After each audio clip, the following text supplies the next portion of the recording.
There we go. Boop. Bonsoir, monsieur. All right, mate. All right, mate. I'm not an admin for this, am I? I'm not. I don't know. I wouldn't even know how to set that up. Neither do I. I think old what's his mush did it. Rob did it. Rob did it. Okay. Oh, of course. No. So the thing is, not on PSN now, are we? No. Good. Fuck arse. Cunt, fuck, fucking merry mogs and their fucking auto-tunes. Fuck 'em. And they're cunting fucking fucks. Bloody thing. Jesus, but it's warm in here. Well, I've been sitting between a memory moog and an 80. And I've been sitting between a 2 kilowatt computer, 1, 2, 3, 4, 5, 6 lights that are all, and these things which get warmer than you'd expect. Really? Yeah, but I love the new short video things. It wasn't a dream, buddy. Yeah, I bought a Muse during the show. A Muse. You were amused, were you? Yeah, at I think it was 76 quid a month, which shouldn't make too much of a dent. Because I think the over M8X 48 months. Yeah. Fuck. Oh no, 36 months I think it was. Really? Yeah. That's all right. It's all right because that leaves me enough leeway that if I might be able to get the Polybrook with the same sort of deal, and I can fit the two together, and then that is my lot for quite a while. Because the you HP. Said that when you no. Yeah, but I finished paying for it. Ah, okay. See, and it ties me down because it's one of those things. You're sort of like you've already got HP on 2 Oh right, yeah. Okay, I won't go mad. And what I do is I tend not to buy anything during those periods. It's sort of like a self-inflicted internal control. Which we all need. Besides, yeah, you know, I am close to it, but I just have to see. But I was saying about the short video thing, so I might do some short vids with these puppies, as well as with the emu thingy over there, and this, and the ELZ, and a few other bits and pieces. Yeah. Well, I tell you what, John. I mean, mine's coming from Sweden. It's not going to be here until the last couple of weeks of this month. So it's fine. It gives me time to sort out other shit as well, which I've got to get on with. Which I wouldn't be able to get on with very well if I've got a Muse sitting in a cardboard box going, play me. Steve, unfortunately, my limit is just stupidly sort of, so I think maybe I need to cut up some cards just in case, because I don't really use credit that often. I used it for this, to buy it, put it on interest free, and then that was done. Yeah. You know, for like 3-4 months, and that was done. But yeah, that's the problem. Yeah, it's one of those things, isn't it? But I don't know. You've got to pay it back. Oh. Well, yeah, I know. Yeah, but I got a couple of big job payments coming up, so. Oh, good. I'll be able to, build a cushion in the bank, and then I can just ease off that. Yeah, a cushion in the bank would be good. If some of my clients paid me, that would be lovely. Yeah.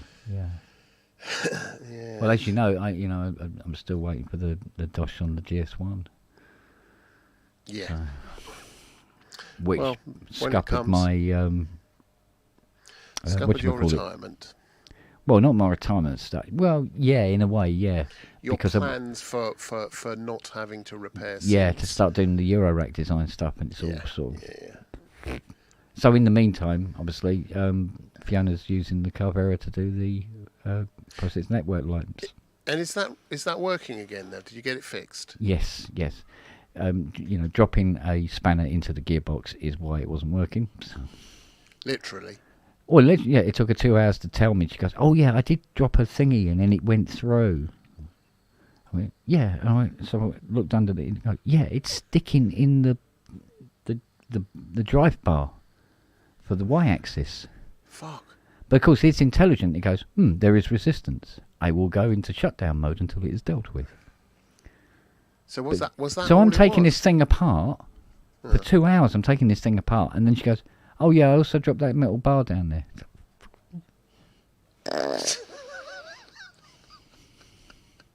God bless her. So I lifted all the bed off it, and then there's like these big nut things, big tall bolts, nut bolts things, and undid the one that she put the bar. It's a location bar. For when you have a circuit board, it will drill 2 holes, and you put the board on. And if you've got to do the other side of the board, for dual-sided boards, you put it over, and it sits on those pegs, and it's in exactly the correct position. If you see what I mean. I sort of see what you sort of mean. Sort of. So when you drill the holes through, everything is all like what's on one side and what's on the other is all lined up. Yeah. And you have these locating pins, and she put one in the hole, but it wasn't a locating pin hole. It was an actual bolt hole, and it went straight through, but got stuck in the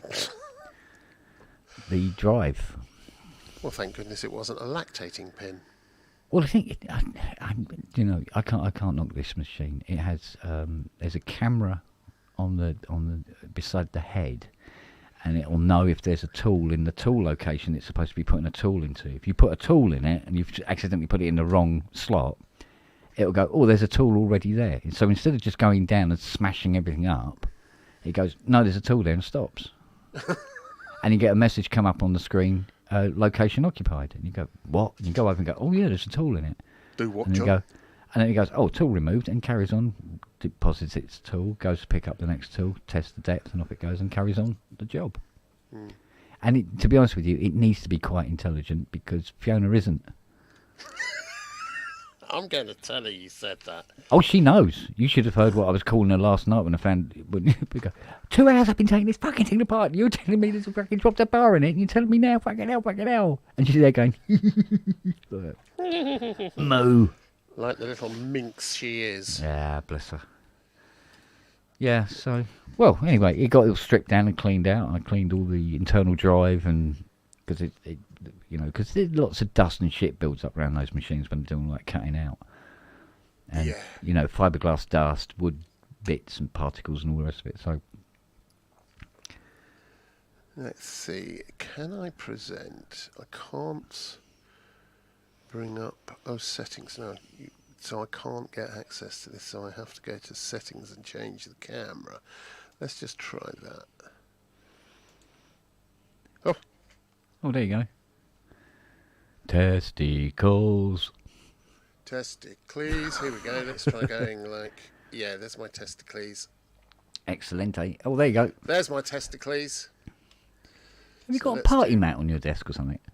It's a mouse mat, but it's got... hello. Oh dear. Yeah. Always the way. Mechanic has a shit car. Yeah. The video guy has a shit. Where's the bloody... Audio engineer has the worst microphone available. Oh, I see. Or possibly I don't. Is it the HDMI cable?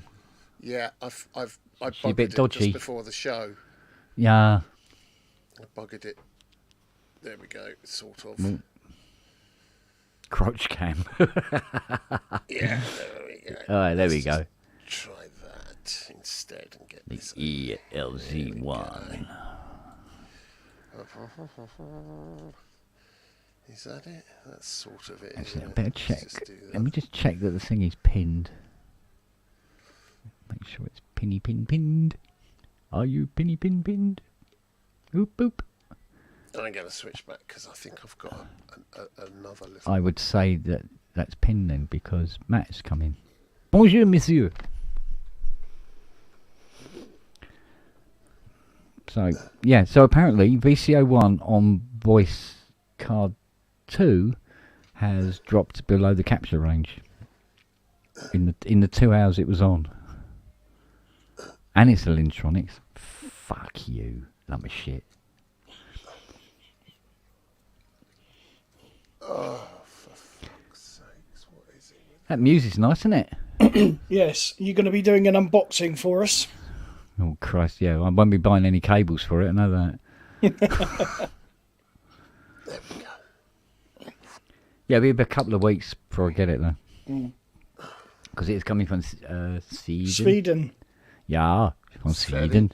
Put the Moogie in the box and ship the Moogie. Let's try this. Is this one? So how are you doing, my darling? All good, I trust? Yeah. We had the funeral home round today. Yeah. Sorting that out. Yes, so... Yeah. Not fun. Yeah. There we go. Sure, There we go. sure. Got to be done. Got to be done. Yeah, well, yeah. It's a part of the process that has to be dealt with. Yeah. Yeah. Shit, Shit, that Yeah. works. Anyway, Longhurst, how are you? What's it got to do with you? Well, apart from the fact your camera's crashed, not a lot. The camera hasn't crashed, and what's happened is I'm a knob. There we go. That's almost crashed. Now we can see you, knob. Flipping heck. Right then, let's move this across here and here, and let's zoom in. There. Oh, it's just the ambient. No, this No, is just the the ELZ. ELZ1. So let's see if that's... Oh, fuck, I just remembered I've got one of them coming, haven't I? Yeah. Has Fiona been up and castrated you yet for buying the Muse? Nah, we'll be alright. We'll be alright. All I've got to do is get to the door before she wakes up. That's all. Yeah, but she'll see the email. No, I delete all the emails immediately afterwards. Oh, yeah, I'm not stupid. That's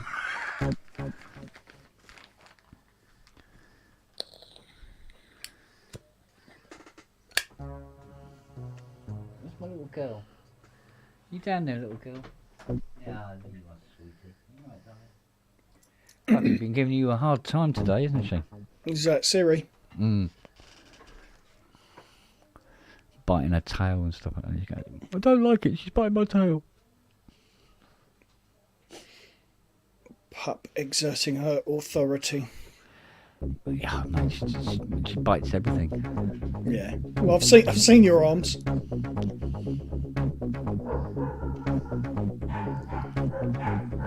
Well, that's very jar, isn't it?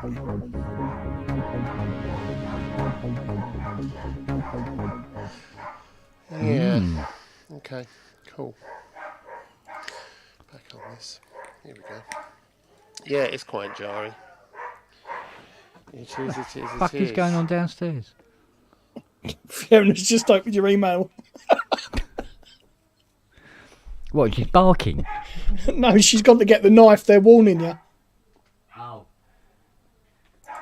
Somebody has slipped out quietly. Know where she's gone. Down the offie, mate. Gotta get a couple of bottles, haven't we?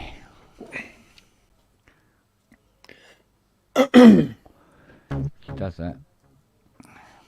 So they bark profusely, saying, "Why don't you take your nuts with you?" Yeah.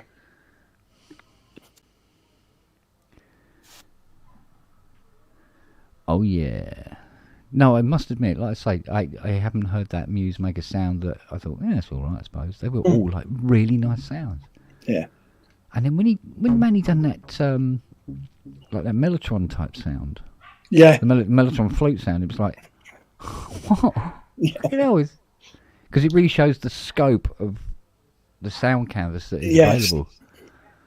Mind you, he is some fucking talent programming, isn't he? My God. Oh yeah, I mean, he's certainly the dude. But then Drew is as well, you know. That's what they do. That's what they're good Yeah. at.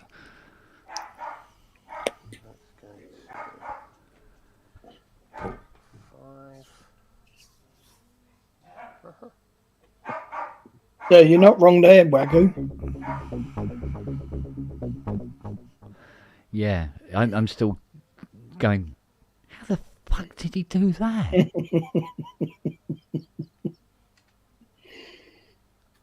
You know, so I would have loved to see him do a teardown of just that sound, of how he got to it, you know. Obviously some of that bidirectional modulation stuff has played a part in it, but fucking hell.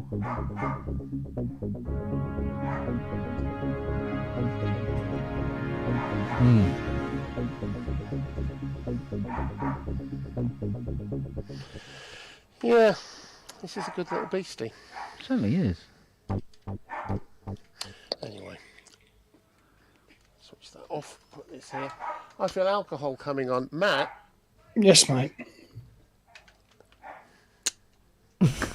There's not much else I can do or say, is there? Not really. No. Yeah.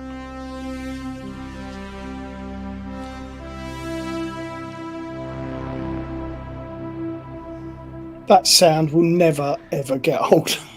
I just do that and it just gives me a hard-on, essentially. And I go, that's me set up for the day. Yeah. Well, I've set the Blade Runner sound to be the first one that comes on when I turn the Hydra on. And it's always bass note, you know. Low C. I tell you what, it's really sad though. When Manny said about it, he goes, "Yeah, he did this patch," and he says, "I named it after you." Yeah. I know. And they said, "No, you can't have that." Oh, that's because you're a knob. It's because you're a knob. Well, not that it really matters, because let's face it, 99.999% of the people who buy Muse go, "Yeah, I don't know why it's called that." Yeah. But it's nice to know its origins. But it would have been nice to slip the little in-joke in there, do you know what I mean? Yeah. Yeah. But like I said, I saw this this video day before yesterday that had my KSR 80 in it. Went, yeah, you said. There she is. Oh. I wonder if you'd have, if he'd have just called it KSR Runner, it would have got through. Yeah, I don't know. I don't know what it was they didn't like about it. The fact that you set fire to an awful lot of Moogs? Yeah. Yeah. Yeah. So what have you been up to today, Kenty? Let's see. Well, I did get called into the front room by Fiona, who made me sit down and watch 2 games of handball, which I thought was a penalty, but apparently not. Apparently it's a game where people, like a team of 6, I think it is, or 5, and a goalie, and with quite a smallish goal, and they run around and throw the ball to each other and then try to get it in the net. A goalie. And we watched, it was, which one was it? Spain versus Brazil, I think it was. I think. Don't quote me on that one, because there was also a netball, not netball, whatever they call it, thing, you know, thing they normally play. Volleyball. There was that might have been Spain and Brazil, but anyway, yeah, it was really good, very good games. Oh, but at some points there was like 3 or 4 goals in a minute. How is it? I just want to know, just so I'm clear on this. How is it that all 3 of us can watch an Olympic sport we've never seen before, and within 0.2 of a nanosecond we're experts? Oh no! Me and Fiona were having an argument of how it was scored. We couldn't, because we couldn't figure out how it was scored. We can't. What? What the fuck is? Should have asked one of us too. We'd have known. Yeah. What we thought was, you know, where it showed. I think it was. Maybe this. I think it was the Croatia. Yeah, it was Croatia against. This sounds like a conversation Germany. With my wife, and at this point I'd be going, "Oh, God, yeah." I don't Well, care. they had these. They showed that they had 3 sets of points, and the others only had 2. And I go, so, and they said, "Oh, it's the second half, so it must be 30 minutes a half." And I go, "But that's 2.5 hours they've been playing," and all that sort of thing. Not realising, but what they're putting up is that was the score in their heats.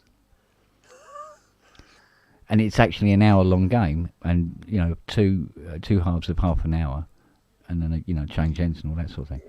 With heat being the operative word, really. Yeah, and then there'd be these fouls, and we go, "Well, what?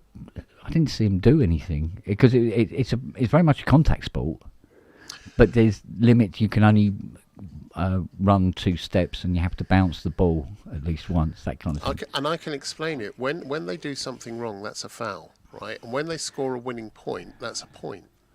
That's how it works. It's simple, Ken. Yeah. I mean, really, mate. Matt, put him right, mate. Tell him. I'm not even going there. I tell you what was really weird was the ref. They had this girl. She was ref, and a linesman who was, and they were twins, and they had the same haircut. They were the same size, and they were wearing the same uniform. Hang on. And I'm going, twins. God, fucking hell, that woman gets about, doesn't she? She was up here a minute ago. Olympic beach ball volleyball thing. Twins. Yeah. Yeah.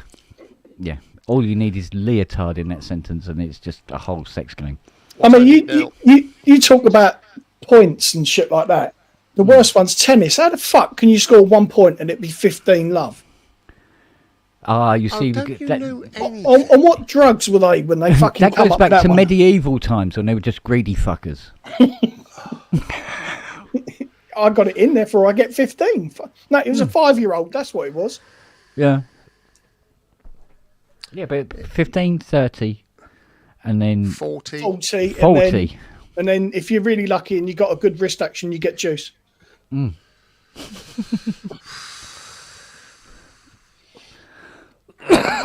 I need alcohol. I might be back. Okay. Oh, okay.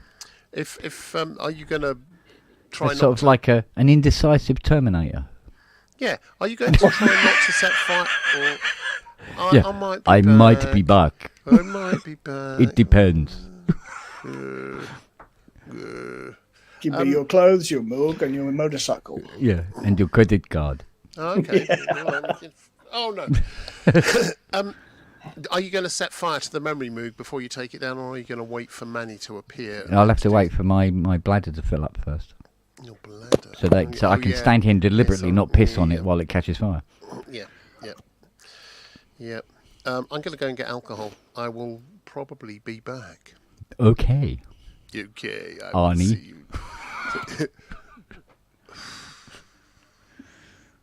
Why do I feel more like a Teletubby? I don't know. It depends on how much you've had to drink. Because you've got a tinky winky. I'll tell you what, after a couple of glasses, I fancy a Teletubby and all. Yeah, I aspire to a tinky winky. At the moment, we're talking quantum. This is a Schrodinger Winkle. Yeah. We daren't measure it in case it's not there. Right, I'm going to go and get alcohol. And no doubt be knowledgeable about any number of Olympic sports shortly. Yeah, that was the winning point there. Yeah, that was it. I'm bad. I have taken to giving all the competitors, no matter who they are, names of foods. That's their nicknames. Okay. Yeah. The winner of the trampoline, women's trampoline, got gold. She was gooseberry compote. Mm. Oh. Yeah. Just so you know. Drugs are good today, then. They're good any day. Every day's a winner. Every day's a winner. I'd be dangerous on drugs. Hello. I will see you later. Bye. I was going to say, go on then, fuck off. Oh, there's you. All right, baby girl. All right, Smelly. You all right, darling? What's up? You're trying to... What is it you're trying to tell me? Jimmy's trapped down the well. I was just about to say, Fiona down the well. Yeah. Is Fiona head first in the toilet again? Using the red like a loo brush. Hey, she want a second bottle? Okay. All right. I will be vigilant, darling. Good girl. What? What? You're creating quite a nice draft in here. Can you keep that up? Come on in. Come on.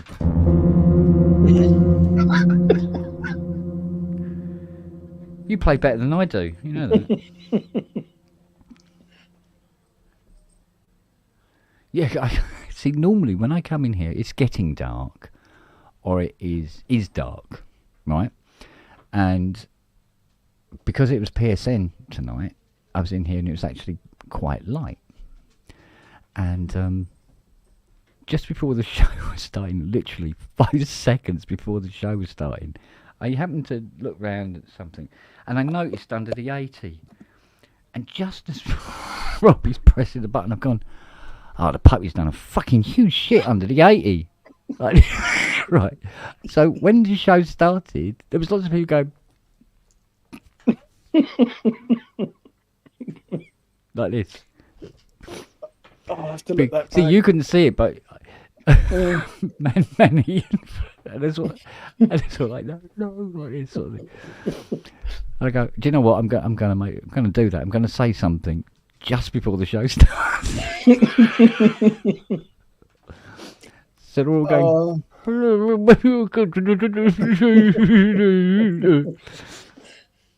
Gotta look at it. Yeah. Oh, mate. So, it's.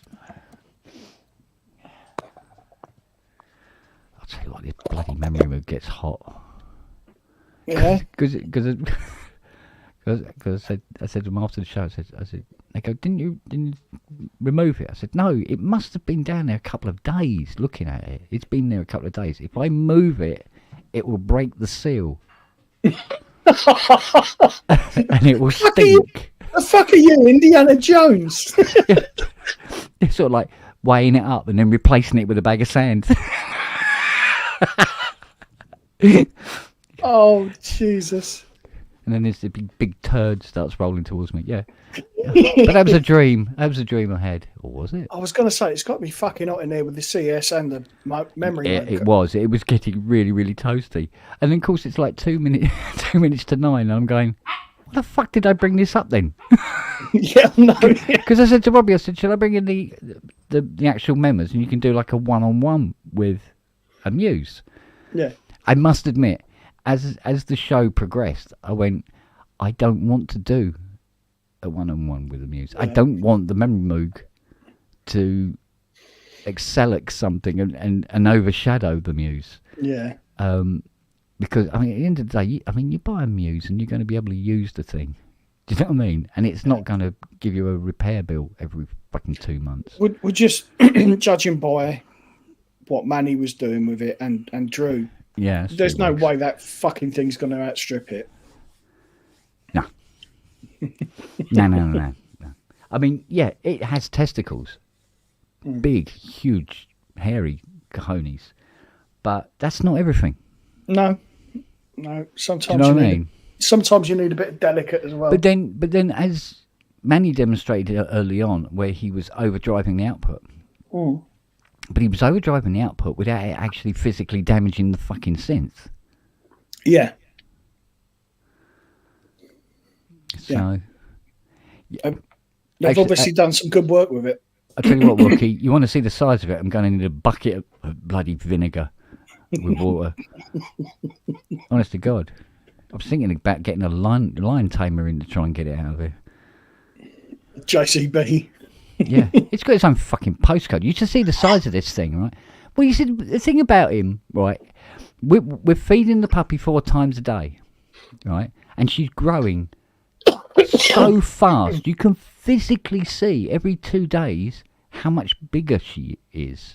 Jesus. I mean, she's really growing fast. I mean, I wonder sometimes at night when she's asleep and the house is quiet, you can hear her skeleton creaking. You know, it's like as she's getting bigger. She's really growing at an alarming rate, right?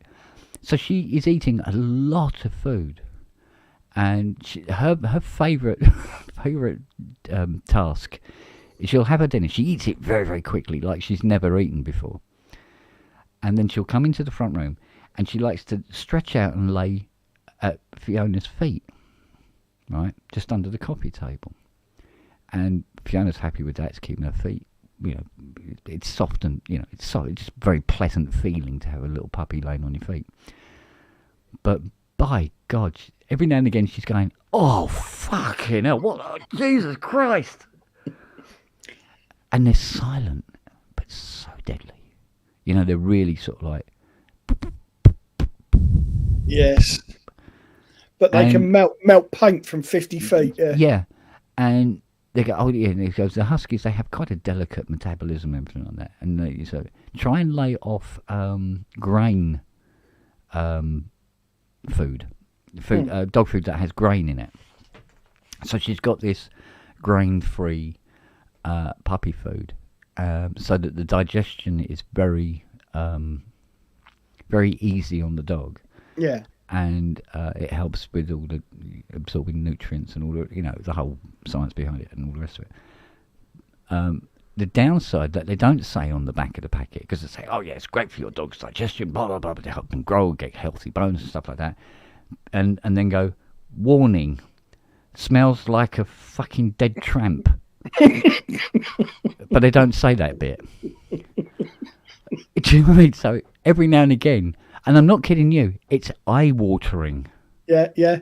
Actually, eye-watering. It's sort of like, oh.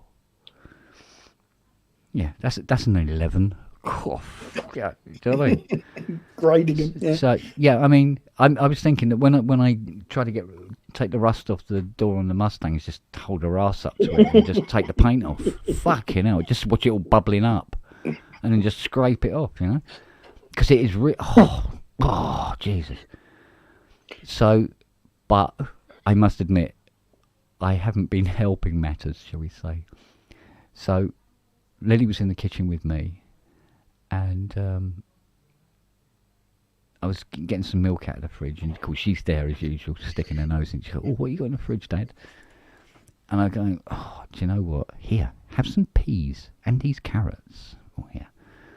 Yeah, and have a bit of this, have a bit of that. And, yeah, that will stink. Yeah, have a bit of that. And she'd go and lay down between Fiona's feet, and they'd go, you go, oh, Jesus! Like this you hear about 10 minutes later, because it's, could you pick her up? And she goes, oh, put her back down again. That's why you're spending time in the workshop, isn't it? Oh, you're keeping out the way. Oh, she came in the workshop one morning. I was working on the vocoder, and I'm using Charlie's bed to kneel on because I was just having a big problem with the kneeling lately. So I've got Charlie's bed. He's very pissed off about that. And I got Charlie's bed in there, and I'm kneeling on that, and I'm working on this vocoder. Puppy comes in, bound, like that. Oh, can I have a sniff around? And she does her usual. She goes under everything. She goes behind anything that she can get behind. She'll find things, pick it up in her mouth, and then drop it and move on. And then she'd come over. She'd come onto the bed beside me. She jumped up on my chest, and she gave me a little lick on the nose, then bit it, then farted, and then ran off. And I was like, oh, Christ! Fuck me! Oh, no! Oh! Oh!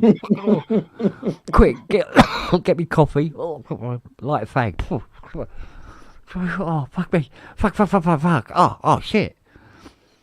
Waving soda brain around to try and absorb it. And it's like I said to Fiona the other day, I said, do you know what's ironic about this? She has the worst arse going, and yet it's shaped like a little love heart. It's a false sense of security, that is. Yeah. So she's got this little love-shaped heart, but what comes out of it is pure fucking evil. Do you know what I mean? In gaseous form. Oh, dear me. Oh, God. So if we're ever invaded by Daleks or something like that, and she just fart at them and just go, oh, for hell, get back on the ship. Feed the dog and just let her go. Yeah. He goes, I'll save the day, everyone. That's not like you dirty little fucking robot.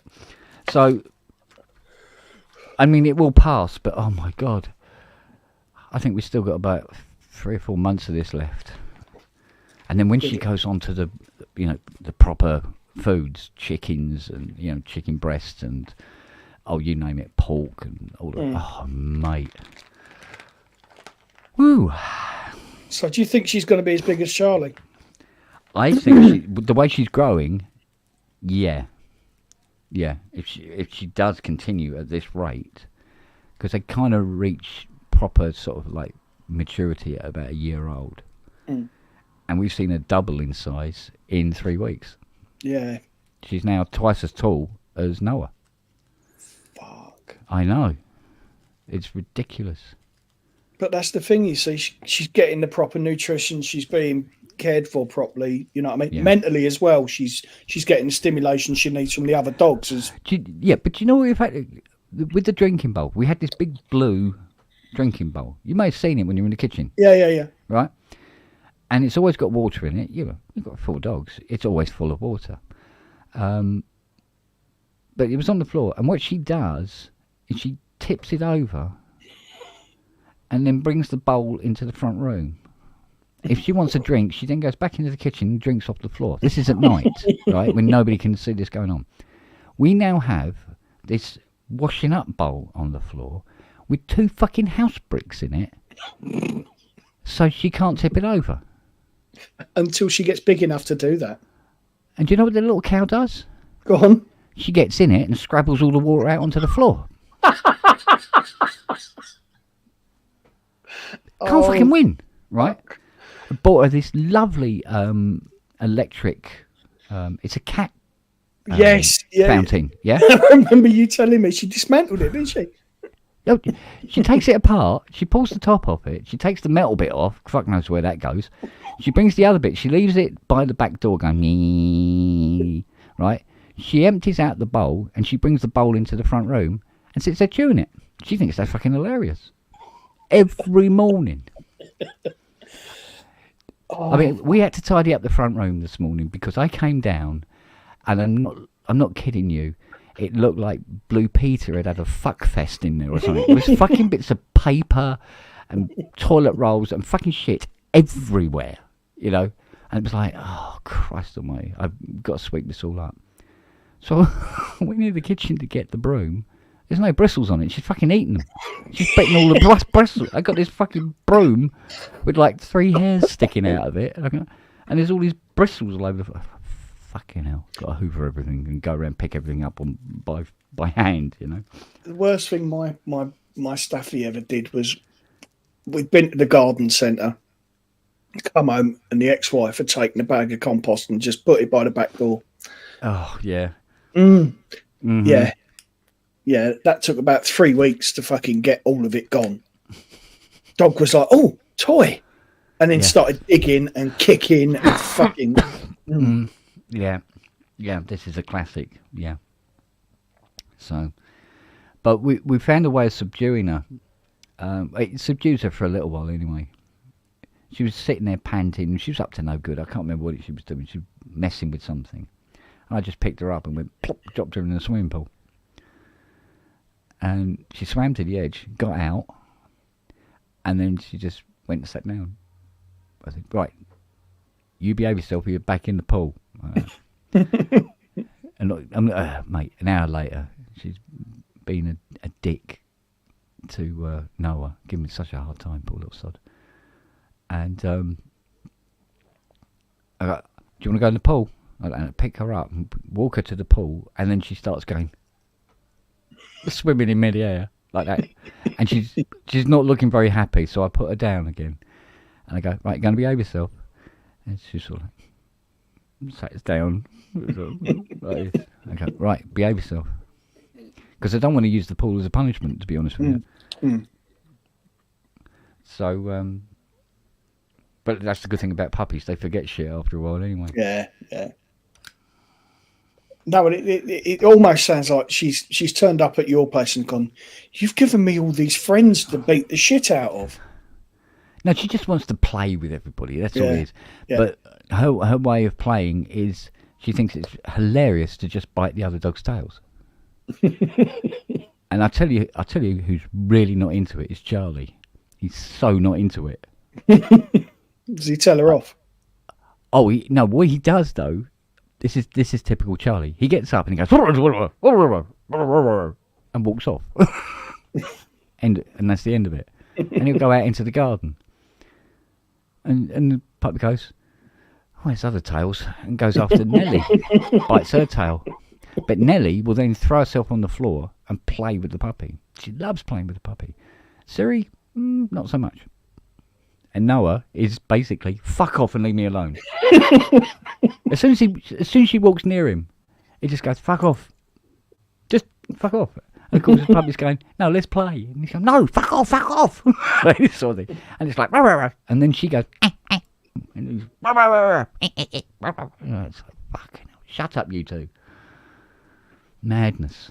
Love them. What was I thinking? But she's a sweetheart. Yeah. God bless her. But, yeah, good laugh. Good. There was something Drew was playing which sounded very similar to that. Yes. It sort of made me sit up and go, oh. Yeah. Actually, it made me think, because I was wondering what would happen if we put a lot more attack on, more attack on this sound. It's supposed to be override, but no. Thing is, I can never tell which envelope to use. It's not that one. There you go.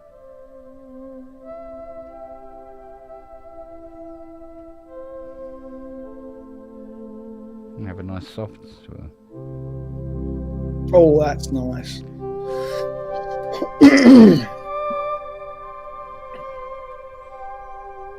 Yeah, that's nice. I like that.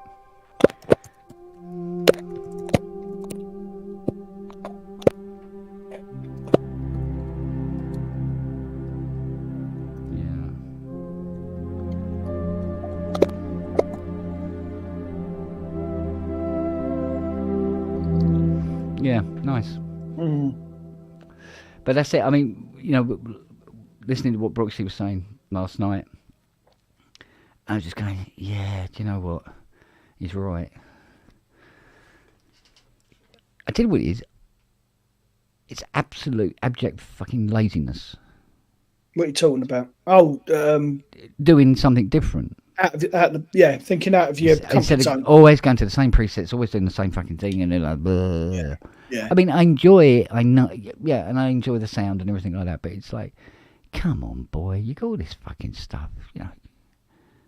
Do something with it. That's the thing. You're gonna have to make room for this fucking Muse now, aren't you? What are you gonna do? If you cleared all that stuff out, it's just like coming back in again. Yeah. Yeah, you're right, Kosh. It was envelope 2. Yeah, see? Shows you how much I know. I haven't really delved into it properly. Yeah, which is quite criminal, really, when you think about it. Seeing as they put all the controls on the front panel for me. It's not like it's a bloody M1 or something. There's no idea. Move Fiona out. That's what Marky said. That'll make room. Yeah. Mind you, at this rate, it might be Fiona and the puppy. Excuse me. Yeah, so actually I got something in mind that I will probably do to make adequate room for said keyboard. We'll see how it goes, but yeah, I mean, I want to mess with that as well. I wired it up and I did a couple of sounds on it, and then that was it. Yeah. And what's annoying is I know how to use a 960. I mean, quite well. Yeah. Well, yeah, in this game you have to, put it that way. Yes. And, I'm going, what I need is a sequencer. Hello, fucking stupid. There it is over there, look. And you've got the Beat Step Pro set in front of you. And I've got this now, yeah. So I've got this now. Which I deal with that and then link and... I'm going, why am I being such a lazy wank? It should be, getting on with shit. I've got the Mac Studio. I got stuff in here that most people would kill to have. And I'm being very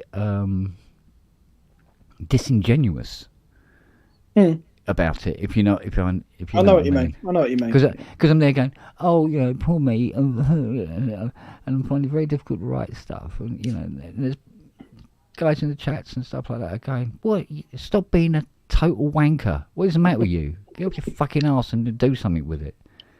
And rightly so, Well, that's the thing, isn't it? I know. So, tomorrow, It's not going to be a Kraftwerk vocoder day at all. It's a studio day. It's going to be a bit of a studio day. I mean, first, before I do anything, I'm going to have to remove a certain huge shit from under the CS80, obviously. So you got to find your fucking block hammer and bolster. Yeah, I mean, yeah, I know it's a thing you can, like Halfgod's saying, it's the same, but it's a very easy rut to fall into. Yeah. Oh yeah. Really easy rut to fall into, and yeah, I just sort of lead a wake up, you wank. Oh, okay. So listen to what Brooksy was saying. I mean, he also does that. I mean, he's grabbing gear and walking out the door with it, and then setting it up and playing it in a venue and stuff like that. And there's me going, oh yeah, but I've got to walk over there. You know what I mean? Well, yeah, but it's difficult, because I've got all my shit sitting next door, and I very rarely get in there. Sometimes life gets in the way. Sometimes you've had a busy day, and you just think, oh fuck it, I can't be asked. Well, yeah, there is that, and but I also think, because I was massively into Vangelis, right? And Vangelis is one of those artists that sat in one place and didn't move, right? Admittedly, for him to get up and move, it's like 8 people having to get up and move because he was chronically overweight. Yeah, and I suppose towards the end, it was sort of like not practical for him to get up and move. Yeah, and I think that kind of lent to the music, kind of lent to that. Where it's very much a centralised kind of thing, and you just need everything to hand and not bother with anything else.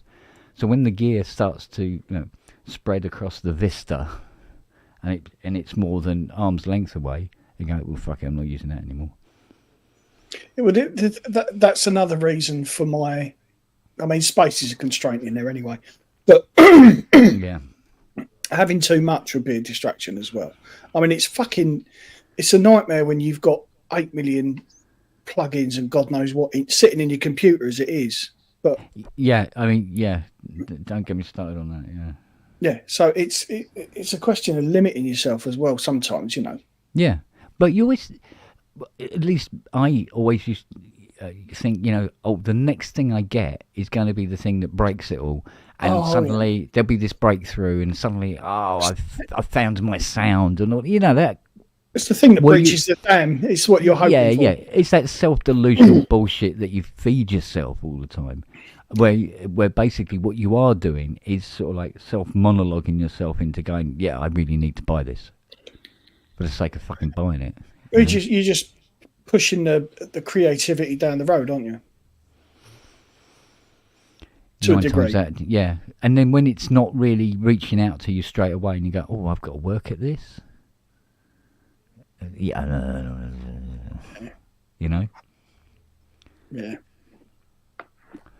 I mean, it's different for everybody, I suppose, but I don't know. I seem to have identified it in myself, at least. Yeah.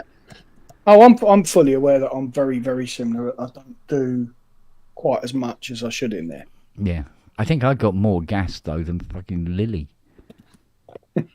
Honestly. Do you know what I mean? It's just that was like a Billy Connolly story. It's gone almost, round and round. Yeah, you got to come back with the N one. Yeah, and yeah, it's just that sort of thing where you sort of, I don't know. It's like with this Muse. I'm thinking about it, and one of the thoughts that came into my head, and this is a thought that I really shouldn't be having, is I'm going, do you know what that keyboard would be ideal for me? I'll be able to play it laying in bed. And I really shouldn't be thinking like that. Yeah. Bearing in mind, I haven't done that for a long time. But I do remember playing a Kurzweil K2500 in bed on my lap. And I started writing a track, and I was halfway through this track, and then realised I couldn't feel my legs anymore. I had to get out, and that was quite a struggle when you can't feel your legs. Trust me. Yeah, I know that one. And I think, I need something lighter, but still need that vast amount of sounds available to me, so I don't have to get up and move around. It's like, what the fuck are you doing, Kent? Stop it. It's an easy rabbit hole to fall down. Yeah. I mean, maybe it's linked to the work, because, you know, when you're working on a synth, I mean, sometimes, like, the sweat's pouring off you. You know, especially when you happen to do the cases and stuff like that, and cleaning the keys and all that sort of thing. Stripping it down, holding this up while you put that tiny little screw in and all the rest of it. And you go, do you know what? I just want to be able to just sit down and play keyboards. So I do, but then it's restricted to me. Yeah. So, I don't know. I don't know. But then I watched somebody like Andy, Synthetron. Synchrotron, yeah. Yeah, right. And watch him sit there and create something different every fucking Saturday. And it runs for 2 hours, and he keeps it interesting, but it's a perfect balance, so nothing gets particularly boring about it. And even though it moves on, and it slowly swells and evolves and all the rest of it for 2 hours, and I can sit there quite happily and listen to it, or get on with a job, you know, doing some soldering or something like that, and this is going on.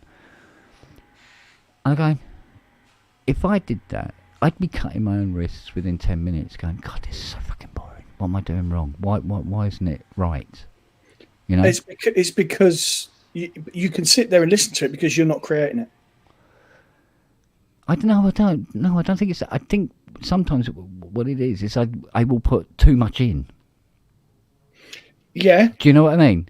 If you put too much in at the beginning, there's nowhere for it to go, and there's no room for it to breathe. Well, that's what Andy was saying last night about, you know, you say, oh, I love me chords, I love me chords. He said, yeah, but look at Vince Clarke. Yeah. Yeah.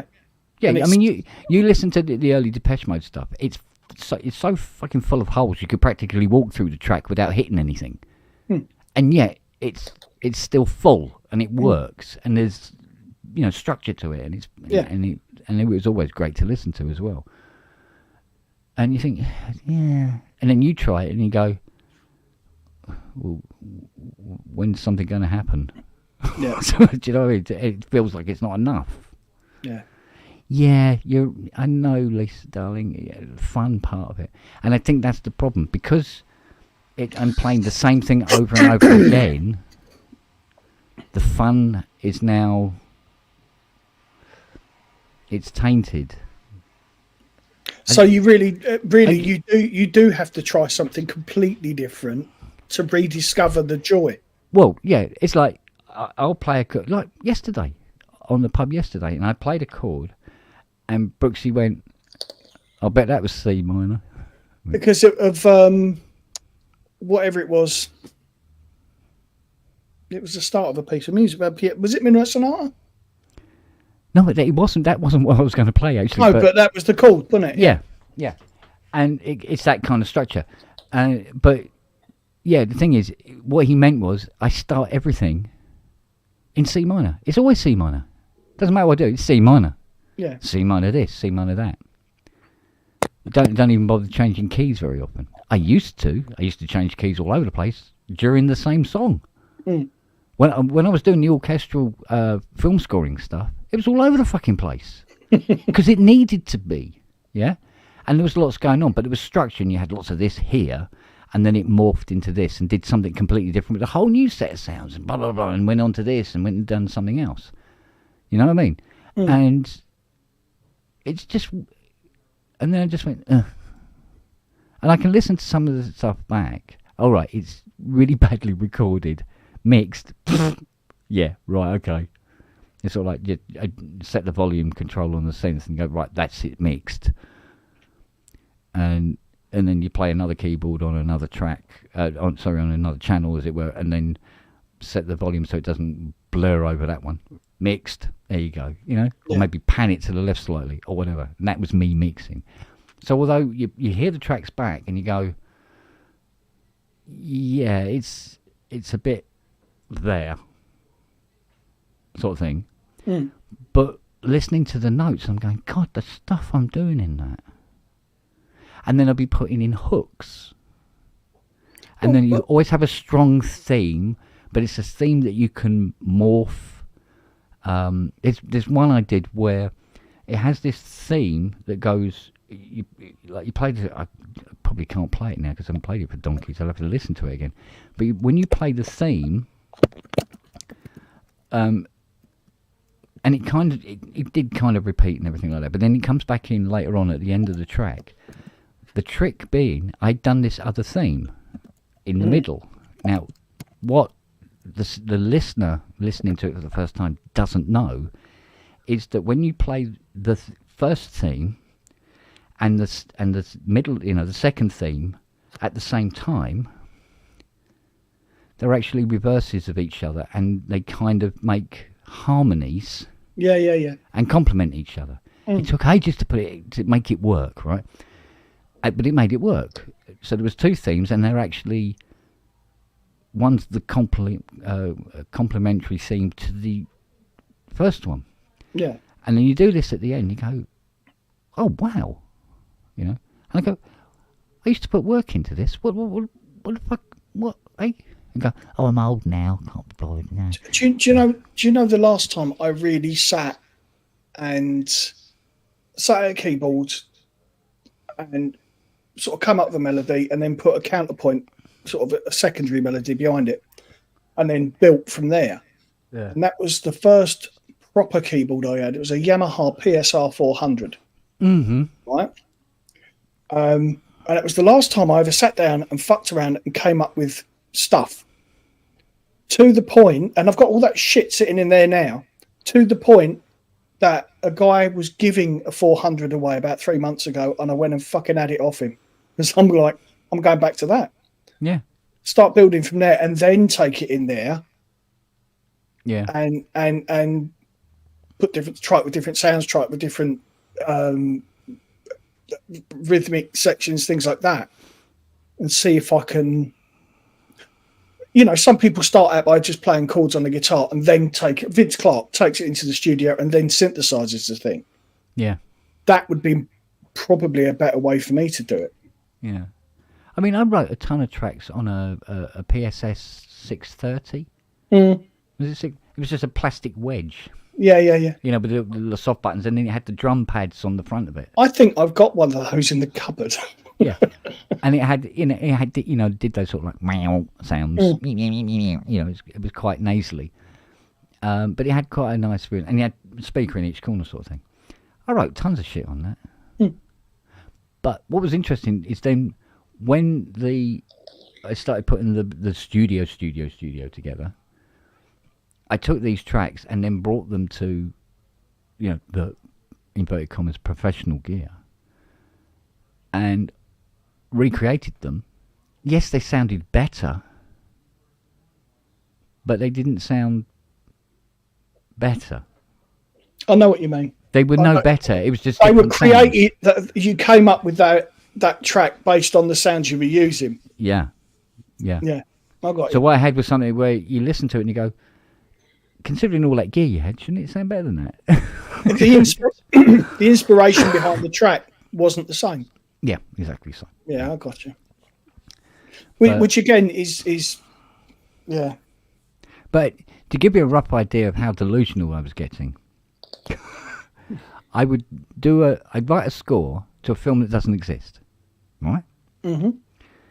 And I would put it up on my SoundCloud, but I was also send it to Hans, and then with an email describing what that music is supposed to be depicting, right? And he liked a lot of them. There was one or two he didn't like, but he gave me reasons why he didn't like them. I'm going, oh, okay. I wasn't going to say, hey, can I come and work for you, kind of thing. That wasn't what it was about, because I know it doesn't work like that. That industry doesn't work like that. And I was thinking, yeah, okay. And then when I was talking to Ty about it, and you have to carve your own way through it in this particular game to do this particular thing. And you have to, your name is what will sell the music. Yeah. So they'll like the music based on who you are, not on the music. Yeah. Yeah. But Ty will work, religiously on a piece of music because it's his music. Yeah. He wants it right. Although sometimes he could quite happily strangle the directors that are involved in sometimes, and where they keep pulling shit on him. But I wouldn't ask Ty to say, "Oh, give us a job, will you?" It's not that kind of industry anyway. Although I wouldn't do that to Ty anyway. But it's interesting that I wouldn't get into that business now anyway. I'm too fucking old to be honest with you. Yeah. By the time I'm noticed, I'm in a wheelchair with a stylophone. You know what I mean? Yeah, here's a new theme to your program.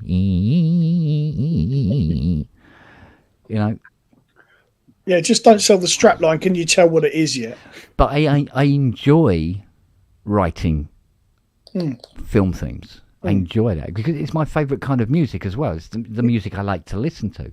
This is why I get so pissed off with Ty when it's like, so when is it on? Oh, I don't know. Oh, fucking hell, I want to know because I want to hear the music, Yeah. I've caught bits of his music before now, purely by accident. And I knew it was his because there was the camera was flying, it was a drone. And the camera was, I think it was like a nature-y kind of program, as far as I could tell. And the drone's flying along, and this orchestra is playing, and it's just subdued, because it's a very serene picture that's scrolling in front of you. And then it comes out over this lake, and the sun's shining down on the lake and everything like that. And then it opens up into this wonderful vista. And he brings in the big crescendo string chords on top of it. And it's like, fucking hell, how does he get it to sound like that? I'm using the same libraries, but I can't get it to sound like that. And that's because he knows what he's fucking doing. He puts the right instrument in the right place, playing the right fucking notes, and knows how to fucking mix properly. And it's like, wow, like this, and going, oh, fucking hell, that's lovely. But I at that point, didn't know it was him. And then the credits start going up, because this is now the end of this episode. And, and I'm going, oh, this is lovely music and everything like that. And then it goes, music, Ty Unwin, like that. And I go, yeah, should have fucking known. It's lovely music. And I go, your music isn't available to just go and download and listen to. Fuck. Oh, mate. Yeah. This is why, when Ty did Orchestrated. Now, I've got to tell you a story about that. Well, the thing is, right, here's me. I like to think that I'm a good friend of Ty's. Guess who bought the album? Not got a free copy. Who bought the album? Outright, right? Because I would have done anyway. If I didn't know Ty, I'd bought it. Because I know Ty, I'm still going to buy it. And I'm going to ask him for a copy. And I play this in the workshop. Repeatedly, all the time. Yeah. Right?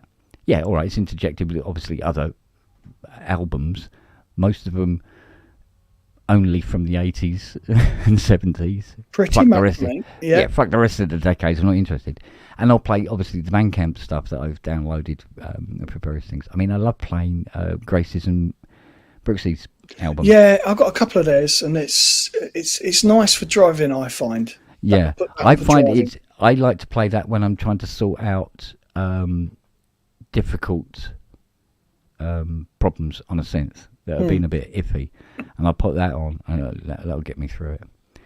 When I'm doing repetitive work, and like I'm got a CS80 in, and I've got to replace all of the CMOS logic ICs in it, so I'm there for like 3 hours just with the desoldering ICs, and then poking them out with a screwdriver, move on to the next board, and all the rest of it. When Andy's comes on a Saturday morning, it's ideal for that, because you just got this stuff washing over you, and you're just listening to it, and you're not really concentrating that hard on what you're doing. And the next thing you go, oh, fuck me, the boards are done. It's almost audio wallpaper, isn't it, sometimes? Yeah, well, it's almost hypnotic. Yeah. Do you know what I mean? That's what I mean. It's there, you're not fully conscious of it. It's a state of mind more than anything else. Yeah. Yeah. So, and it always works. So I always get lots of work done on a Saturday morning. And yeah, it's just, but sometimes I just get annoyed with myself where I'm going, look, I've got this stuff. Where's my content? I mean, if I had £1 for every time I've had somebody say to me, when are you going to release music? When are you going to do some music and release it? You know? You said it to me. You know? And I'm going, oh, yes, yes, yeah. And go, oh, I will. You know? Yeah. I'm naughty. I'm naughty. No, it's not. It's not. I think you can drive yourself down a hole by kicking yourself by not doing it as well. You pressure yourself. But don't you have to? Isn't that? It depends how much you want it, I suppose. Well, kind of do, but you know, it's too easy to make. Yeah, but you make mistakes. Not mistakes. You make excuses. Like, yeah, but I've got to go and get that done, and I've got to do this, and I go, oh, and the car needs doing, and fucking, and all that sort. Yeah. And you just find different things to throw in your own path so you can fucking trip over them. Me all day long. Long. But if we could just identify why you do that, or more importantly, well, we know why we do it. More importantly, how we can stop ourselves doing that. We're sitting here for a start. Well, there you are. See, right? Like I've been sitting in here now for 3 hours. 3 hours. Yeah, 3.5 hours. Well, no, actually, you can call it 4 hours because I came in at about 6:30.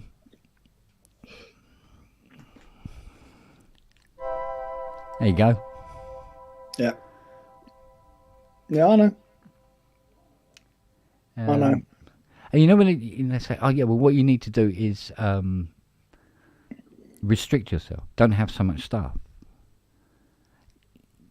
You know, so like take stuff out of the room and just work with just a couple of pieces and stuff like that. That can be very creative, and it can be very creative.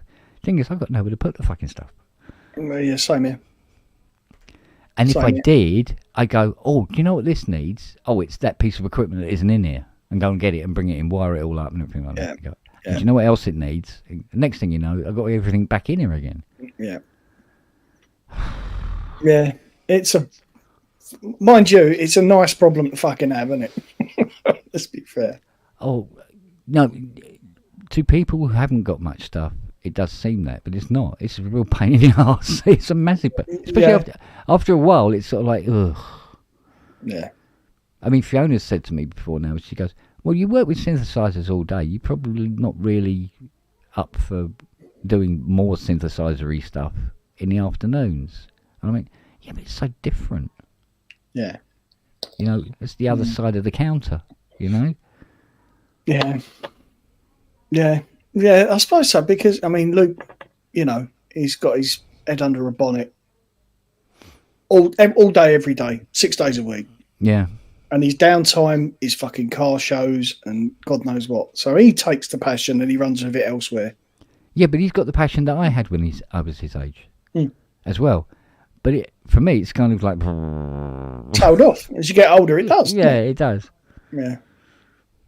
I came to this very late in the game. I didn't have the facilities or the money to do or buy the gear until I was well into my 30s. Which was, you know, very late in the game.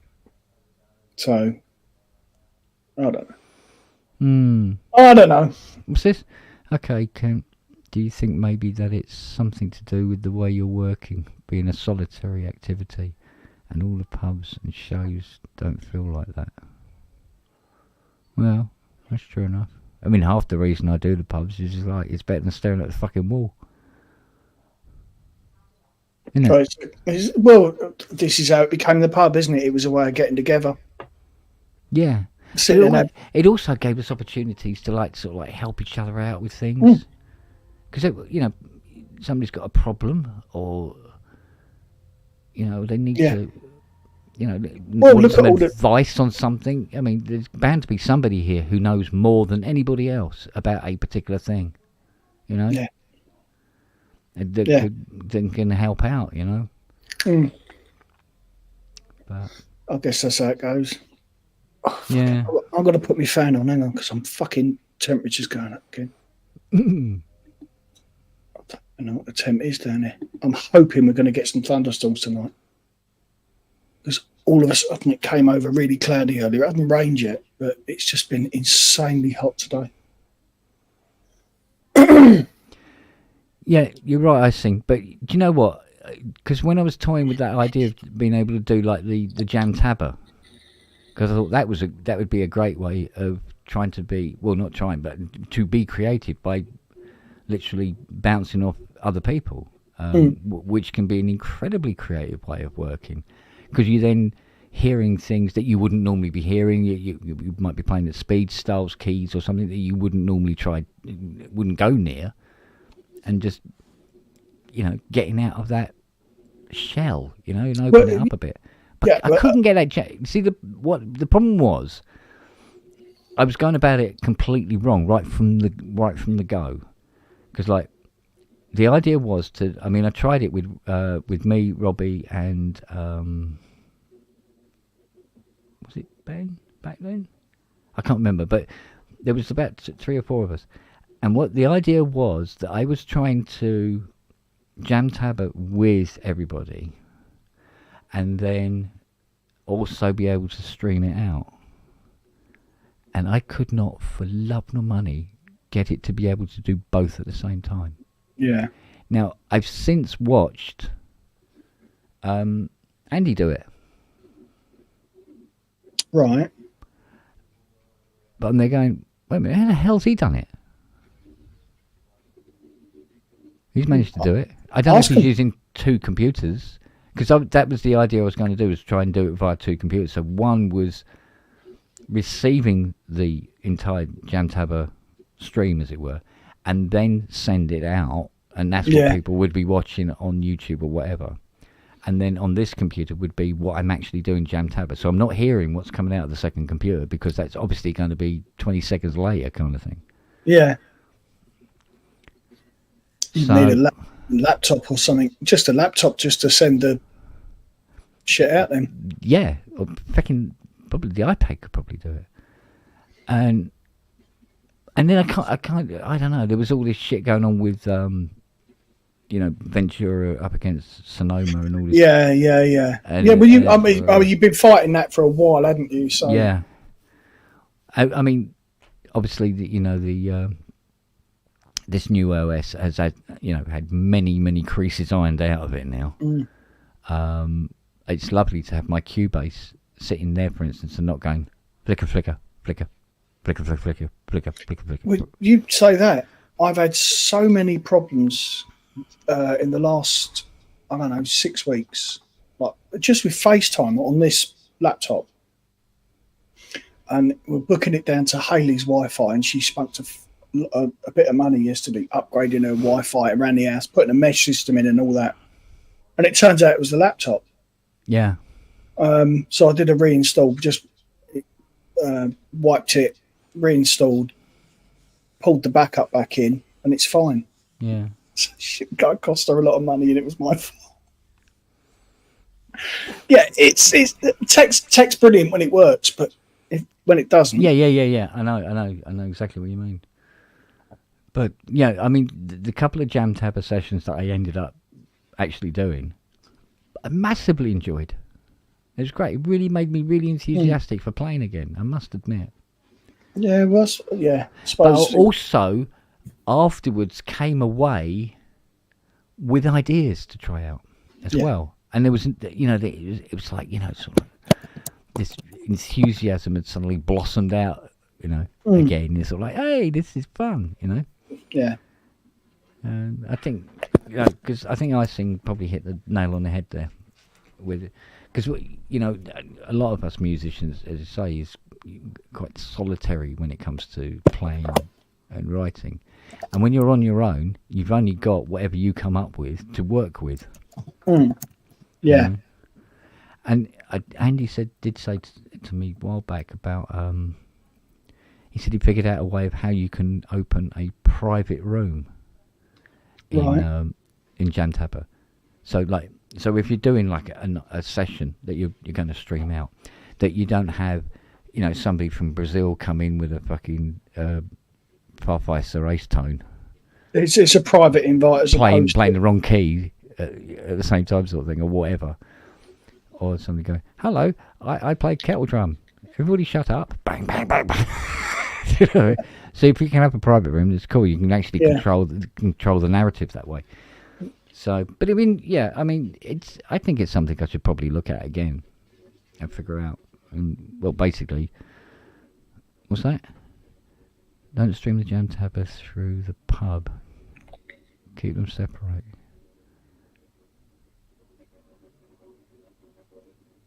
Yeah.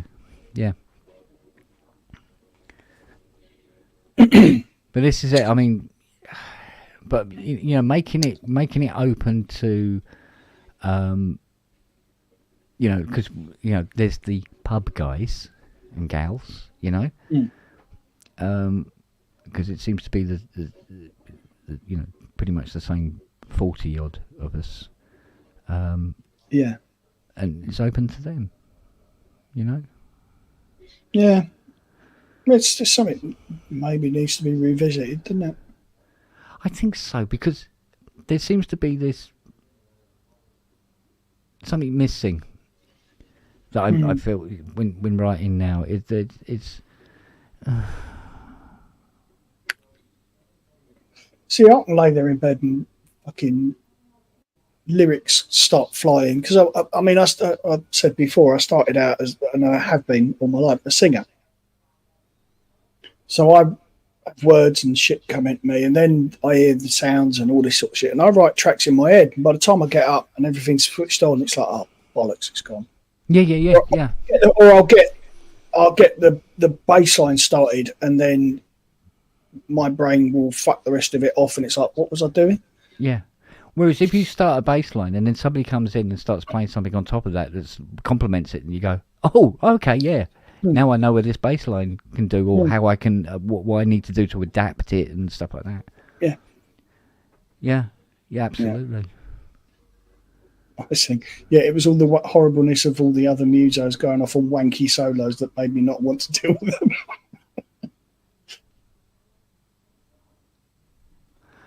Oh, okay. But yeah, so you're only hitting the jam tabber in the same time that... No. Because how do you get around that lag then, Neil? Because what you hear on the jam tabber and what goes out on the stream has got like this massive delay. Because it's got to go there, processed, and come back again as one single stream. That's what I'm not getting, or at least that's what I was getting, was this 20-second delay in what was coming back. I think that's just going to be an inherent issue, that you're going to have some sort of latency between the upstream. But the idea is that when you use Jamtabber yourself, you're hearing it come. It gets a bit of a head fuck. I know what you mean. You're hearing it, you're hearing it, and you're playing to it, and everybody's hearing what you play in time with what they're playing, however way it works. But if you're putting it out, it's going to have that lag. Yeah, but the whole thing together going out on a stream is going to be like 20 seconds behind what you're playing and what you're hearing at the same time. Yeah, well, it's a bit like this. I mean, you know, if you look at the YouTube comments as opposed to the StreamYard comments, we're about 7 seconds ahead. Yeah. Because you're saying it's like what it's like when we do like a little jamming thing on here. If there's say Robbie's got some sort of arpeggiator going, I play along with it, and I'm in time with what I'm hearing, but fucking ain't in time with what he's hearing. No, that's the thing. You see, you're always going to have latency going out across the web. Yeah. But with the Jamtabber, you hear everybody in time with you. Yeah, but that's the post-processing. That's processing within the Jamtabber environment. But what you would stream out from that, and then it's going to YouTube, which in itself is another 5-6 second delay on that as well. So if you know, and the thing was, I couldn't get it to go out and not hear it. Right. You see what I mean? Yeah. That's why I thought about having a secondary computer that was running the Jamtabber that's coming back all in time and stream it out from there. But I don't know whether Andy had a second computer on his Saturday morning. I'm sure somebody said that he didn't. Let me go back. I'm sure somebody said that he didn't. Maybe I'm just missing something fundamental here, which is extremely possible. Because to be honest with you, this whole streaming thing has all been massively new to me. Same here. Hang on, where did I see it? I mean, the first pub I ran was after a 2-hour conversation with Dom. Okay, so how do you do it? I don't understand. How do you do it? And it's all like this. They go, how do you get YouTube to do this? Oh no, you just put it up on YouTube. Oh, okay. Yeah, you don't talk into YouTube directly. You use a software and then go. Yeah. Oh, right. So complete stream virgin. Well, so was I. I'd never done anything like this until you started doing these. And yeah. It was the first one on. I was like, okay. Yeah. It's like the running joke I've got with Robbie. I said, oh. Do you know what? I think Nick Batter's seen some of these pubs. That's why he doesn't invite me on his show. So, oh, dear. Do I count pubs? Do you count your pubs? Do you know how many you've done? No. I lost count after about 250 odd. Yeah, there have been a few, haven't there? Oh, yeah. I mean, you've been going 3 years? Something like that? 2-3 years? I can't even remember how long I've been doing it either. Oh, let's have a look. Let's call up a page and see if we can have a quick count up. Hang on. That'll be funny. I was just a bit pissed off about Fiona not doing the quiz anymore. But she said it was so much work. Is there much work? I said, oh, come on. She goes, well, getting all the pictures together and doing all this sort of thing. I said, well, just simplify the quiz a bit more. Well, I think that was the thing. The last one you did on your birthday, I think that kind of set it back a bit because it all went a bit Pete on. Yeah, I think she also spent about 2 weeks putting it together as well. Oh, there we go. Kent's talk show was 2 years ago. Yeah, it used to be a talk show. Yeah, that bloody podcast again. Yeah. And then somebody said it was like going down the pub, and that it's remained. And that's stuck. Yeah. But I mean, we've had some right old conversations on here. Oh yeah. Haven't we? Oh yes. Is there a subject we haven't discussed in some way, form or other? I doubt it. But the thing is, I mean, I know sometimes like you can have a conversation about a particular subject, and you can say things that could wind people up, or they vehemently disagree with, and that's fine. And there's been a lot of times where there's been some very deep discussions going on, but didn't result in us throwing fucking bricks at each other or anything like that. You know what I mean? Well, that's the thing, isn't it? You can have a civilized discussion and all disagree, and it doesn't take away from it. That's this goes back to what I've said a couple of times, is that I've never had friends like you guys before, because we can have vastly different opinions on things, but there's always respect. Well, yeah, because I mean that's what tolerance is all about anyway. Yeah, that's it. That's it. And I've never known that. So and I think it extends out to, if you've only got to look at the people in the chat. They're all very much the same. Yeah, I do. I need a proper lesson from Andy on how to do it. Yeah, there has been outage. Yeah. There has been outrage. When was that? There's been a couple of times when things got a bit sticky. Really? Yeah. Yeah. I know there have been the occasional rants, but nothing's ever been personal, is it?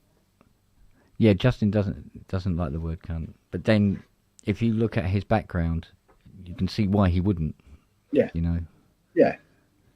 Which is again when we were throwing it around like confetti the other week, and I could see him physically balking every time I said it. It was like, no, I'm stopping. Yeah. I know. That's probably why you kept saying it more.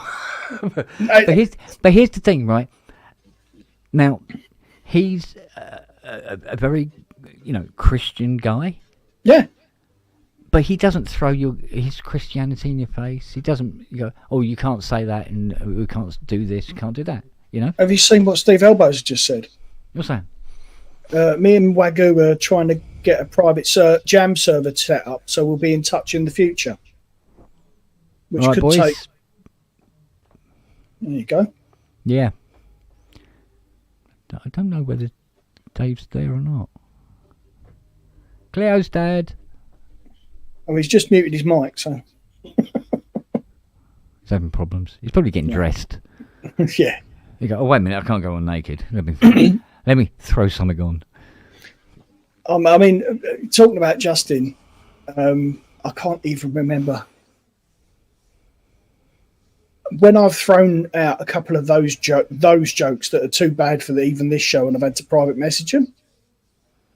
I don't think there's no such thing as a joke that's too bad to be on this. No, there was one particular one which was completely unrepeatable. Yes. I'll remind you of it. Hey!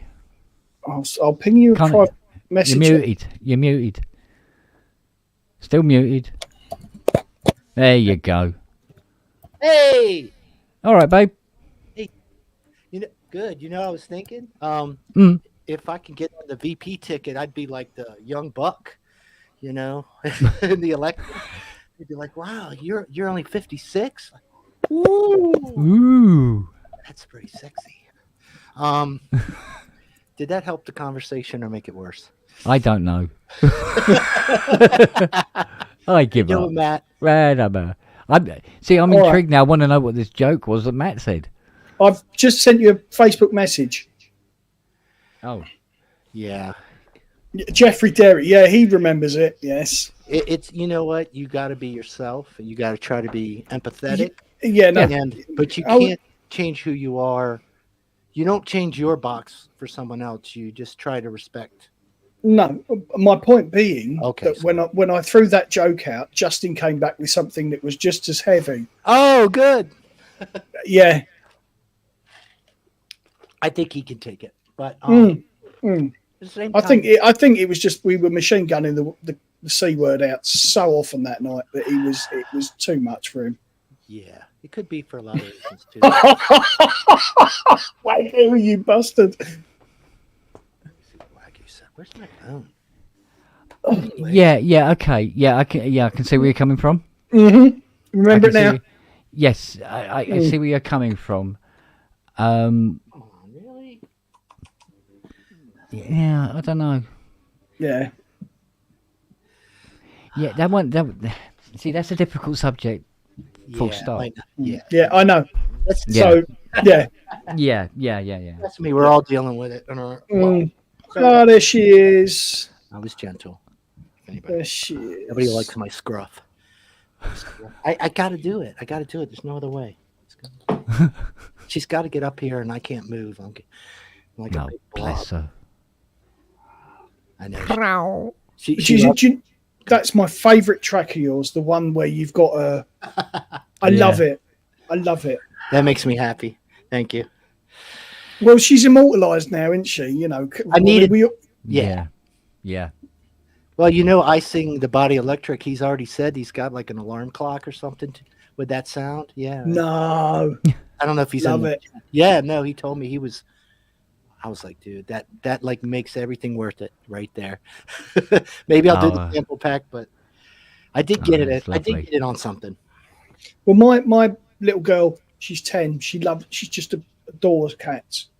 And when that came out and I played it to her, she was like, Every now and again, she'll go play the cat track. Yeah, no. It's good. So yeah, she loves it. Yeah, she's good. I wish I could sing as good as she meows. You know? She's got a very musical meow, hasn't she? Yeah, she's got some good stuff. And actually, I got it pretty good on that track because she did one at the end, and I didn't do anything to him, where she went, and it was just like, I was like, seriously, it's like every once in a while, if you've ever tracked a vocalist that was, or a musician that's really good, and they start doing something, you're like, oh my God, like that is really good. And that's the way I felt with her, Yeah, Special girl. Yeah. Performing on demand. How about that? Yeah. Pub forming. Yeah. Yeah. Woo. Yeah. No, I miss my cats. Yeah. Well, I'm not allowed to have pets here, so I get my fix when I go up to Hayley's because she's got the newborn. See, that's the other thing. When we had 9 dogs, I had 3 cats. Whitney, Smurf, and Buddy. We've currently got Dobby. Well, we adopted him, and his name was Effie. His owner had passed away. Yeah. But he wouldn't respond to it. So the girls are just sitting there throwing names out, and the one he went like that to was Dobby. So that it has remained. Yeah. Well, we're thinking of changing Lily's name to Farty. Windy. Yeah. Lady Guffner. Is that the new one? Is that the new... Yeah. She has got a stinky ass. You think so too? Yeah. Jeez, I can smell it from there. Colorado. It travels well. They do tend to have it may not be this, but I know when we got our last dog, they go through this really smelly ass stress period, and I think it's partially food and a lot of things. But yeah. First month was so miserable, and I was like, "Is this a genetic thing? Or are you putting your scent everywhere?" Yeah. Are you going to get better? Because if it smells this strong to a human, yeah. Holy cow! Yeah. Well, my dog used to sleep under the quilt with me in winter because she felt the cold. She's short-haired Staffy, right? But the problem was, did that, yeah. But she'd fart during the night, get out, and moving that would wake me up, and then she'd sit there and stare at me as if say, "What did you do?" It wasn't me. But by the time Larry was 19, getting on for 19, because he didn't die until he was 20 and a half. Bloody hell. Oh my God. He'd be laying in bed. That's a long time. And he'd be under the covers as well, kind of thing. Just his head sticking out. And it's like, kind of thing. And you go, holy fuck, what the hell? Oh, Jesus Christ on a stick. It wouldn't wake you up. In a fart catcher or something. Yeah, it was like something that it is with the quilt. Instead of a HEPA filter, something just drains it, or something that just sucks the gas, noise activated Febreze dispenser. Yeah, you're like. But I must admit, at the moment with Lily, I mean, if she was under a quilt and she let one go now, you'd know because it would just this fire would start and you just get this burn hole in the quilt. Try match, see what happens. Yeah. Oh, she'd be out the window, mate. Yeah. Bye. Saturn V. It's Husky. First Husky into space. So, yeah, no, but I mean, it's not like, oh dear, poor dear. It's not like that. It is honest to God. Holy oh, my eyes! Fucking hell, my eyes! I can't see. One that strips the linings from your throat. Yeah, it is absolute. It will go like that if you catch it. It's just because Fiona's thinking, maybe she's got some sort of gut infection going on. I mean, no, I've got a funny feeling that's a very, very healthy puppy arse. actually going on there. Yeah. And we're just going to have to put up with this The rest until of it the dogs are passes. like, ooh, this is Because when she goes on less, because I mean, her stomach is just constantly digesting food. Yeah. You know, it's 4 times a day she's fed. Yeah. You know? I think so. Yeah, and it's wow, you know. But They get I think she goes down to 3 times a day in is it about a week, 2 weeks time, and then she'll go down to 2 times a day, and then she'll just have dinner time when the others have their dinner. Whoa! But in the meantime, holy mother of God, yeah, don't open your mouth, Jesus. Yeah. Find the Listerine. Yeah. Oh man. So bless her little cottons. And besides, she like I said, it's Fiona always gets full force of that. I'm fine. I've got my trusty backpack when I'm sitting on the settee. All right, Siri, little head here. I love that one where you're sitting in the kitchen and she's on the chair behind you. Yeah. She stopped doing that now. Yeah. But that was her begging. She'd jump up on the stool behind me and just look at my back. He'll turn around in a minute and he'll have to give me something because I'm right here. She's got you trained now. She doesn't need to do it anymore. Nah. Oh, yeah. So I was thinking of playing a joke on Fiona and giving Lily some hard-boiled eggs. Oh, fuck it. Oh dear. Couple of hard-boiled eggs. That'll sort of, yeah. You evil, evil man. We probably have black suits. People from the government come round. Toxic spill. We've been reading some radioactivity in your house. Yeah. It's the Kraftwerk vocoder. That's what's doing it. Yeah. Yeah. Oh, gotta be. Oh, do you know what? You should really hear this Kraftwerk vocoder at the moment. Fucking hell. I should record the sound it makes when you turn it on. Do it. Because it's one of these things. It has to work up to it. So even the lights on the VU meters, you turn it on, there's nothing there, and then the lights slowly get brighter and brighter and brighter, and then it gets to full brightness, and then this sound occurs, and it's, oh my God, unbelievable. I'll have to record it. Stream it. What you want to do, set your iPad down, turn it on, and walk away. Yeah, but I'll get like 2 million views or something like that, you know. It's all right. Yeah, why didn't I monetize it? Shit. Yeah. Oh, mate. Yeah. You go back to Ian and go, fuck you and your TikTok. I got 2 million views. So what? I didn't see the show. What's the opinion on the Muse? What's the? I bought one.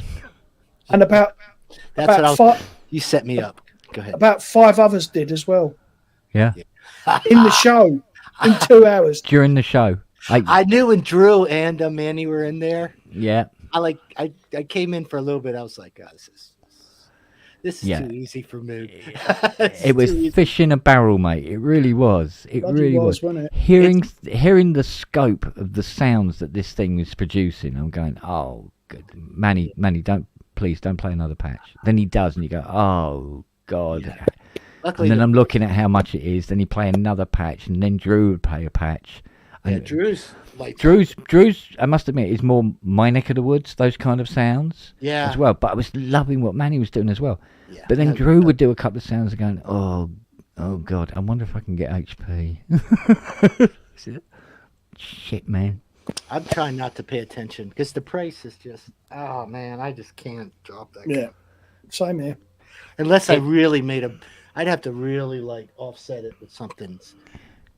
Well, the thing is, I mean, with the HP, I mean, I'm paying what would, I think, probably be about the equivalent of, say, $85 a month. Mm-hmm. Which, obviously, it's going to cost more because it's probably at 19% APR or whatever, but you don't feel the sting. Yeah. That way. If I could use it as like the MIDI controller, it would have to serve a lot of purposes, and it doesn't have poly, right? I don't think it does. Well, the thing is, they're talking about the firmware has the hooks to receive. Okay. Yeah, and this is probably an interesting point that I didn't get around to mentioning on the show. Technically, you only need one poly AT keyboard, really. Right. Yeah. Right. If you've got others that receive it, fine, and you can use it, but it's not the be all end all of the sounds that the machine does. No, I just it's a space and a you know what I mean, because eventually I need a new. I've been waiting for Arturia to I know Rob's got that timeline. yeah. Matt, we're gonna get in there. Get in this house. Flashlights and everything. I tell you what, I must admit, this Muse is the only keyboard that's come along that has been able to like push into the queue. Yeah. Do you know what I mean? Yeah. Oh yeah. Yeah. Because for me, it was going to be I'm really only interested in the PB12. Yeah. But this has come along and I go, yeah, do you know what? Swink. I know. But I do want... So, at some point, I do need a controller. So, I'm trying to justify somehow. But that usually, when it gets to that kind of price point, I get real... I just... Ooh. I can talk myself out of it. Yeah, but... Luckily. Yeah. The thing is, having a Moog come out for 3K is practically, it's just not a thing. You know, it's supposed to be 5, 6, 7. Hopefully, I was going to say, hopefully it's more available where you are too than, when the original Moog, like we all I felt like we got better deals in the States on it, but now maybe it's going to kind of be a little more balanced. You might find them used too. Whereas, because we typically with the Moog, something like that at 3K, I think that's what it is here. I haven't checked, but you probably could find one for 22, 24 within a year if you were patient. Somebody selling one. Yeah, absolutely. And then you can probably, But then what's going to happen is someone's going to sell a matriarch. And that's going to drop to like 14 or 12 used. You know what I mean? It'll pop up somewhere. And then you're going to be like, oh, what do I do now? I don't know. Yeah. We'll see. Yeah, I haven't. It'll be fun to really. Man, if I start, I got to stay away from it. Got to stay. That's the way it was with the Polybrute. It's pretty big, though. But then again, I fit this one in, so. Yeah. Oh, maybe here. You think so? Yeah, see, because Robbie just bought one of them as well, hasn't he? Yeah, I think he did. He had googly eyes when he started wanting to talk about it. Yeah. Kind of could get those Rob, like, so David. I was like, oh, God, you're in trouble. It's like a modular. Had the tone of his voice was kind of like, I'm getting in the modular. I'm like, whew. Yeah. I must, I know getting the gear is, obviously part of the fun. It is. But I think for me lately, I think getting the gear was like nearly all of it. Mm-hmm. So I've got it now. Great. I'm not going to use it for a while, but I've got it, kind of thing, which is just ridiculous. But you need to do something. It is cyclical, though. You do go through kind of waves, or you're kind of buying. And then if I can get myself kind of in that where I'm really engaged in it, I can get into that mode too, where it's like I get excited to come down and play it. But yeah. A lot of it comes from my dad. My dad was a stickler for having money in the bank at all times, and he would put money in the bank, and he always wanted to get a colour TV. His friend had a colour TV. He wanted a colour, and everybody was black and white, and then these colour TVs became available, and they were like 850 quid or something back then. when 850 quid was the price of a car. Isn't it? Oh, yeah. And he wanted one. The money was in the bank to buy one. He desperately would like to have one. They would demonstrate. This is weird. They were demonstrating on the BBC what colour TVs look like on black and white TVs. Right?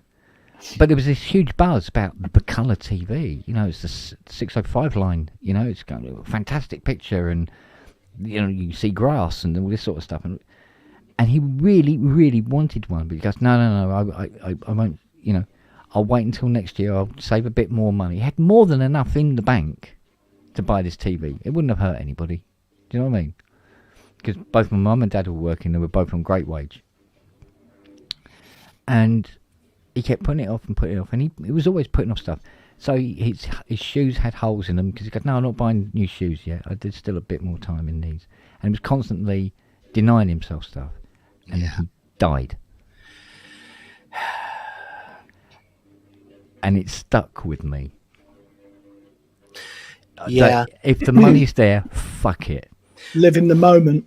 Well, yeah. I think Synthetic Andy tells a lot of that. He has that same kind of thing. It's a little different story, but yeah, you get and you know, there's something to be said for it. And I think the reason I think modular was a problem was that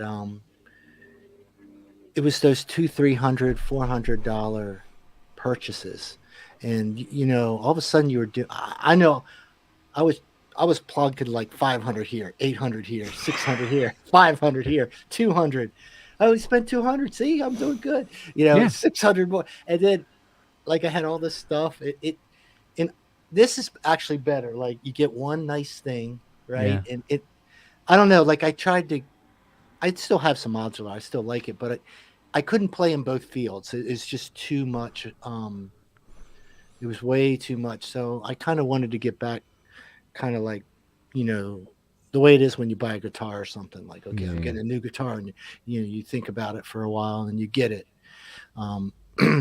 So yeah, I kind of like that better, because just the constant. It gets.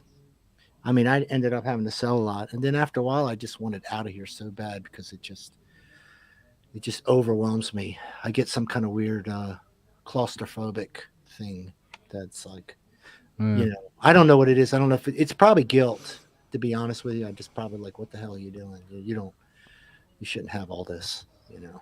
Yeah, I know. I don't know what the hell that means, but we talk to ourselves differently, right? You know? Yeah. Yeah. So.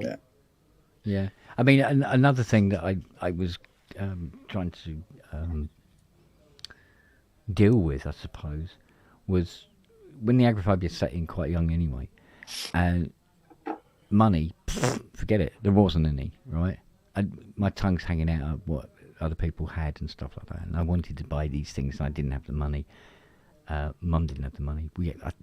I think we were on 35 quid a week. That's for gas, electricity, rent, you name it, right? Everything, food was in that 35 quid. And it went on like that for ages. I couldn't get a job because of the bloody agoraphobia and all the rest of it.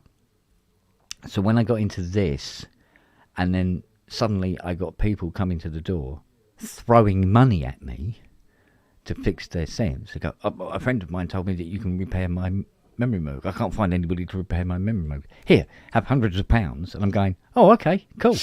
And taking it out into the kitchen. Well, I was working in the kitchen then. Taking it into the kitchen and repairing their memory moog for them. And then giving it back to them and go, here, have more money, right? Suddenly, I had money. Yes. Like, what do I do with all this money? Suddenly, I was able to look at something on Amazon and go, oh, I'd like that. Wait a minute. No, I can buy that if I want it. And I fucking want it. And buy it, you know? And it become like an illness. And just like, buying. But there's a buzz to it, isn't there? Yeah, but I was buying stuff for Mum. I was buying stuff for the dogs, and then I'd be buying stuff for. I bought a lawnmower for the old geezer who lives about 8 doors up. I was talking to him one morning, and he goes, this lawnmower, and he's got this push mower. I said, mate, you're fucking 73, and you got a push mower. Yeah, but I can't afford an electric mower. So I ordered one on Argos and had it sent to his address. And I saw him, it's a few days later and everything like that. He goes, "You won't believe what happened. This lawnmower just turned up out of nowhere." I went, "Oh, wow." Like that, and walked home. Ken will buy it for you. Yeah. So I bought it, and I go, because it was like, it's fun to buy it. It is. Because suddenly, for the first time in like 30 years, I could buy something. Yeah. And it was like, and it's taken ages and ages for that to, it's still kind of there now.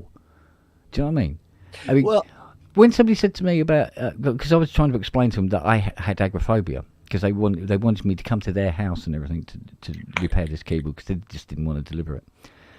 And I said, sorry, there's just no way. And they go, why? And I explained to them exactly what it was.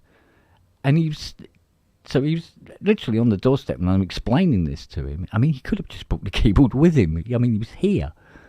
But he goes, "Oh no, it's really big, and I've got a small car and everything." And I said, "Look, sorry, there's nothing I can do." And I'm telling him about how I can't walk any further than probably the garage. Well, no, I can walk down to the green with a dog. Mm-hmm. And even then I'm sort of like, I need to get home. Are you done? Come on, we're going back. Thank God you're pulling, because the quicker we get back, the better. And so that's my limit, right? And I'm explaining this to him while he's standing next to my Mustang with his car parked behind my Chrysler. And you could see him going, "This does not compute." But you have this 7.5 litre fucking monster here. Owning it is fun. Yeah. Starting it up and fucking the neighbours up is fun. Yeah, seeing it you know what I mean? Seeing it every morning. Yeah. And when I open the curtains in the morning, there's this thing just outside the window sitting like that, go, "I'm yours, and I'm sexy." That kind of thing. Go, "All right, girl." Almost like I'm trying to show people, but I'm not a fucking loser. Do you know what I mean? Yeah. Go, "Look, I'm not a loser anymore. I can earn money." Yeah, I'm a loser. I bought a 7.5 litre Mustang, can't fucking go anywhere in it, but Yeah, I think it's just feeling a little bit more normal, probably. Exactly. I don't think it's a loser thing, but I know what you're saying. Yeah. Yeah, it's because I've gone from abject nothing. Yeah. And then suddenly got people throwing money at me and going, fucking hell, I'll enjoy this while I can. We at the back of my mind thinking about my dad denying himself everything and then dying. We think about how, I know you probably think about this all the time, how much the world's changed. And someone in that condition in the 50s or something, it would just been like devastating. Like isolate, totally isolated. But the other thing I've noticed, like, I've always was the type that, they'd say, "Hey, you want to go to the music store?" Like when I didn't have any money, I'd be like, "No, I don't want to go." Like, why not? I'm like, what's the point? I can't. So I didn't even know what was out there too much, because I wasn't curious, because to me it was irrelevant. Right. Yeah. That's just the practice. Yeah. I learned, you know what I mean? Yeah. Because I did this where I went to a music shop, because there used to be one very, very close at the time. And although it was quite traumatic, I did manage to get there. I think I went with Richard and went in there, and it's all these lovely synthesizers around, and I'm trying out a couple and everything like that. And it was great. It was really great. But I was so depressed when I got home, because I wanted to buy one of those things, and I'm going, there's just no way I can. And it was like, do you know what? When Ty heard that I'd bought the Alpha Juno, he went, "What the fucking hell did you buy that for?" It's precisely because of what you've just described. Yeah. Because it was the first Roland I ever played, and it was like, fuck it, I'm going to have one of them, because, I want one. Now I can do it. Yeah. You see it. Yeah. What? Fleabag is Fiona. I know.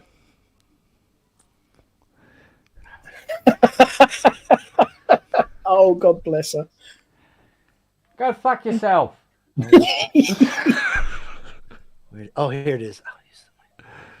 He's the only man on the planet who could get away with that. Yeah, because she knows I don't mean it. She knows I don't mean it. Oh, shit. I do love Fiona. She is bloody wonderful. Oh, she's great. She's a fantastic woman. She really is. Oh, yes. Yeah. That's good stuff. I tell you, when I came up the other week, you'd gone outside to greet Rob. Rob had just turned up. Me and Fiona had a little chat, and I got a little bit choked. And she just grabbed me and gave me a hug and said, "You're all right." Yeah. Yeah. Yeah. I know. Special. It's like this morning when I came downstairs, and like I said, the front room was an absolute. And she was on the toilet downstairs at the front door. And so I started collecting everything like that. And she walks in. And she goes, "Oh, God, you're tidying up already?" I went, "Yeah." I said, "Do you know what? Your mum was right." She went, "What?" I said, "I remember your mum. She took me to one side one night. She goes, you got to watch her. Just so lazy. She'll just let everything just get worse and worse and worse. She won't do anything about it. You'll have to do it. So you be aware." Yeah, she goes, "She was right, wasn't she?" And she goes, "Nah, fuck you." I said, "Right, here's your tea." So, and it's all right. You can be like that with. She's fine with. I mean, some of the things she said to me, but because neither of us mean it. Yeah. It's fun.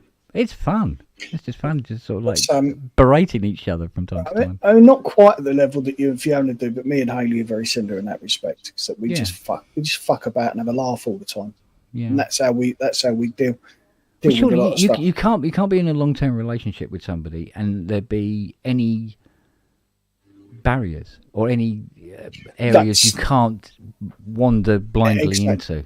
Exactly. Really, for it to work. Yeah. But she was she said she was on. We got this.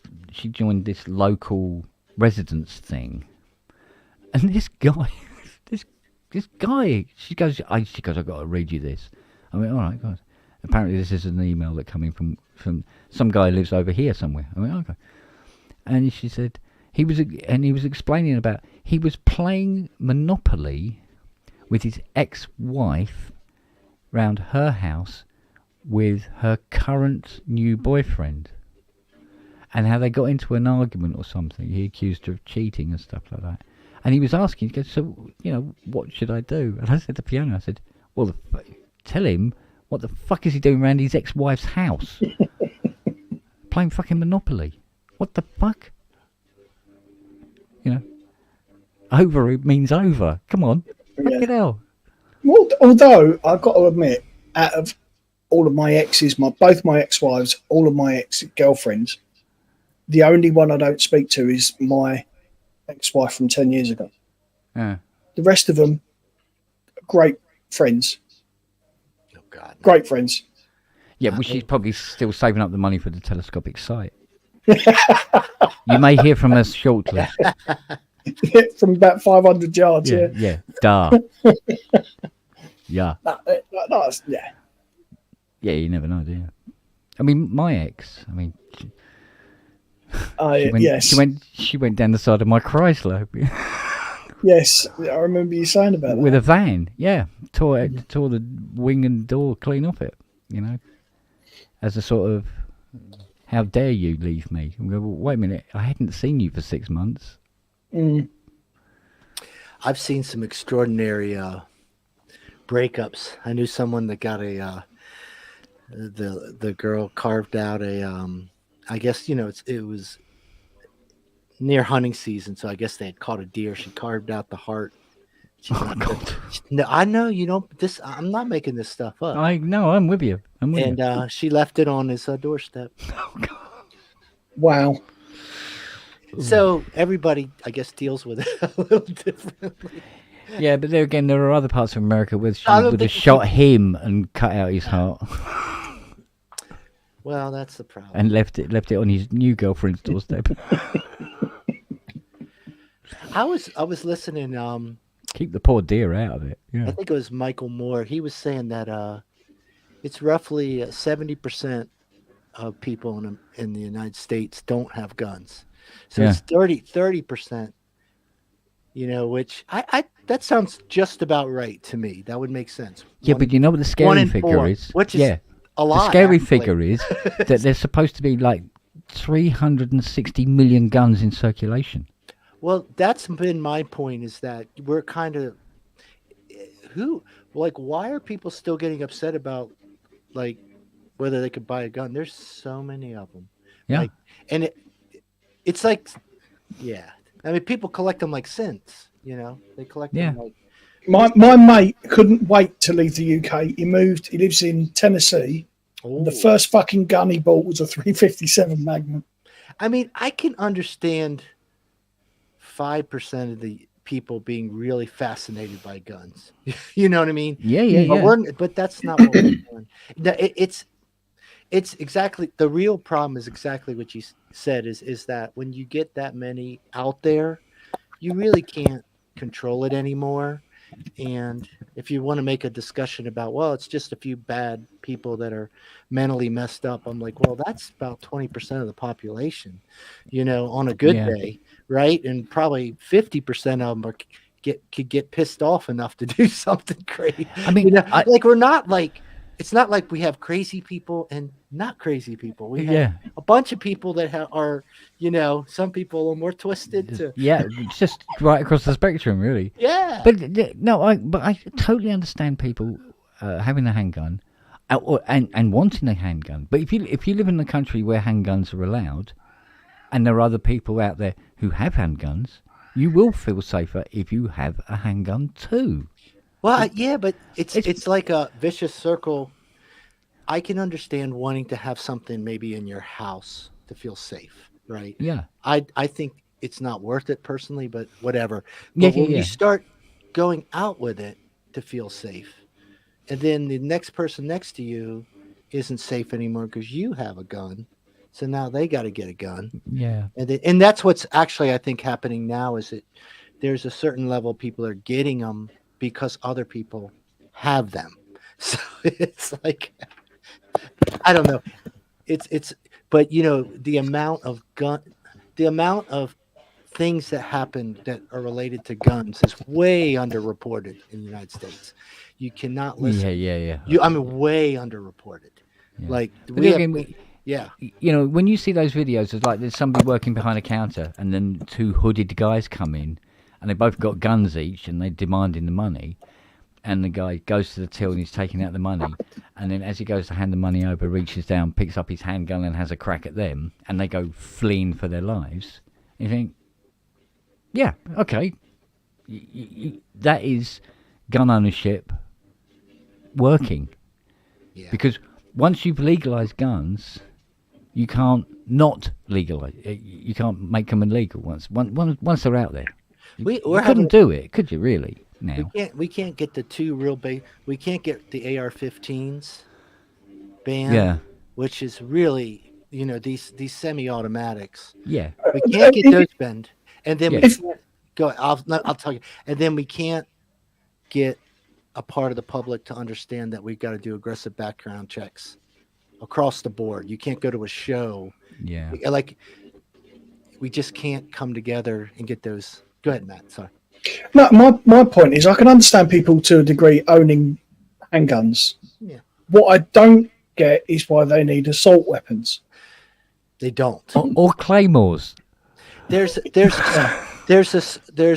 historical kind of this militia thing, and sometimes we're too smart for our own good. So there's this belief that this is the check and balance of a rogue government, right? That we can form militias, but we can see that it's when you get to 330 million people, wherever we're at, it's maybe when we had a couple million and they were all, it's beyond logic now. It's like you can't solve anything. It would be a completely nightmare scenario where, you know, one militia, and it's absurd. It really is. The best argument for gun control I've ever seen, there's a comedian called Jim Jeffries, and he does a 2-part thing on gun control on YouTube. Look it up. And it is the greatest argument against it I've ever seen. Yeah. Well, you see, it's yet another one of those. Well. Yeah, but it's one of those really thorny subjects. Well, there's a duality between good reasons for owning a gun against good reasons for not owning a gun. In equal measure, isn't it? And it's very. But we can't be equal if your neighbor has an AR-15 and you don't, right? There's already a power struggle going on. I think I've told you the story of the guy. He was not across from me. He was about 2 houses down, and he went a little mental. He was threatening his wife. She was running down the street. We had a SWAT team come around, kick us out of the neighborhood. This is years ago. Yeah. About 8 years, they kicked us all out. He ended up killing himself, but guess what they found on the house? He was loaded to the hilt. Not just one gun, not just one. But the point was that we're all stopped and go, this guy goes mental. You can't. Yeah. There's no reason to feel safe, right? None of us are safe, right? And really, the best thing we do is try to trust each other, try to keep people. It's like, and so the whole thing is just, it's absurd. But then we get like this Olympic event where we got this athlete. I'm going to go there. I don't know if we have yet, but so it's a big thing politically here now. It's on the fringes because there's obviously the trans thing where we're becoming. Mm-hmm. We get that, right? That's it's slippery, right? Because now you've got males, whatever. But the Olympic thing, the way I understand it was, it's someone that was a female that had male chromosomes, right? It's as I understand it, these are people, unfortunately, that are not classified within our system easily, right? We got male, female, and then we've got something else. And my point is this: there are parents out there worried that someone like that is gonna, like, it's really getting the more transgender, but they're making these connections that my daughter's not going to be safe playing sports. And then I just want to go, but what about the guns? What? You could control that. The worst thing, you just tell her, hey, come off the field, right? I'm talking we've got 360 million guns right now. We've had events even in my city, which is just one little shitty place. You could tell people events and they go, oh, I didn't hear about that. Oh, you didn't hear about the guy getting shot down at the, killed at there was a fight, and, oh, no. I didn't. Well, we don't have it happen that often. I'm like, no, remember the postal office guy last year? His girlfriend came and killed him in broad daylight while he was working. They have a custody suit. Well, yeah, you're right. Yeah, there was that. And you remember that last week there was, I guess it is more than every 5-10 years. But we can't. Like, we're weird, like how we think of things, Yeah, but I mean, that happens a lot. Let's face it. I mean, there's this thing where I don't think it's purely a thing that happens in America. I'm sure it happens everywhere else, but it seems to be focused on, at least from the outside, that it occurs in America a lot, where there's a thing because we were talking about a lot of the people supporting Trump, for instance, unable to have two ideas in their head at the same time. It's only the one thing, and they only focus on the one thing that they want to focus on, and will ignore everything else. Like they interviewed this guy on the street, and they said about what do you think of the Constitution? And it was all, the Constitution, what makes America great, sort of thing. Yeah, okay. And he goes, blah, blah, blah, blah. He says, you know that in the Constitution it says that there should be a separation between church and state. Oh, no, church and state should be this, blah, blah, blah, and all this sort of thing. And you go, yeah, but it's in the Constitution. Now that thing you love to death says there should be separation of church and state. And they're kind of going, embolism over it, and but that happens a lot now. Yeah, go ahead. Yeah. No, and it's the same with guns. There seems to be that thing approach to it as well. You can't talk about them in the United States. Yeah, it's just like if you talk, it's hard to have just regular conversations with someone about it. who has a strong opinion because they feel it, like you're attacking them, when really for me I'm being really analytical, so I tend to like to talk about whatever, right? I don't have a lot vested in it, but I do, like, to your point, when I can listen to people, I go, it sounds, are you listening to yourself right now? Because you sound conflicted. It doesn't make sense what you're saying. Yeah. And you know, and so I've been spending a lot of time listening to people that want to support Trump. They're not all the same, right? Yeah, There is. So you imagine there's the MAGA, and that's kind of like the cult. And then there's like people that can't support a Democrat. Yeah. They're not the same, right? There's Yeah. loyalists to Trump that just whatever he's feeding them is filling their cup. But then you've got the more fundamental conservatives, right, that are not anything like this, and they're really they're like strong on defense, military, fiscally conservative, austerity. I'm not judging them. They're different though. They're what they may be never Trumpers. And then you have a lot of the Christians are very fractured right now. They're Christianity obviously being the biggest religion here. By no means is every, we got Lutherans, we got Mormons, we got Catholics, we've got Protestants, you name it, we got it. Yeah. Right. So there is no one religion in this country. So we've defaulted to this thing, Christians, right? And they're not one thing. And they're not one supporter of one thing. But to your point, there is certainly, we're struggling now. It keeps coming back, this idea of church and state, right? And it's really about the society now is getting bigger. We're up to what, like I said, 350 million. It's getting more complex, right? If you look at the demographics of the United States, it is not one thing, it all. Like, I think they're saying that 40% or something, I forget what number, are mixed. It's like we're really becoming mutts, and really Europe is mutts too, right? It's just more white mutts, but melting pot, isn't it?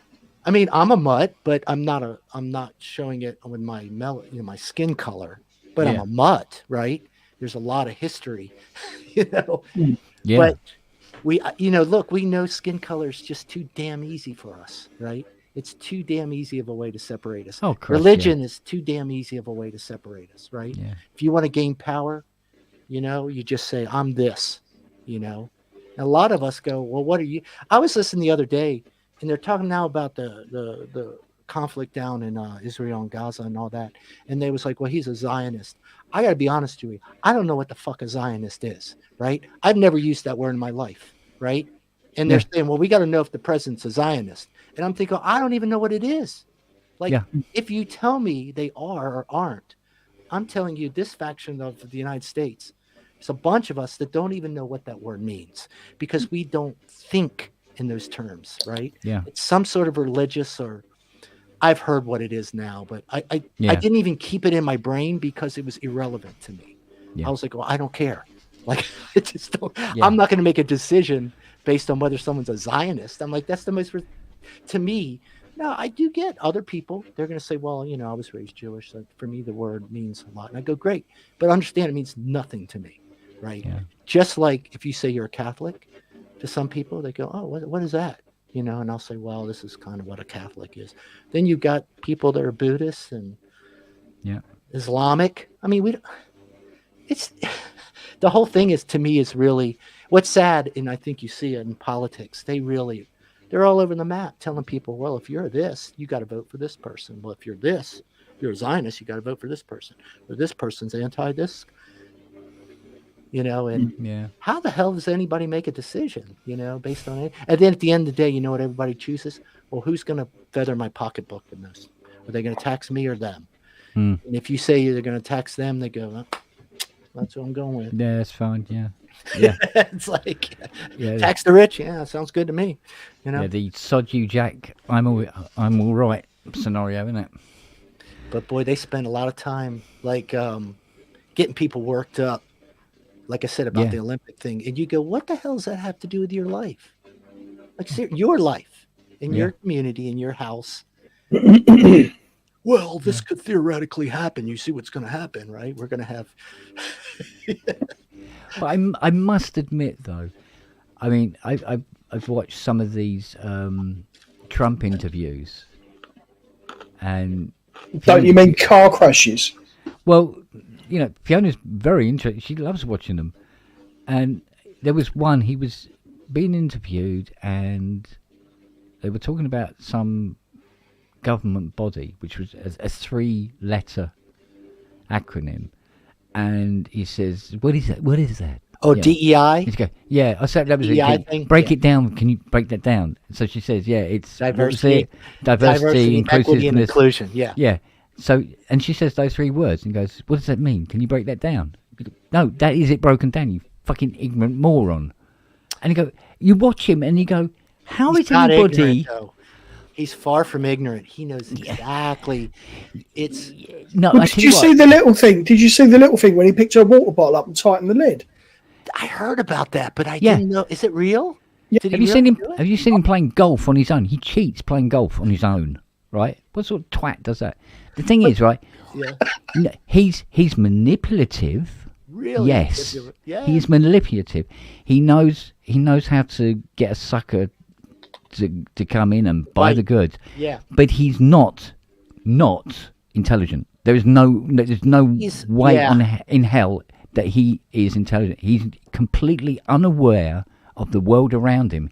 He's never exposed himself to it. He has no idea what it is. He's not analytical in the way you think he is, but uneducated, shall I say, rather than moron, uneducated. I've watched him a few times for the debates, and I clearly can see that he has he pivots the discussion ways and confuses you a little bit. Yeah.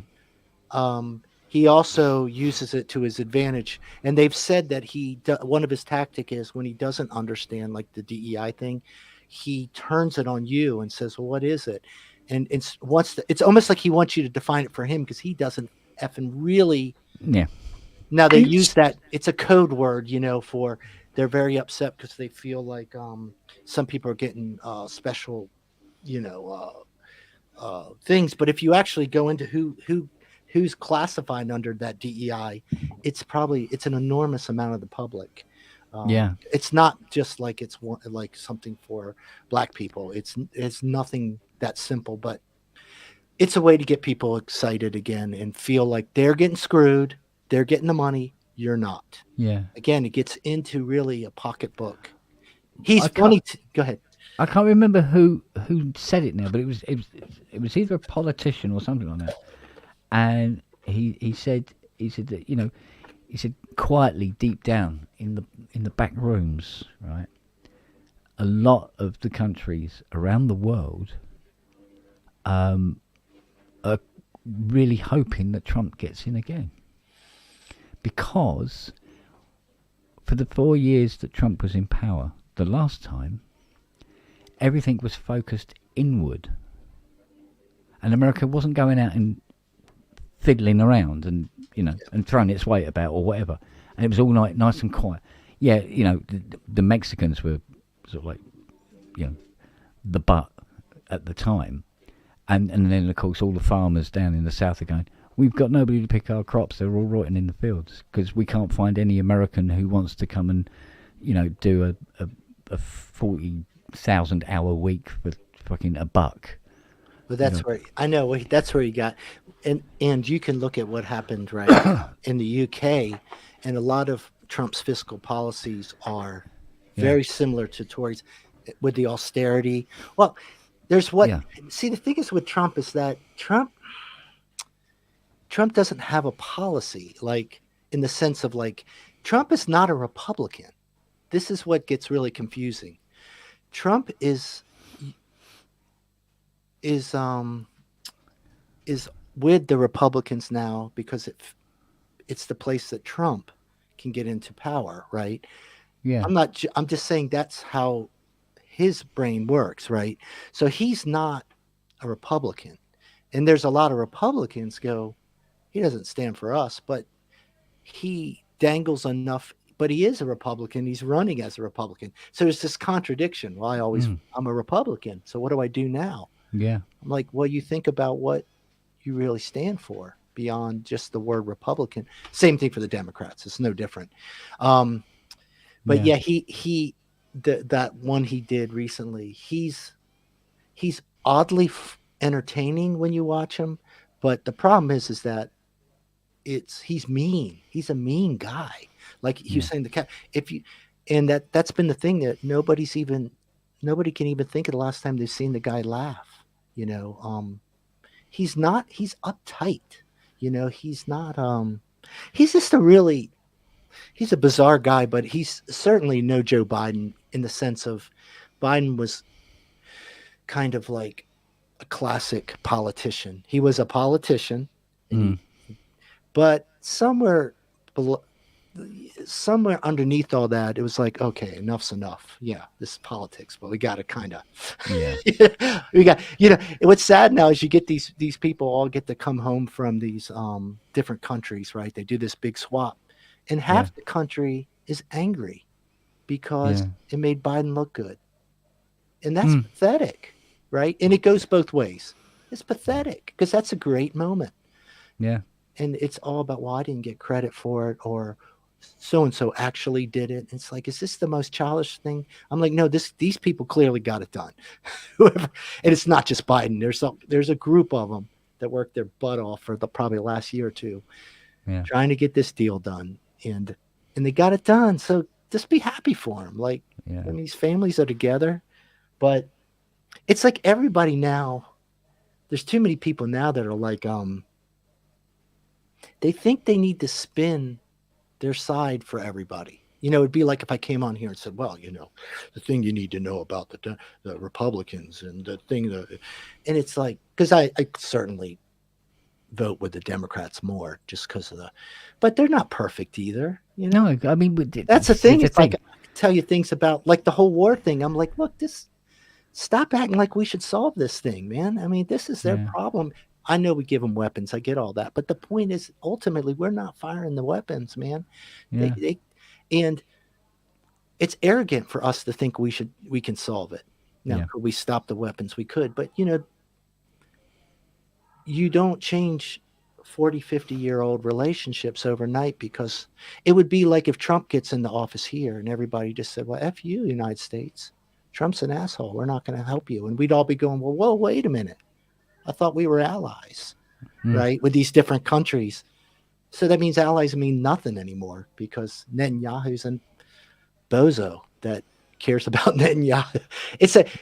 But if you say things are complicated, everybody just gives you the finger, like, oh, you just don't care. You go, it is complicated, man. Like, you know. But I mean, politics for me has always been the same thing. And I've always used the same analogy that, like, for instance, you've got four parties. You've got you've got the Conservatives, you've got Labour, you've got the Liberal Democrats, and you've got other, right? And it's literally, you walk into a booth and you are presented with 4 bowls of shit, and all you have to do is decide which one you're going to eat that you think is not going to make you as ill. Yeah. And that, because you'll vote for a party that you feel will help you in the situation you are in, or you hope that will open up a future for that you feel is the right path to take. Go ahead. And then everybody does, you know, they vote for the ones that they think is going to help them the best. And then 9 times out of 10, that party that they voted for does get into power, and then it's not really delivered, or or they completely U-turn on it, or it's never brought up and you never hear about it again or anything like that. And, you know, over and over again, people are either being failed, or it comes into power and then it's not quite the way they thought it was going to be, and they're now worse off than they were to start with. And when they're talking about, you know, there's been a very, very low turnout for the election this year, and it was like, they go, fucking hell, I'm surprised anybody fucking turned up at all, to be honest with you. Do you know what I mean?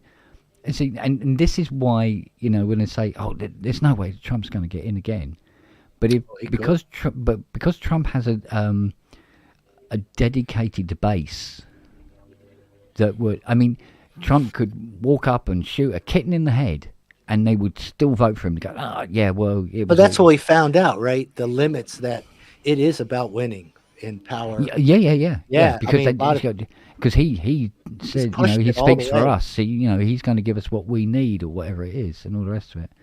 And, down with the gays and, down with people who don't believe in God our God. And all that sort of thing, and they're dedicated, and they will vote. And other people are going, "Oh, what's the point?" and stuff like that. And that's how these people get in. But he is an anomaly. If I go back and look at a lot of the last presidents we've had since the 70s, and even some of my thought, like Bush, certainly the younger Bush, he wasn't an evil guy. We painted him as an evil guy, and but what has the guy been doing since he got out of office? I think he paints. Yeah. He was gone. He's actually talks to the Obamas, and they're not. We've actually done a pretty good job, generally speaking, of not putting complete corrupt fools in office. Now the system around him is corrupt. Right, but the actual person, Trump is the first one that is a different anomaly where it's him, you're buying him, and then because he doesn't give a crap about the whole system. Yeah, he thinks it all sucks if it doesn't. He doesn't care about the FBI. He doesn't even like the military guy. I mean, they give him advice. They said after a while he wouldn't even go in and do the briefings. It was just, he was just like, I don't give a shit. He knew what he wanted to do. It's absurd. It's like, and they're scratching their heads like, well, I mean, we got all sorts of places. We got to talk about Angola. We got to talk about Ecuador. We got to talk about, He didn't even care. And on some level, you think, well, that's great, but it's not great because, because he oversteps. And I think, the idea of getting out of NATO, it's not even like. And that's the kind of thing he talks about. Well, I'm going to get us out of NATO. I'm like, well, look, no, we got these deals. You don't just walk away from them. To me, that would be it's just not what we do. You know what I mean? You don't, it's the whole thing is crazy though, how intense it gets and how irrational people get about it. But, I don't know. We're having a little more fun now. I guess if we're going to have a real election, at least Biden had to go. It was so funny. Everyone's everybody knew he had to go, and they kept saying, "Well, nobody wants him to go. It's just the media." I said, "Have you talked to everybody in your street? Dude, have you heard him talking?" Yeah, everybody saw it. They were like, "Dude, he's got to go." Right, yeah. Gents, I'm gonna disappear. Sorry, Matt. Yeah. No. You're fine. Listen, I'll speak to you soon. All right, darling. You love yourself. Take care. But anyways, it is be what it is. I love to study it from an analytical. It's real fun for me to analyze it. I don't have any control over it, but it does give me some insight into people a little bit. And I don't, other than the real intense, more cult followers, I'm pretty chill about the whole thing, because you can't, if you live in like Southern Alabama, that's just a different world than where I live. Or have ever lived. Hey there. Hey, Dave. What's going on? Looking good there. You look like Canadian Jesus. No. Canadian fat Jesus. No, I'm just sweat.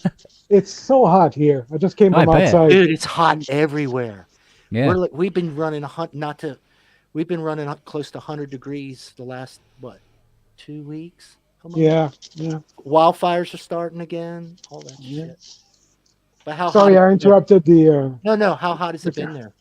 Well, right now it's Celsius 32. Yeah. With 65% humidity. Yeah. It's pretty bad. It's been up to 38, but no. Yeah. Yeah. No, going outside is torture. That's what it was today. I took a little walk for about 15 minutes. We're already up a mile, and you just get back in and you're just like. It's exactly. I walked 2 kilometers. I'm sweating, Yeah. Whether that was good for me, who knows? Are you getting a Muse? Oh yeah, it's You already ordered yeah. it? I was watching the show today while working, and yeah, it looks like they did it right. Yeah, they've nailed this one. Yeah, Really have. Yeah. That's look cool. at half the price of a Rogue One. One. Yeah. Yeah, the ones are getting cheaper. There's definitely some people are starting to yeah. Well, No, they stopped making them, so right. yeah. So they'll Yeah. stay up. Yeah. No, Yeah. that no. I mean, I think at one point they'll just liquidate the stocks. Oh, yeah. Yeah. Maybe in like 20 years we'll say, wow, that Moog One. Why didn't we love that thing? He was, Yeah, well, It's buggy. it's like these. I know. No, we know why. Yeah. Yeah, exactly. Buy the Yamaha instead. Yeah, but I mean, you know, like where this has, you know, lost the voice. It was on for 2 hours, for fuck's sake. Oh, the polymo, yeah. Right, and yet, you know, there's two guys queuing up to throw, you know, 10.5K at this. Wow. Well, but you pay for. I mean, it looks good. Sorry. Yeah. It looks good. It's got knobs, Yeah. and it's the history of it. Yeah. For sure. Yeah. Yeah. That's why I wanted one of these because to me this is so brutally impractical. The Matrix Brute. Yeah. The fact Yeah. that they made it, and then when people started dumping them. That's when I bought this one used, and it was pretty much brand new. Yeah. I was like, man, I don't know what they were thinking when they made this. It's super cool, but it doesn't make any sense. And in some ways, you know what I mean, making this behemoth mono synth that, Well, Yeah. it's like a one voice modular. yeah. So it's kind of like one of those things. I'm just like, this is like one of the coolest things that came out because it's just so absurdly, like they just went for it. So I Yeah. was like, yeah, I can have one of those. That's just too cool. Yeah, well, it's the French, I mean, they did this, and then they did the opening for the Olympics. Yeah. See, and there was a couple tweets. I got a couple Catholics in my family. It's just like, I didn't even engage. It was just like, what is all this? I'm like, I'm staying out. I'm out. I mean, hey, it just sucked. It was not coordinated. It just, which is surprising. Yeah, I mean, I like anything that goes for it, and maybe forces. But the light show at the end, was amazing.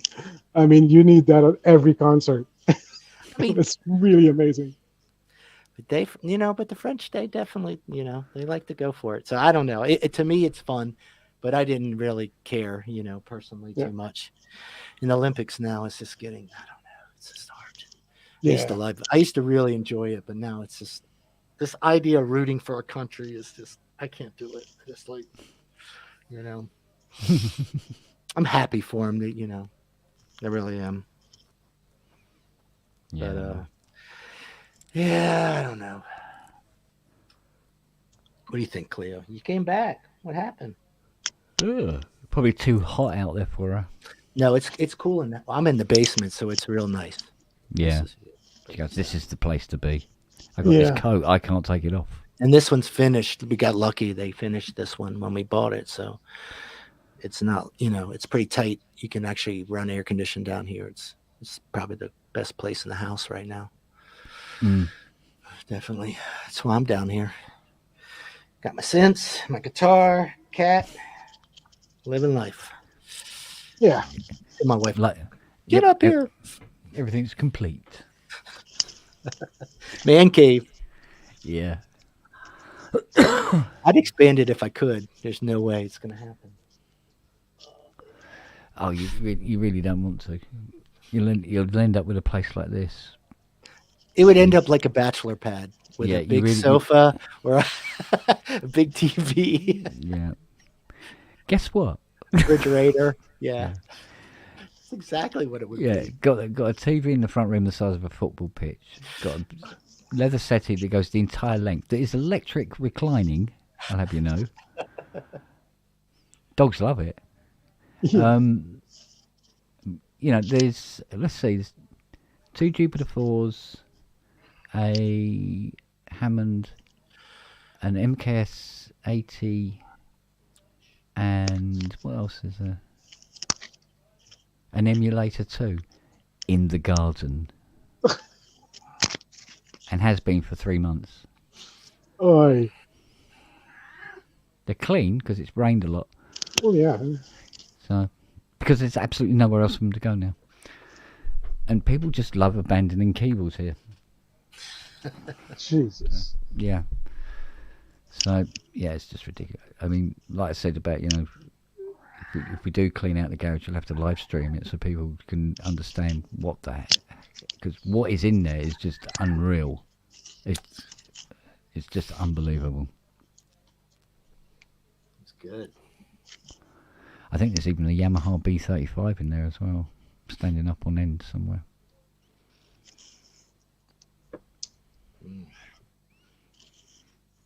I originally bought when I was 17 and sold. And then bought it back. And then bought it back. Yeah, and bought it back about 25, 30 years later. Because it was like, oh. And then went, oh, I've got nowhere to put this, have I? I'll have to go in the garage.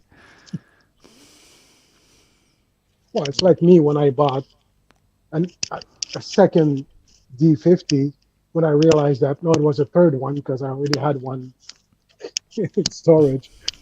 Kind of stupid, but, Yeah. No, it's always surprised me, some of the things that get abandoned. You think, well, surely you want this back.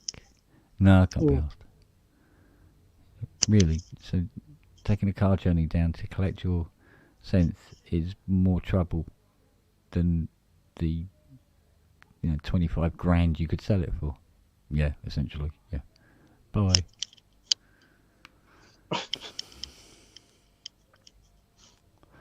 oh, yeah. Yeah, it's sort of like, I don't know. It doesn't make sense.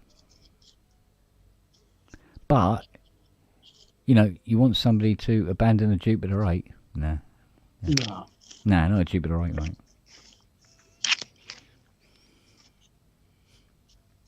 Oh, there's definitely people, they've forgotten where it is. They've forgotten. Well, I mean, what happened to Jupiter 8? The things that are in that garage, I mean, off the top of my head, right? There's a memory Moog out there.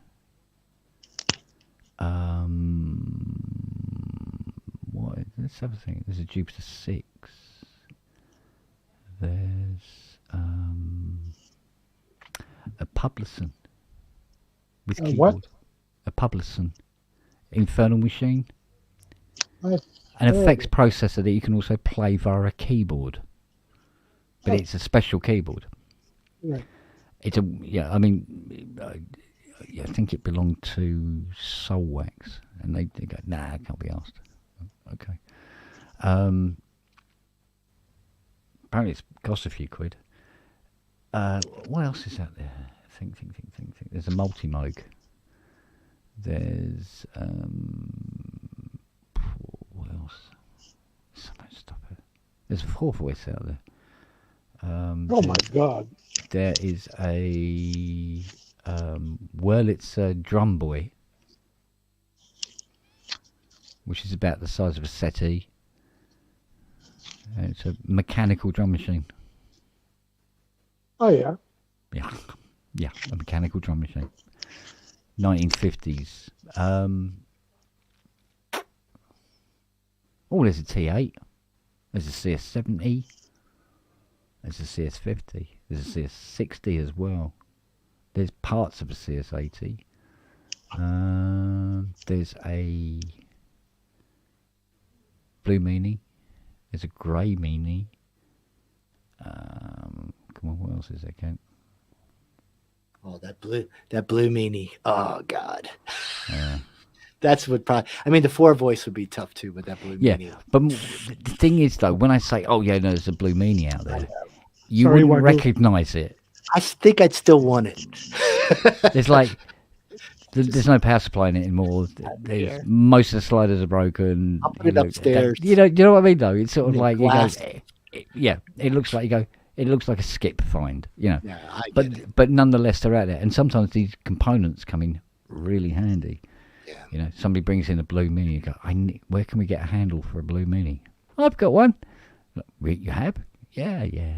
We'll sort that out. Don't worry. But yeah, there's just so much of it. There's just so much stuff. The shed in the back garden, which is a 12-foot long, like a big wooden garden shed, is just keyboards from one end of the shed to the other, like 3 deep. Wow. There's T8s, there's Jupiter 8s, there's emulators, there's, oh my god, Cat, Mini Moogs, You name it, it's there. Yeah. Then the hall is just full of keyboards. There's a Trident Mark 1 and a Trident Mark 2. There's a Jupiter 4. There's a immaculate DX7 in a flight case. I'm still waiting for the guy to come back for that. Then there's at least 4 ARP 2600s in the workshop, along with the DX1, an OBXA. Just loads and loads and loads and loads and loads and loads of stuff. And then the attic's full of keyboards as well, on top of that. Open a museum. You and Ty should have you could have a I battle. still haven't got anywhere near as many keyboards here as Ty owns, that are all beautiful and immaculate and fully working. Yeah. I hasten to add as well, on top of that. With an inch of dust on them, because you never dust them. But. Well, yeah. So, but yeah, it's just weird that these people don't want them anymore. It's like, I mean, why would somebody go, oh, I can't be bothered to come and pick up my T8? You know, it's worth 10k. Yeah, I can't be worth. But how long is some of them been sitting there a long time, right? Yeah, absolutely. Some of them go back 20 years. Yeah, people quit. I'm always shocked when I talk to someone I used to know, and they'll say, "Hey, you still play guitar?" No. I'm like, what? Yeah. You know, so maybe that's the same way. Somebody's dog's barking. I'll be right back. Yeah, it's just weird, isn't it? But, yeah, well, I mean, I've left keyboards behind after a recording session in the studio, and can't find it anymore. Can't get anybody to leave a 1967 Mark 1 Mustang. Yeah, that'd be nice. Done in the John Wick colours as well. You know, I'd be really happy, but no, nobody ever does that. I don't know. Somebody asked me the other day, goes, what's it with you in American Muscle? Grew up with it. See it on TV every day. Yeah, I'd kill for a Charger, 1970 or 69 Charger. In the specs of Dirty Larry or Dirty Mary Crazy Larry, whatever the title is, in that color. I love that car. Yeah, that's a beautiful car. But I also, I fell in love with the Buick Riviera boat tail. I loved that. With the split window in the back? No, I think it's just a curved, almost like triangular shape window with a big boat going out the back. Yes. Yeah. It's not exactly an immensely pretty car, really, but it is a pretty car. Somehow. It's got character. Yeah, and it it's different from all the other cars. Yeah. I mean that's why you had the Chrysler 300C estate, because it doesn't look like other estates. And you get people you got their SUVs and they all look the fucking same. Yeah. You go, what is that, a Toyota? No, it's a thing. Well, it looks exactly the same as a Toyota. Yeah, well, it is practically in the same shape as a Toyota. Yeah. Anyway. Whereas the Chrysler, you go, is that a Bentley? No, it's not a Bentley. It just looks like a Bentley. It's big and bulky. Yeah. Well, it has literally a Bentley grille. Yeah. Yes. And you can even buy the Bentley badges for them. You can buy a B badge, that fits the Chrysler. But I go, it's a bit wanky, mate. Don't do that. No. Then put a B on it. It's a bloody Chrysler 300C. But what pisses me off is Hollywood has decided that the Chrysler 300C is the car of the bad guy. Well, yeah. All the bad guys are driving 300Cs. It's like, oh no, be that that's the getaway car. That's the car that, you know, Reacher should be driving. No. He's being followed by a guy in a 300C. Right, so the Chrysler Escalade is not Chrysler, the Cadillac Escalade. It's the same thing, right? Yeah. And they seem to roll over very easy, don't they? Well, they're always so fucking big. Yeah. But yeah, so it's like, okay. So I've got the bad guy's car. Okay, whatever. So I mean, even technically, I suppose. I mean, the Mach 1. Although it's technically the hero car in the original Gone in 60 Seconds. I mean, he was being chased by the police, which kind of makes him the bad guy. So. Yeah, but it's a bad guy with a good heart. So. Yeah, that kind of thing. So. He's bad because he has to. Yeah, my friend of mine, he had a Chevy Bel Air, 1950. Was it 1957? Oh. It was a 1957 or 1958 Chevy Bel Air. Absolutely immaculate. It was a beautiful car. And then he got he sold it. I don't know. And he bought a Gran Torino, but it's not the Gran Torino that, you know, the Starsky and Hutch Gran Torino. This is a big Cadillac-looking thing, right? With a huge long bonnet, huge long boot.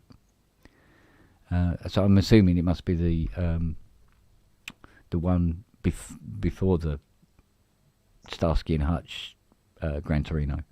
Well, yeah, because the Starsky and Hutch was in the 70, what? Yeah, so this would 74? Yeah, so this would be a late 60s model or something like that. Right. Which was completely different. Actually, at first glance, it looked like it was just a huge 60s Cadillac. Yeah. But it was a, you know, Gran Torino. And and that was that was a boat. So right up, you stamp on the anchors and it just went like this for about 4 minutes. Yeah, because the suspension is so it's so light. You know, you could run over school children and not know it. Which I'm sure happened. Were they school children? I didn't see it.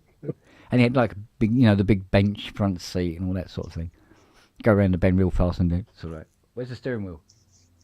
Come back again. Oh. And everybody in the back going, yeah, it was a fun car. And that was I think it was a 7-litre as well. Big old lump.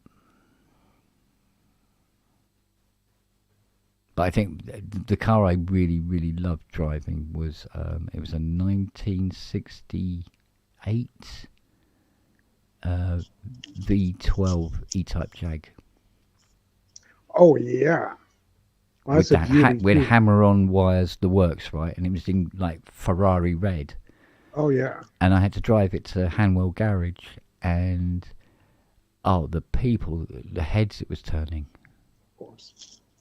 Because even back then, you know, because this would be 1980, late 79, early 80, something like that. I drove out there, and and this was supposed to be the chore. This is the chore they gave the apprentices. And when I said I don't have a driving license, I mean, it doesn't matter. We're putting trade plates on it.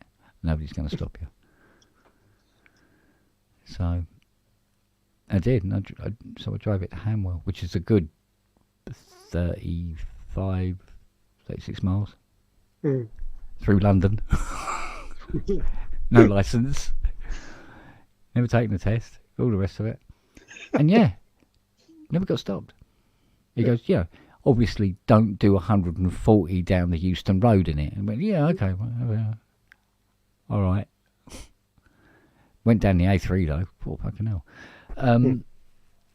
I've driven like vans, box vans up into town and stuff like that with no license, nothing. madness. But that was a beautiful car to drive because you really knew you were driving it. You know, Right. It was. You were in tune with the suspension. You felt everything. Do you know what I mean? But the power, holy mother, and the sound it made. It was beautiful, beautiful car. So although I'm like, driving through Croydon, you're going, oh yeah, no, you imagine it's sort of like the hills in, Switzerland. All it needed was because it was an original. It didn't have a cassette player or anything like that. It needed a cassette player playing some Montevarni or something. Driving, I'm driving around the mountains in Switzerland and stuff. But yeah, good fun. Back in the days when I didn't have agoraphobia, couldn't fucking keep me in the house. I love no money. But like I've said to many people before, I think if I didn't get agoraphobia, I'd be dead now. Because I would have killed myself. I would have wrapped a car around a tree or something. Right. Or the guy I was in the car with would wrap it around a tree when I went off to the top of Box Hill. So, yeah, it's an interesting experience. That's what I put it down to anyway. You got to salvage something from getting agoraphobia. If I didn't, it would have killed me. It actually saved my life. Well, there you go. Good excuse. Yeah. That will do. That works for me. Yeah. Oh, mate. Actually, I had a touch of agoraphobia when I was 18 to 20, roughly. And it happened only when I was in a movie theater or at a concert, like watching a concert. Not being on stage. I was fine on stage, but watching it, like these two, I couldn't stay. Just like that impending sense of doom and, well, you know what it is. Yeah. Yeah. And I'm lucky it got away. But when you talk about the symptoms you get, I kind of get it. I mean, it's not as bad, but I do understand the feeling that I have to get out of here because the world would explode or whatever it is. Yeah. Yeah. That's just I have to be somewhere safe. Yeah, I know what you mean. Yeah. Yeah, but it's kind of like that, but it's on this chronic can't breathe, I'm going to die level. But it is literally the same thing, yeah. Yeah. Well, I've had that. Like, I'm going to die, and grabbing my girlfriend by the hand in the movie theater and just like running out. And she's in high heels and she's following me as she can. So yeah. So yeah. I'm really lucky, and it went away on its own. I mean, sometimes I still have anxiety attacks. Very seldom, and it's when I have like a lot of stress in my life. I have an anxiety attack while I'm sleeping. I wake up and and I have to run around the house, and I just like, what the fuck's happening? Nothing's happening. Nothing's happening, Jeff. Nothing. Yeah, I know what you mean. I know exactly what you're talking about. Yeah, it's weird that. Isn't it? Oh, Then putting the finger on, forget it. Can you guys hear me? Yeah. Now we can. Yes, I was seeing you were talking before, but no, something. Let me flip something down. got screwed up, but now I'm getting this crackle. I think. God. No, I know hear any decent. Yeah, I know in our family, like my dad used to get what we called night terrors, where he would just get up and he would take off, and I'm pretty sure at least one or two of the family members got it.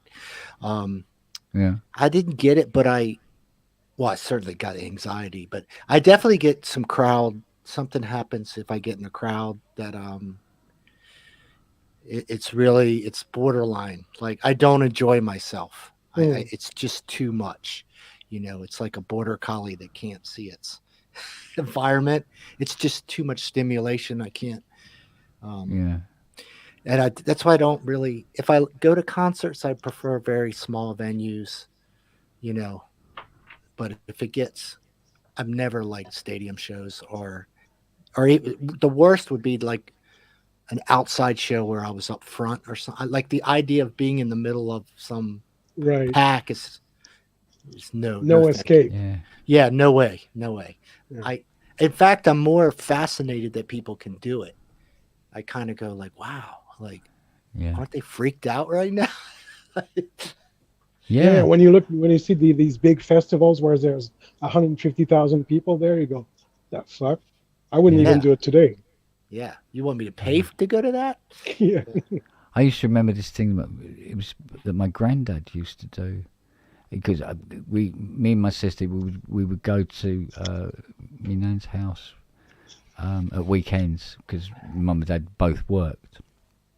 Of course, there's no school on the Saturday and Sunday, so we'd get dropped off at nan's on the Friday, and I mean we were used to it after, we didn't really notice it anymore. But it was weird that my granddad be doing something or watching TV, and suddenly he'd go very quiet, very still, and then suddenly rush out of the house and disappear.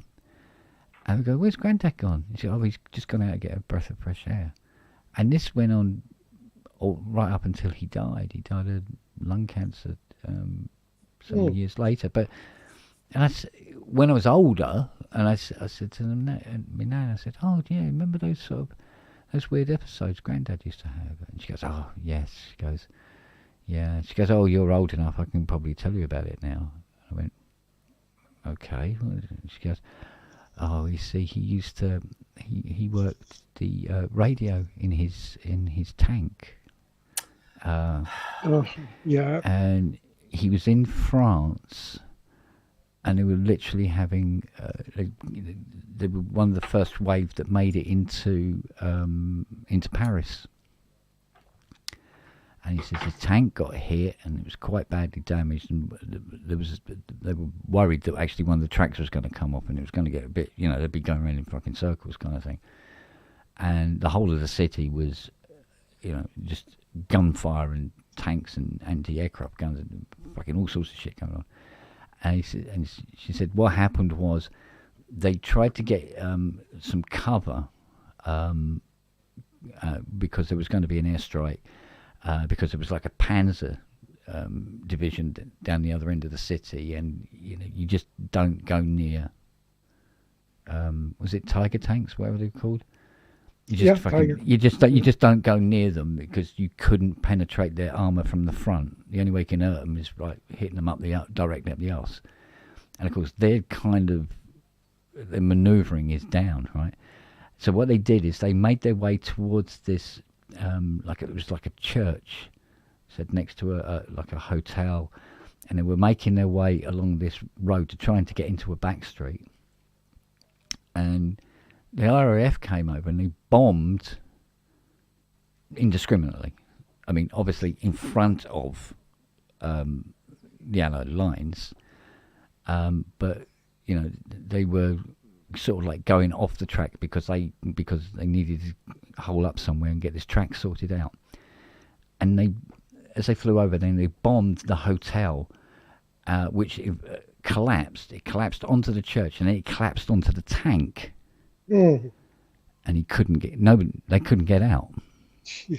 And they couldn't get through the rubble because the track was damaged, and they were trapped in there. And they were trapped in there, right? I think something like nearly was it 7 days they were trapped inside this tank with just a little bit of food and a little bit of water, and they were eking it out, and they couldn't get out of the tank. And she goes, yeah, every now and again it would pop back into his head, something would trigger the memory, and he'd remember it, and he just had to get out. A house was too claustrophobic, he had to go outside, and he'd go up to the Rosebery Park up the road and stand there and just watch the ducks and wait for this thing to pass. I was like, oh, mate, that must have been, I can't even imagine, And they got all this fucking ordnance around them. And I said, fucking hell, And they could, we could have like the Panzer Division actually drive over the top of us, Mm-hmm. and there's nothing they can do about it. So, yeah, poor guy. He was such a lovely bloke. He really was. And he had a wonderful sense of humour and everything. But he was just dogged by these memories, 25 years later. Still dogged by these memories. Well, I mean, I'm PTSD galore. I mean, come on. Wasn't recognised as that. It was like, nah, you'll be fine. Go and take a little walk. Yeah, don't worry about it. It wasn't recognised. And there's no compensation or any of that bullshit for it at all. Yeah, and now it's a little bit over recognized. I mean, someone said a bad thing to me, and I'm gonna be scarred for life. But, yeah, but it's like there's a balance between the two. Yeah, every time there's something is put in place that is there to help, there are people who will then take that and just move it a little bit more, and then the next thing you know, it's in the absurd, and what it does is damage the reputation of that original brilliant move. Especially especially people that were war veterans, right? Because we got people here, they were usually in Iraq or and they're walking around and you think they're fine, and they are, but then you hear that they have the same kind of things that, no, don't make a sound like this near them, or don't do this. Yeah. And, you just, but to your point, but then we start using the word, well, I've got PTSD, a dog bit me when I was a kid. And I'm like, that's not PTSD, dude. It's not what we're talking about. Yeah. Well, I mean, it like you said, diminishes our stepdad that just died was a Vietnam vet. He's a 19-year-old kid, became a medic, right? Because he was smart, got half his head blown off, but he survived, and they put the metal plate, and he lasted to his 70s. Bless his heart. Yeah. But this guy walking around, with a purple heart, and I the minute I met him, I just kind of felt ignorant, stupid with a lot of the things I thought were, I've been traumatized. And then I would realize what happened to him. And it was just like, don't use these words. Don't, leave it for them. Leave it for the people that really got put into that's a horrific, being stuck in some tank. Yeah. I mean, yeah, I know. You can't even I can't buy a Muse because, my finances. But and they want to charge me 20% interest rate. Yeah, but I mean, everything is degrees, isn't it? It is, and I don't like because but to Jeff's point, it's like then we just don't know where to stop, and then everybody has to have something to feel special or something, and and it's like, we all got a horror story, but But there's still. Well, I mean, it's like like the bad press that wokeness has now. I mean, when the actual original concept of woke was to be aware. Yeah, that's that all other people are different.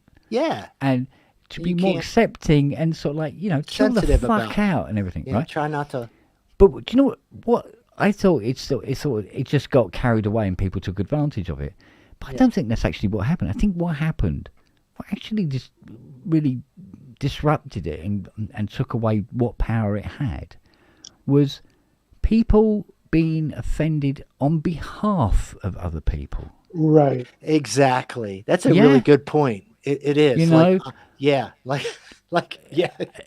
totally get it. When they come at you, go, I think, I believe that other, people like blah, blah, blah, would be offended by this. You go, no, we don't know. And it's like, no, and just creating trouble and trying to be bossy about it. And it just destroyed the whole thing. Well, what happened?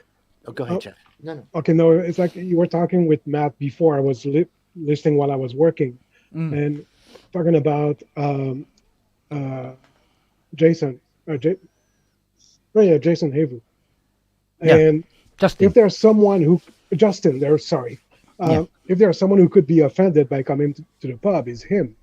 Yeah. And I have so much respect for the guy because we say everything. Yeah, absolutely. And he's just there and he makes jokes himself, and he does. So, and I mean, he understands that well, if it offends me, and I have to deal with it. Yeah, and I think everybody's willing to find. Everyone has like what we call like don't go there zones, right? And maybe if there's something in particular, oh yeah, oh, that's there's things cool, I won't say, right? And you just even don't as a do joke. it, right? Because you know for that person, but it's different than you might be offending this cultural thing because you know that they feel that this is that, and like we get on these tangents, and it's like, yeah, I know that, but and I hear you, but now we're like. Yeah, and it's like It's tricky. what Like, you know, it's what's his name? Ricky Gervais said, "You have the right to be offended by what I say. I have the right to not give a fuck." Yeah. It's as simple as that. Be offended, that's fine, but it won't change what I have to say, right? Especially if it's a joke. I mean, well, this is the thing. I mean, what woke? the intent should matter, actually. The intent. What exactly. happened It's what's was, behind. Yeah, exactly. What yeah. happened was, at some point, I remember when they were coming into our workplace, and I know it's a delicate subject, but really, what they started to say to us was, the intent doesn't matter. It's how they perceive it. And I just went just from a logic standpoint. I said, well, you just handcuffed me, right? Because now I have to be omniscient of all this stuff. The other person, instead of letting us work it out as people, and slowly, if someone crossed the line, we give them a warning. Hey, you can't do that. Strike two. I've been there. Yeah, and because there is. And then maybe we have a few things that we all know culturally that are, you kind of know, like, don't go there, you know, certain words and things. But generally, when they said that, I was like, this is, you're asking us to sign off on this. And it's not really a problem for me. I'm not really, you know, I don't push it in that way. I really appreciate humor. And I think humor is very important, really important to people. You know, but this was just like, and that was kind of the start. And then the other thing that happened was, we got really into this mindset of like, I'm not going to educate you, Dave. You need to go. And it was dismissive in a way. It was like, well, we're all coming from different places. Like, why in the world would I know this? It was like I was joking about the Zionists. And I say it with real humility. I'm not trying to be funny about it. Yeah. I don't use that word Zionist. It's just not in my life, right? So I don't really know what it is. It means nothing to me, right? And so if you're asking someone to tell, well, what is your position on this? Are you or this or that? I go, the word means nothing to me. Because what I'm trying to tell you in my world. I'm not saying it doesn't mean something to someone else. I'm just saying that you got to appreciate that I just don't speak like that. It doesn't have any context for me. So anyways, we got into this, well, you got to educate yourself. I don't have time. You know, this is your problem. You know what I mean? You're not woke. And a lot of us said, okay, well, I've offended somebody. I'm going to step back. I'm going to reflect on it. You know what I mean? Try to figure out what I should have known, what maybe I shouldn't have known. And that's what most thoughtful people do, right? But when you start coming at people aggressively, and it would be like if someone came to me and say, Dave, you don't know what a Zionist is. I'm like, well, you don't know what a LFO is on my matrix. No, I was like, it's, you know, I know it's different, but the point is just that, geez, can we kind of just embrace that we're like people's lives are different, you know? You can still be a nice, you know, try to learn, be respectful, say, oh my God, did I hurt your feelings? Like, I'm so sorry, right? Yeah, I didn't mean to. I'm ignorant. Yeah. Let's work it out. Yeah. Well, there's a thing called it's called the Murphy trap. And it is clever. And it occurs, it's something that can occur in comedy where you say something that is actually the joke, but you say something, but nothing really has been said. And if people are offended, it's because they put it together the way they think it was meant to be said. Yeah. So they always go for the worst possible scenario. Right. It's more about them than it is. Yeah. So this Murphy, I can't remember the name of the comedian, but he was talking about it, and I'd read up about it as well, and it's very interesting. And he said this. He goes, right. He says, "Are there any Jews in the audience like that?" And some people put their hands up, and he goes, "All right." Well, he says, "Right." Did you guys hear that? He goes, "Just cover your ears for a minute, right?" And he goes, "Have you covered your ears? Cool." And then he goes to everybody else. He goes, "Right, 3 Nazis go into a bar," and then just stops there, right? And he said, he said, the Jewish people went, oh my God. And, sort of, oh God, this is somewhere you shouldn't go. And he hasn't gone anywhere. Yeah. He said 2 separate things. Yeah. They put it together and come up with their own outcome from it. And he goes, and that is the Murphy trap.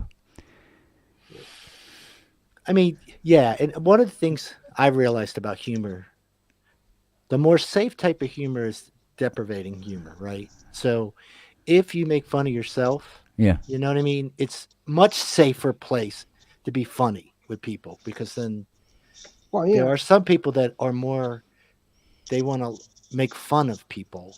And I go, and to me, that's low rent humor. I just go, yeah, that's kind of like that's Bush League. That's Trump humor. Yeah, that's not really nuanced, because the good stuff is when you're being self-deprecating, but you're actually talking about other people too. It gets very layered, like you're connecting with people, but you're using yourself. I make fun of myself all the time here, but it's not about other people though. I love deprecating humor because it allows you to go as far as you want. Yeah, that's my point. And if people are offended at it, you go, "Are you mad?" Right. I'm funny, Jesus, not you. Yeah. And that's where I'm going to be offended on your behalf people leap up and go, "Oh, no, you can't say that." I go, "Well, I just did, actually, so fuck you." Yeah, that's offensive to me if you're offensive. Yeah, when Neil was saying about the whole thing about, asking somebody to cover their ears, it was, because I'm about to say something that you won't like. It's also a double-edged sword, because you're assuming what they're going to like or not like. Yeah. But at the same time, you're also being courteous. Some people would say, "Oh, well, if you're going to say something that could be perceived as not being nice, then you shouldn't say it at all." Mm-hmm. And they go, "Yeah, and it's going to become a very dull planet. It really is." Right? Yeah, we because the ability to, what you don't like when you're self-deprecating, and you see it real quickly, the Trump type, let's just say. I'm trying not to go there, but maybe we should. They would take that as an opportunity to also make fun of you, right? Yeah. And you go, no, you just lost the whole point of the humor, right? Is I'm in control, right? I can push it farther with me doing it than you're allowed to push with me, because you don't it's not as funny when you say it, right? Yeah. It's funny because I'm aware of my own ridiculousness, right? You telling me I'm ridiculous is like, yeah, well, what's funny about that? Yeah. It's not, it can be funny, but it's not as funny. You know what I mean? Yeah. I know precisely what you mean. It's like, I must admit, with Ricky Gervais, where, I can't remember who it was, but somebody was saying, "Oh, I don't really like his humour," and all this. He can be a bit harsh. He's very, very offensive and all this sort of thing. And I remember saying to him, I said, "Yeah, but I happen to know that he walked into a charity event for dogs and dropped a check off for £3 million. He's serious about that stuff. I don't give a fuck what he says. Yeah. Right? The guy is the dude. Yeah. Yeah, they don't really. Again, it's I really, I love I love humor, and I definitely love people that understand the art of humor. I take it because I think it's super cool. Yeah, and I am kind of sensitive when people really go at them for just like okay, all right, they pushed it, but it's like what do you want them to do? Like, but you can like different types of humor. I mean, I'm really into Lewis Black. right? Yeah. And he produces, he portrays the angry Jew, and doing this a lot, and fucking like that. It's I like just Dom love Rickles, all that. Exactly. Yeah, exactly. It's so unhinged, but it's like, yeah, and it's happening so fast. But go ahead, sorry. Yeah, but it used to be the same with because remember when Billy Connolly first hit, and most people couldn't understand a single word he said. I mean, I had his record, and you could catch out maybe after a while every other word. Right. Because a lot of it would still be like Glasgow slang anyway. Because he wasn't expecting his comedy to really get outside Glasgow, Right. Of course, when it did, he had to try and because I can understand get that more mainstream wording out there so people could understand him. And he was hilarious. And then there's people like, I remember watching Johnny Carson, and he would just do this thing where he would just kind of say something, and he'd just look at you, kind of oh. And it like that's all he did. He would just get a look, and he would just kind of look around. It was all implied. You knew exactly.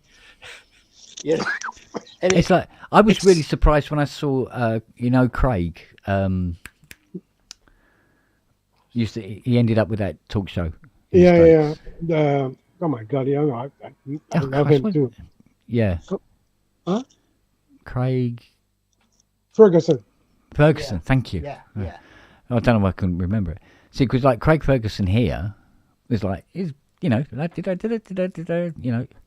my wife's so fat sort of thing, and he was build it up, and then he vanished, and then he appears on this show, and he obviously gets that format together, and he gets old, what's his name? The robot, Jeffrey. I mean Jeff, and I mean the guy who did Jeff, he's fucking hilarious.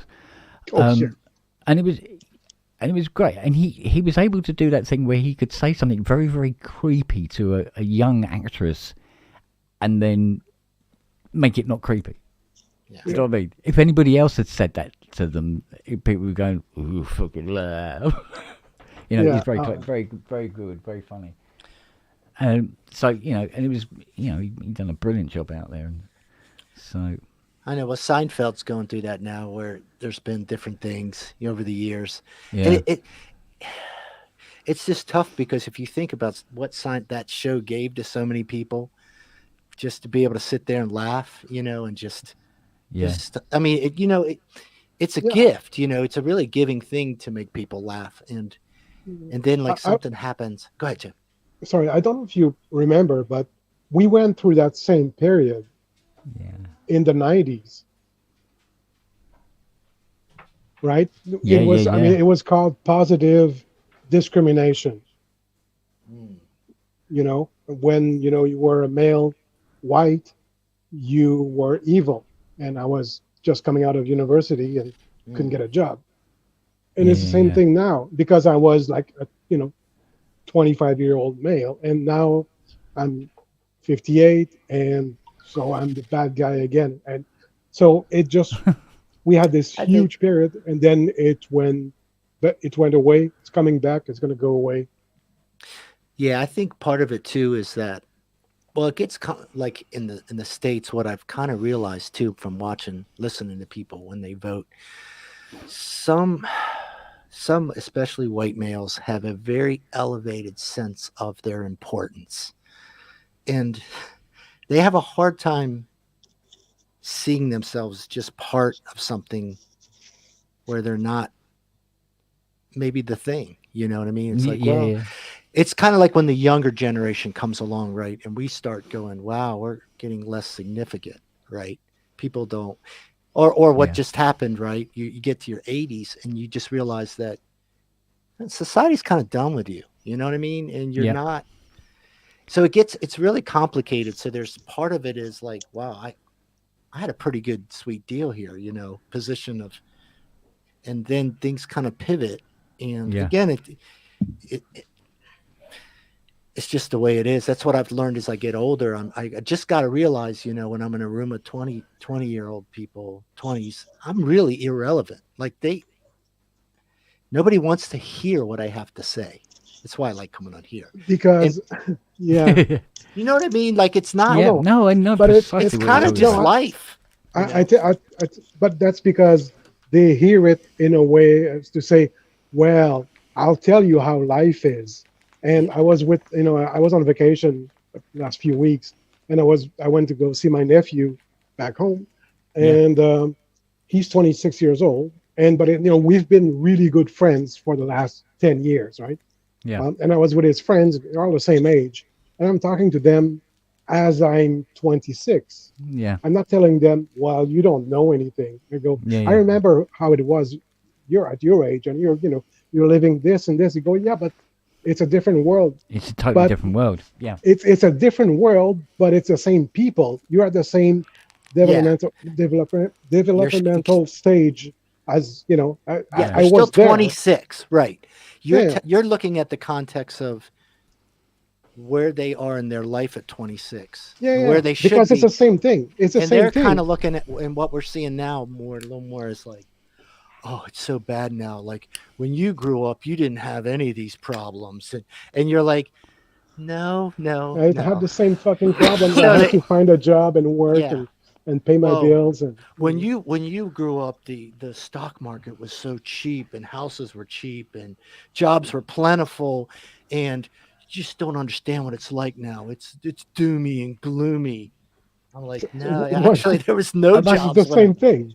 Yeah, but I must admit, it's tough because they don't really want to see it on your. They want to. If there's one thing that the younger generation today do have to put up with that we never had to put up with, do you remember when you used to get bullied at school, and you've got maybe 3 or 4 kids who've got it in for you, and they're like calling your names and talking about you behind you. See, today they can go on the internet. Yeah. And they can have the whole school can know about it, and the whole world. And then the ball starts rolling, and especially if it trends on TikTok and shit like that, and can destroy people's lives. That's true, and you do have to. It's funny because people now like to make fun of more modern parents. Oh, you're all over your kids. Back in the day, we just, we didn't. They just, they had to learn themselves. And now you go to your point. It's like you need to pay a little more attention because it's the environment that's coming at them is a lot different, right? Yeah. So you do want to start having conversations about, well, you're going to meet people that they're going to try to poke at you, or they're going to do this, and it is. Whereas your parents, you never talked about it. You're just like, yeah, these kids were jerks, and so it's almost not fair to the parents now because I think you do have to be a little bit more astute to make sure some of this crap isn't creeping into their. Yeah. I mean, that they've got the self-confidence. You have to give them the tools. You have to give them the tools to fight back. But back in 1978, I suppose back in the old days, it was just the fisticuffs. Well, say back in 78, right? It would kind of be the equivalent of somebody going to the trouble of going all the way up to Waterloo train station, mid-morning rush hour, with a big sign over their head saying Kent Spong is a dick, right? Except everybody that sees it today can look at their phone and find out exactly who he is and where he fucking lives. Yeah. Oh, that's the other thing. If you talk to people online, you're like, that they can find you, right? Like, you better, like, you have to really, it's funny, because it's an interesting how people will act if they're not face to face versus online. And a lot of them would never say that to your face, right? Oh yeah. And it is kind of it's humorous, right? And one level, and then you got to kind of just not go down to that level. But to your point, like with the 20, I will say it is tough when you get older, when you have experience and knowledge, and you really just genuinely want to give them some examples of things you went through and try to kind of mentor or help, and you just get this kind of like just kind of the brush off, and you just go, that's kind of not a good I hope you're not going to live your whole life like this, but and you just you know, but there, yeah. So it is. Yeah. Now, the one thing the young kids have going for them that I think is they've got each other's backs a little bit more. They build better. I think we built pretty good social systems, but I think they're a little bit more protective of each other. It's like the Taylor Swift syndrome, right? Everyone goes, why are people like this? Well, that's the modern day, right? So now you've got to, they kind of protect their own, right? Because of all these outside forces. So one of the things I do try with the kids, you want to some degree, mine are still relatively young, but you need good friends. Like, yeah, I got no problem telling that kid, sorry, that kid's going down a bad path. You know what I'm talking about. You're unhappy with him. You got to just get away from them. Find some better friends. There's really good friends out there. And that's what they start. But the Taylor Swift thing. So the funny thing, so my daughter who's 11, she had one of her friends over and they're big, Swifties. And we're listening to it. And another song came on by Katy Perry. And I said, yeah, Katy, do you hear how the song's a little heavier? Katy can push it with her voice a way Taylor can't. Right. No, she's got a rock. I was kind of just riffing. I wasn't real serious, but boy, they had to they were like, Taylor can do this. Yeah. I'm like, look. So then they made me listen to I had to, yeah. You offended them, Dave. Well, they were incredulous, but it was fun, right? It's kind of like what we did, when we were kids, right? With your pals, right? And you're like, F you, listen to this song. So they put it on, and I was like, they're like, this is what we're talking about, Dad. And I was like, okay, in the back of my mind, like, yeah.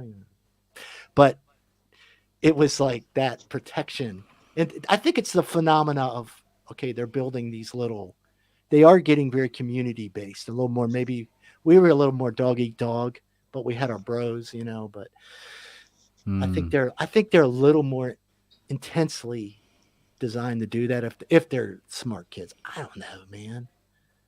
Rob, what do you think? What do you got? I got nothing. He only brought wine. No. Nothing. No. He haven't brought wine. Oh. No, it's all gone. Got my. It's all gone. I just drank it before. Okay. All right. Who wants a? This was a white T-shirt. Get your glasses I spill a out. lot. Get you. Here we go. I finished the wine. This is for Jeff. I didn't have any grappa, so Whiskey? I had limoncello. Rum? This is my. It takes me a while. That's fine. That's fine. Yeah, let me get you some. Look at him in his basement with his Bacardi. He's like, I'm all right. I'm all right. Cheers, mate. There's one for you. Oh, there you go, Kent. Yeah. 1, 2, 3. Taylor Swift's the best. I'd fear for your musical brain listening to Taylor. I wouldn't drink that. Yeah. You can't subject it to that, I don't do that all the time, so don't feel like. Do you know what? I can honestly say, right, hand on heart. I think I've got one. Face. Yeah, there. Right. I have never heard Taylor Swift sing. I've been hearing a lot more. She's got a pretty voice. She does. She has never a nice seen, voice. never heard her, never She has heard a nice her perform. voice. I'm not saying She's no Celine, okay? No, I didn't say she was a great vocalist, right? She's not Yeah, but what Lisa does Celine Gerard, do to her that's my- face? Lisa Gerard's my. Oh no, she's super sick and old and vegetarian. Well, old. She's my age, but Yeah. Yeah, well, that's vegetarianism for you. yeah. But Taylor's fine. See? She's Look a at pop me. singer. She's a pop singer. Eat meat. You look good. Yeah. Yeah, I love those things. I will tell you, would go. Is it? My Organic dog meat? is vegan. I don't go, well, let's see. Let's put down a bowl of meat and a bowl of vegetables, and they go, "Oh no, get off the meat, you bad boy." You go, "Fuck you!" He's going, "Fucking hell, meat." Dogs are meant to eat meat, you motherfucking Yeah, idiot. you yeah. can't. Like You can us. give them some. Mm. They love that meat though, especially the like deer meat. You put some deer, like venison or something. No, it's Have good. someone go out and get some venison and bring it in your house and see if they want the carrots or. Oh, I mean, you might get a few. I mean, I do have some dogs that they like bread a lot, but Yeah. I mean, then I have ones that'll just drop it. Like Yeah, my lot will eat just about anything you point at them. But I must admit, Charlie, if you're eating chicken or a bit of beef or a bit of bacon or something like that, my God, he's such a pain in the ass. It's like, come on, and he's doing all this little circles, tap the feet, and he just putting on a show. Just goes at you, and then you give him a bit, and he immediately starts to get. I want another bit. Yeah, you can't. That's the problem. They're never satisfied. You have to do the that's it, and you just shoo them off. Yeah, no, he just comes back and goes. Oh, shut up, Charlie. My dogs do this thing. Like I've had dogs. If I say go lay down. Yeah. They'll all go lay down. This latest group, right? These millennial or whatever, I got Gen Z group of dogs, right? They don't. So you say go lay down, and they turn around and they go about 5 feet, and then they turn. You turn around, and they look at you, and then they start coming back, and you go towards them, and you go lay down, and then they go a few more, and they kind of look at you like, oh my God, what's wrong with him? He's unhinged, Yeah. I think it was it yesterday? I think we had chicken on croûte or something. And Fiona put the plate down on the coffee table in the front room for me. And I've reached for the knife and fork. And I heard this ba-dum, ba-dum, ba-dum, ba-dum. And there's a puppy standing on my plate. Eating it. And I go, oh, get a little, you little bad. Tap her on the arse, put her on the floor like this. And she's there going, what? It was food. You're supposed to eat it, aren't you? Little moo. I didn't see her coming. Nothing. Part of the fun with especially with dogs is how you develop the relationship and getting to the point, especially if you first get them and they come to the food and you just freak out, is part of the learning. Hey, what are you doing? And they're just like, holy cow. Okay. And you kind of get this whole little thing going with them, where they understand, and you overreact. Sometimes it's real though. You have a nice thing of salmon and you're real excited and you sit down and then the dog's over there licking the bowl and you do freak out for real. But it's fun. It's fun to watch them try to figure out what the fuck is wrong with this guy? Okay, this guy does not like it when we do this. The dogs are the coolest. They really are. They're just I don't know. Cleo, relax, all right? Jesus. God, really? No. Words matter, Dave. No, come on. I have the right to be heard. Well, we were talking about beef and meat. Yeah. She wants some. That's it. Yeah. She loves this. I still don't understand how this started. This is like a pre-COVID thing, this whole thing with Cleo. We didn't do this from day one. This happened later. And now it's me and Cleo are just attached to the hip. It's just the most bizarre thing. Yeah. Yeah, I mean there's been shifts in the normal occurrences, day-to-day occurrences with the dogs as well. What would happen is, for instance, at night, see, Nellie is the only dog I've ever known that has a bedtime. Oh, really? Yeah. She will go to bed, normally about 11:30. She'll go up the stairs and she'll get up on the bed and she'll curl up and go to sleep. Doesn't matter if anybody's going up or not. That's when she goes to bed. And then go, where's Nellie? Oh, it's 11:30. Now, I've never known a dog have a bedtime like this, right? She doesn't do this anymore. Since we've had the puppy...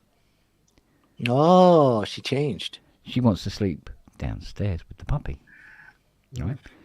Siri would always sleep on the bed, but she'd always come to bed when I go to bed. Yeah, I have a dog like that. And she would stay there maybe an hour, maybe two. Then she'd go downstairs because Fiona likes to sleep downstairs most nights anyway. So she's, yeah. Because if she comes to bed as well, all the dogs come to bed. And the next thing you know, we're on the floor and the dogs have the bed, right? So she sleeps downstairs a lot. And Siri will go down and go and sleep with her for a couple of hours, then come back up to me for a couple of hours, and then go back down to her, sort of thing, right? And shares it out. But since we had the puppy, she goes to bed with me, and she's still there in the morning. My wife went to the bathroom in the middle of the night, the other night, and one of the dogs that typically, the husky typically is very deferential with our spots. Well, it went up and got in her spot, curled up into a ball, and she just stood there like, what do I do now? I'm like, I don't know. Like, I guess you leave.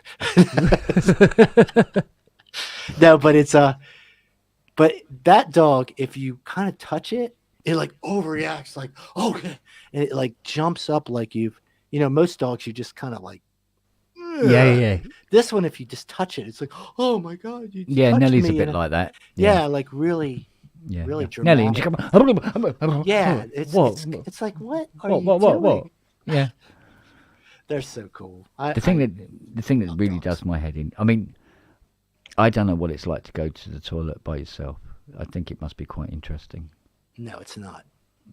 No, because I haven't been to the toilet by myself since I was 12. There is always. I mean, I think Siri's the worst. Like go to the toilet in the middle of the night. You know what it's like. Or it's just getting light, like the summertime. It's it's quarter to 5 or something like that, and it's light. It's just getting light, and I'm woken up because of old age. I need a pee. Get up, you go to the toilet, you're sitting on the toilet, and Siri will come out and sit in the middle of the landing and just stare at you. See, my dogs don't do that. So yeah, and she's sort of like, "You coming back to bed anytime soon?" I go, "Do you mind I'm having a pee?" "Yeah, all right, carry on." "You going to watch me wipe?" "Yeah, probably." Yeah. And then I get up and I make my way, and she makes her way with me. I get back into the bed, she gets back up on the bed, curls up next to me. And I sort of like roll over and go, "Oh, yeah." And then every time you hear her go, right, good, finally, he's back to bed. I can go to sleep now. And she does. She's very audible about it as well. She does this. Yeah. Anyway, all right. Keep your fucking fur on, little moo. So my latest dog, the little cattle dog, very different personality. So she definitely likes to go up to bed when I go up to bed, right? Because I go up last. Yeah. So every once in a while she's asleep, and so now I'll just say, "Hey, I'm going up," But usually she follows me. But what's funny is we go upstairs. It's a whole routine. She goes over and gets some water. I get in the bed, and then she comes up to me, and we have to lick. She has to lick my face, and we hug, and we kind of say good night, and then I say, "Okay, that's enough," and then she goes to bed. Yeah. And if I forget, because sometimes I forget, I kind of lay down, and here I'm like, "Oh shit, that's right, we got to do our little." But I understand they love patterns, right? The consistency. Yes. Yeah, and we do too. That's what makes the relationship. So it's like, it's like both of us remember. Like, I don't know when we started it, but we must have did it. And she was like, "Oh, this is really quite nice." And we kind of like say the love routine. It makes them feel safe. It makes them feel safe. Yeah. And she was she was a rescue, and so you're. And this happened pretty early on. You're like, we got to do this. Yeah, definitely rescues want patterns. They want, because their lives have been so so you do this. Yeah. But it's quite humorous, because it's like my wife might wake up. I'm like, we're saying goodnight to each other. It's like it's like where Goose is. I mean, I used to I had this little Shih Tzu called Megan, and she would do that every time as well, Wags. You sit on the bog to time for crap, and she'd get and climb into your trousers and go to sleep. And you go, "Do you mind? I'm done now." "No, I'm fine in here, thank you." I go, "Well, I'm pulling my trousers up." "I don't care." Come on, get out. I went to a zoo once. It only had one dog in it. It was a Shih Tzu. Oh God! What just happened? Someone wanted to give me wanted to give me their dog because they're getting rid of it, but it's It's a mix of Shih Tzu and Poodle, so it's a shit poop. God's sake. Shit poo. I had a dog once. It was a Bitzer. Bits of this, bits of that. Bits of that. You like that? Cleo. That wasn't a cat call. That Cleo was the sound of us scraping a barrel. Yeah. That was Cleo laughing at my Yeah, okay. Oh my God, never heard that one before. Yeah, she's like, that's good stuff. Okay. It's quite funny. She's a sweetheart, isn't she? Yeah, she's amazing. Where's your little ones? I haven't seen your little one for a while. Me? Yeah. The little what? My little pussy. What? My little pussy. Yeah. He's got a little pussy. Huh? A big pussy. Now the thing is, technically, she's a cat, but she's so tiny. She's so tiny. She looks like a kitten. She's dwarf. Oh. She looks like a little. She's permanently going to be a little miniature kitten. Yeah, she's beautiful.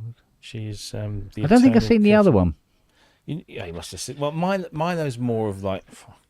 Yeah, Milo's got. Yeah, he's got that kind of sort of vibe. Dude. So like, he's a dude yeah. cat. Oh. Milo's proper, full-on, full-size. Yeah. Monster. Yeah. And his sister Mitzi, who was the runt, she's like this big, and she's always this. She's funny. We're taking them out on leads out in the back garden. Did you see what Wags put? Yeah. The corgis. Oh, so we're taking them out on leads in the back garden, and Milo's quite used to it, but Mitzi's not so much. But they like the feel of the grass, especially in the warm weather. They like the feel of the the cool grass on their bellies. But she does this thing where she'll just trot and then she'll stop and then she'll just fall over. What, screaming? On the side. Uh-oh. Bicuspids. That's what you hear every day, is it? It's like, stop, don't, stop, please stop. No, you're just like, I'd like some more, please. Yeah. Orange or anesthetic? Oh, you should lean over them very leeringly and just go, the anesthetic will kick in soon and you will be unconscious. Yeah. The old days, we just had this, just like, yeah, take a shot of this. Yeah. All right, we're getting to work. Stand over there and my brother will punch you in the mouth. I prefer the Gumby anesthesia. I think I have a couple of cylinders around here that are quite large and massive. Noggin knocking. Yeah. Well, I think that went pretty well. Sorry I botched the audio at the beginning. Oh, no. No, it's fine. Absolutely fine. Good. Yeah, it's a good thing it sounded wasn't working right. We would have sold four more. Yeah, sounds like there were some good sales. We should be getting like your cut, absolutely. Yeah. The amount of synthesizers we've sold people. Yeah, well, and Moog should be giving me compensation. For yeah. Piece of shit. Yeah. Oh, it's 3,500 in the where the fuck? Yeah, but that's dollars. That's not real money. That's just play money. You just give it. Yeah, you just click. That's just what in click pounds. The thing. 20 quid. Send it to you. Is it 35 in the US? I think so. Is it? Yeah, roughly. Yeah, it's $5,000 here. What? Yeah, but what is that? Canadian dollars. That's like money. No, yeah, I'm not going to say like gravel. Canadian dollars. They matter too. Well, they matter too. Not really. When they want to pay for things in Canada, they just pick up handfuls of dirt and hand it to people. Is it cheaper or more expensive? Moose antlers. Or leaves. You go. Yeah, moose antlers. Yeah. I'll tell you what, that's big money here. Moose antlers. I've just checked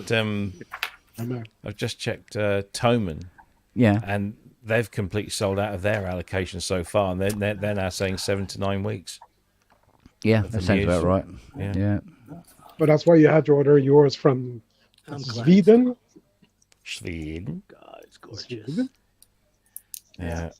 Well, I luckily have my Sweetwater guy that gets me on the purely. Oh, you got a Sweetwater guy.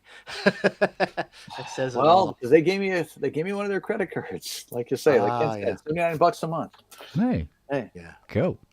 The old don't ask how much it is. It's only $100 a month. You can afford that, right? Of course I can. Yeah. What's the worst that could happen? What's the worst that could happen? Actually, looking at the Moog page, it looks so nice. I love their website. God, look at I that. hate their website. Oh, shut up. What's with this side-scrolling shit? Oh, yeah. That's what the kids do. We side-scroll. No, there is no... Name one other website that does that. Robbie? Yeah. Dude, look at the pictures. Look at the pictures. The show has had 1,000 views already. Wow. The show? Well... Now, what brought those views? Was it Manny or was it the Muse? It's Jeff. Manny or Muse? Manny or Muse? It's got to be a combination of both. Manny or the Muse. That should be the title. Yeah. Manny or the Muse or the... Hold on. Actually, sounds like a band. I got 31,000 for Anthony. Manny and the Muse. Yeah. Yeah. Yeah, that's it. Yeah, but... That was all Anthony. Yeah, well, it looks say, but... It looks I was having a look at PMT in the UK. It doesn't even look like they're stocking it. PMT? Yeah, play music today. Or they used to be called professional music. Not the women's problem. Not the women. No, it's the most stupid. No. I was going to say, yeah, that's the acronym they went for. So what, they grew out of the ashes of Academy of Sound, that then became something else, and then they became Professional Music Technology, which on its own, that name, Professional Music Technology, kind of makes sense. Yeah, but of course it abbreviated to PMT. So recently they had the opportunity. They obviously sat down and said, we need to do something about our name. So they changed the name to Play Music Today. Acronym. Why they just change it to roadkill.com? Yeah, it's just Play Music Today. Yeah. So PMT, and do what tomorrow? And pay for it tomorrow. Yeah. Yeah, it looks like PMT. Pay Muse tomorrow. Yeah, it works. Out of stock. Yeah, PMT. All right, stop. Well, I'm still keeping my fingers crossed that I might get a loaner. Just for a little while. So, we will see. Rent out the Polybrute 12 and use the money to... Yeah. No, I've got to have both because I want to side beside them, you know.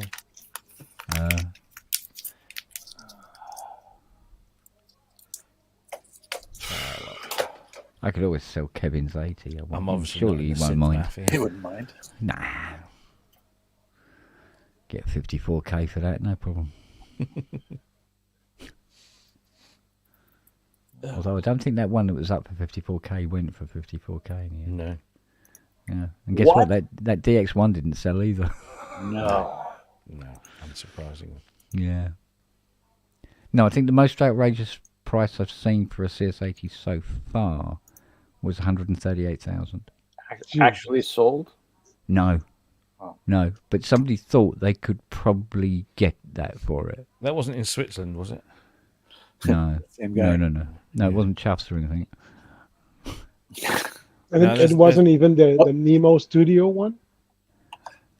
No. Wow. No. Was it Marky's? I mean, what was the one on Ramsey's show? The guy. No, don't worry. I got my eye on Vangelis' one. Don't you worry. Ramones Juno 106. Yeah. And the Roads. Yeah. I'd love to get my hands on that bugger. Well, I was very fortunate to have acquired a apparently very nice condition AX80 for $750. I've been shopping one for about 3 years. That's not bad. I've always wanted one. I'm gonna track down the Tontech mod for it, but I always love that retro fluorescent display. Yes. Get that pulled out this weekend. It's got the funky SSM filter chips in it. I think the 2240s. Is that the oscillator? I never remember that shit. Oh Christ! SSM 2030 was the VCO. The 2040 was. 2040 was the filter. 2050 was the envelope generator. Yeah. If I'm mind you, I'm going by Rev 2 Prophet 5. Ah, yes. There were others, obviously. You know, I tell you, you know what you can't get for love nor fucking money now is those 733 72s. No, 74s. Sorry, filters. You just can't get them. Really hope somebody would bring out a clone because they did the 40, didn't they? They did the 40 and the 20 and the 10. Oh, that just reminded me the picture you posted, Robbie, about the guts of the UBXA. Oh yeah, I wasn't kidding. When the third wave inside, it literally is one more board, but all the reproductions of all the analog circuits on that, I mean, they're like not even that much the tip of my fingernail size. So the board that's got the 24 filter chips, you know, and all the analog crap on it. Yeah. Big, you know? It's the same thing. 2 panels on top. It's remarkable. I posted that picture. It was something that came up on Matrix Synth, and I said, I wasn't being disparaging. I know that many modern synths are just maybe 1 or 2 boards, and there's lots of fresh air in there. But lots of people just seem to jump on there saying, you know, just like taking that as. Post a Hydra synth open. Why? What's wrong with that? What's wrong with having lots of space in the keyboard? Because you have to have place for the tinsel, the Christmas hats, the dead mouse. Oh yeah, no, the brown shoes. It made me laugh what Justin Smith posted up. Justin Smith posted his insides of his Hydra synth with bottle of whiskey, all this kind of stuff. Shoes, yeah, it's great. Yeah, but the thing is, you know, like for instance, inside the Hydra, you got a little board there. And got all this empty space. Yeah, because you can't make the keyboard smaller. No. Exactly. Right. Exactly. Yeah. You know, because they're going, you can get a desktop. Yeah, because the boards are small. If you open that up, it is full to the brim. Yeah. Oh, yeah. It's there's no empty space. Just judging by the weight, I'm sure. Yeah, and because that was full with 6 cards. So that's 6. 12. Yeah. So why? Because why is the Polybrute so different from all of these other? It probably comes down to choice of architecture. I mean, the fact that you've got each voice card is a card. Well, hold on. Well, that's room straight away. And so when it comes to servicing and maintenance, if a voice goes on a Polybrute, you only have to change one voice card. Right. Yeah. Whereas if a voice goes on, say, like a UBXA, you need to change the whole main board because it's a SMT. Yeah. So there's 2 parts of it. One's that. The second part is that, you know, like the third wave. The third wave is a hybrid. You know, the Hydra's digital. Okay. The Polys are full analog for the entire voice architecture. Okay, they don't have digital envelopes or anything. It's analog all the way through. So if they do the voice card thing on it, it's going to take up a lot more room than Behringer did, because they want the freaking thing repairable. I don't think Behringer's designed to be repairable, right, Kent? That wouldn't surprise me. You know, probably takes less time to have the robot churn out another board than it does to diagnose and do surface mount resoldering, right? Yeah. Yeah, and you need to have a little bit of space between the components. You know, but I mean, another thing because it is cheaper to produce is to be able to put as much stuff humanly as possible on the one IC. You know, even if it's like got 256 bleeding legs. You know, it just makes things easier and cheaper. But when it comes to analog architecture, you just can't really put it onto one single chip successfully. Right. And it does have to be individual components. I mean, you can do that and do the Andromeda thing, right? Well, yeah, there is that. And where does that catch you 10 years later, right? Yeah, but there again, I mean, Andromeda it's still a lot of boards, even in the Andromeda, isn't it? It's quite a chunky monkey. But yeah, it still suffers from the whole, oh dear, it still says Andromeda on the display. Oh well, never mind. We were getting a skip in anyway. Because it's literally, bye-bye. Yeah. It's fucking done. Yeah. Yeah, if I had £1 for every time I've had somebody phone me up about it, my Andromeda doesn't fire up anymore. Yeah, well, I don't know why you're finding me. My skip's full. Literally, it is. It's just the end of it. Good night. It's a shame that the Yamaha VLs have hit that part. Yeah. So if you have a VL1 that goes down, it's the gate array. You have to find someone else who's got a busted one. Your SOL. Yeah. Well, like I mentioned before on here about the little 16-leg FIFO chips that are on the T8. There's only just the 4 of them, and they communicate between the DAC on the CPU board and the voicing cards. Mm-hmm. They go. That's it. You cannot get those ICs anywhere. They stopped making them before they built the T8s. They'd already stopped. They've already discontinued. So they haven't been made for, Christ, what, 45 years? Classic. So you can't get them. And only these ICs will do the communication. So one, and of course only one has to go, and you lose 2 voices. So you go, which 2 voices do you want to lose? I'm assuming not the first 2. Unfortunately, the computer, as far as it's concerned, it still has 8 voices. So you can play. You play 6, and then you get 2 dead keys, and then it's six more voices again. Doesn't let you reallocate that, huh? That's too bad. Yeah. Well, they did it in software, so somebody could probably mess with the software, I suppose, if one of the FIFOs goes down. But nobody wants to, because there isn't enough T8s out there to warrant it. Well, yeah. I mean, it makes sense. When you think about the pro keyboard market circa 1982, the X7 was how many unit sales a year? 8,000 tops, 5,000 tops amongst every manufacturer. I mean, come on, it was nothing. Yeah.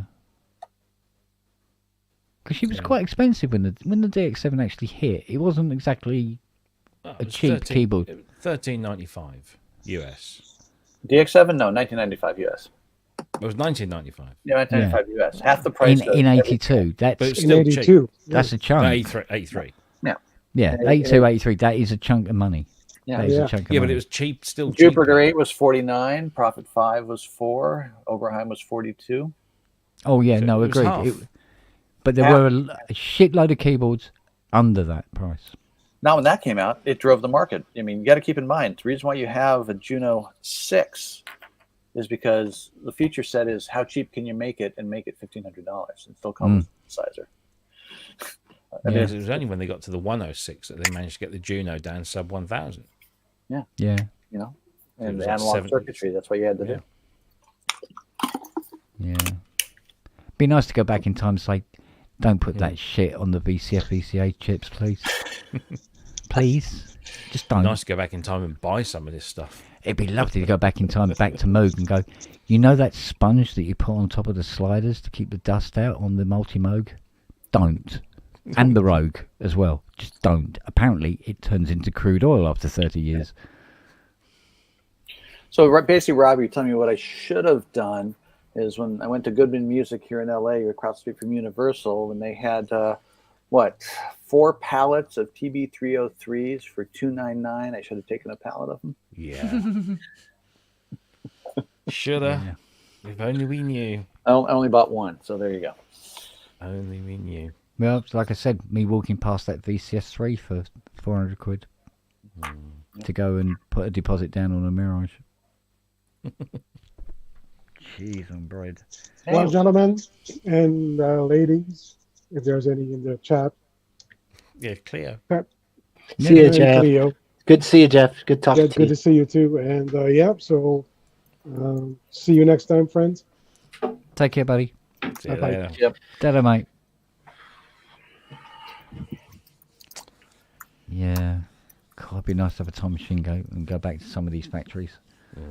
Go, no, don't do that. Be careful which one you go to. They make you pick up a soldering iron and make CS80 from scratch. Yeah. Ooh. Do you know what? I would have loved to have been on the development team of that. But armed with what I know now. Ah, okay. That would be much more useful. Let's see. Oh. Oh.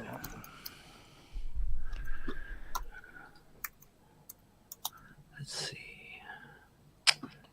Cleo's gone very quiet. Yeah, she left. It's just kind of quiet. She's gone. She'll come back. She'll come back to me, right? She's a cat. You never know. That. Yeah. Whew. Sometimes they don't come back. No, she might be getting some food. Yeah, see, that's something cats have. They have that food control. Most, not all. Not all, yeah. But generally, a cat will eat and go, that'll do me for now, and walk away. Can you imagine a dog doing that? So, wow, no. Not likely. Not very likely. Not likely. Now I have a chunky cat. Well, I have 4 cats, but I have one chunky one. And it'll take the container of food and it'll knock it over and try to get it open. How chunky's chunky? We got an 18-pounder. It's probably close to that. Yeah. Good heavy. I mean, when it gets on your chest when you're sleeping, you're like, oh. You know? Yeah. I've got apnea. Robbie, didn't you see? Yeah. Now you've upset her. You've upset her. Yep, she's back. There was no food in my bowl. No, she doesn't like the chunky one. She's laughing. She's pretending that she cares. Don't say that. There you go. Copper load of this. Whoa. Oh, dear. Ultimate sound of Moog. Yeah, well. A lot of buttons. Have you ever heard Richard's story about using the sequencer? No. Oh, mate. Auto-tune. Everything had to be moved forward an eighth. Look at that. Auto-tune tunes all. Is it? Does it say 18 oscillators? Isn't it 18 oscillators? No. Yeah. 660. Yeah. No. Oh, I got echo. Oh. Wait a minute. 6, 12. Yeah, 18. I was just yeah. Tunes all 18 oscillators in under 5 seconds. Okay. No, it doesn't. But it says it here. It says it in here. I don't care what it says there. It's hold lies. on. It tunes them, doesn't let you access them for 3 hours. Yeah. What they should. Yeah, can you imagine it? If it was truthful, it actually takes more like 30, or it can't find them at all. And the other one, can you imagine it for the OBX as well? Yeah, push auto tune, and it will just look and it will just count how many you've got. Yeah, you got 8, mate. Yeah. Are you going to tune them? Nah, fuck it. Nah.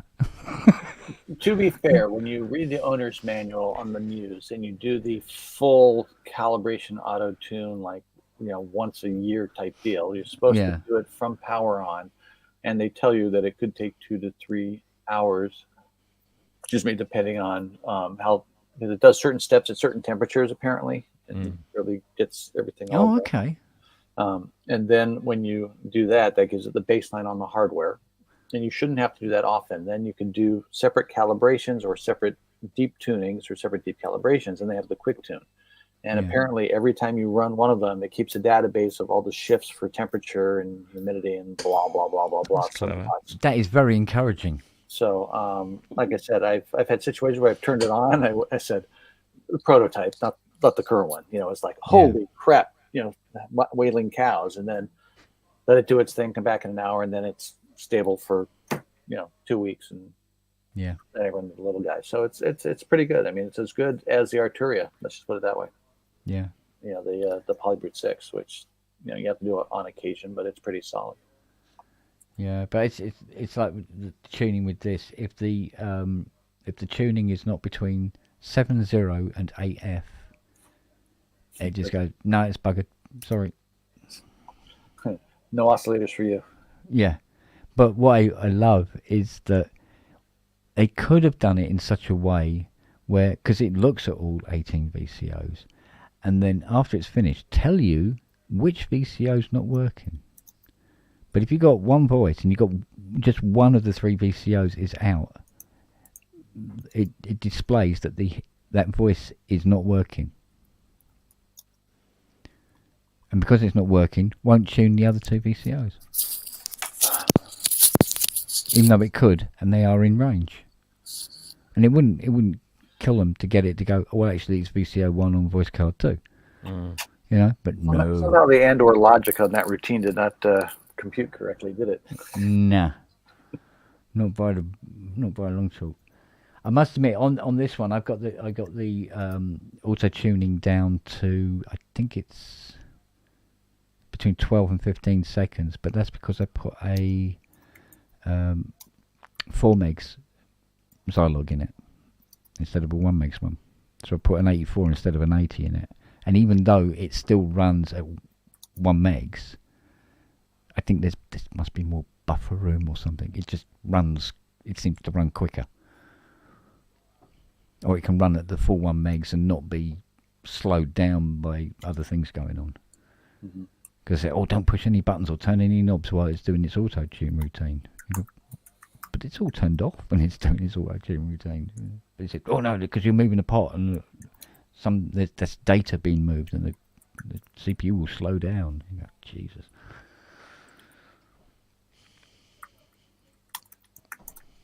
Oh, I don't know. We just had one of our regular commenters on our channel that has absolutely no idea of the concept of punctuation and return and paragraphs.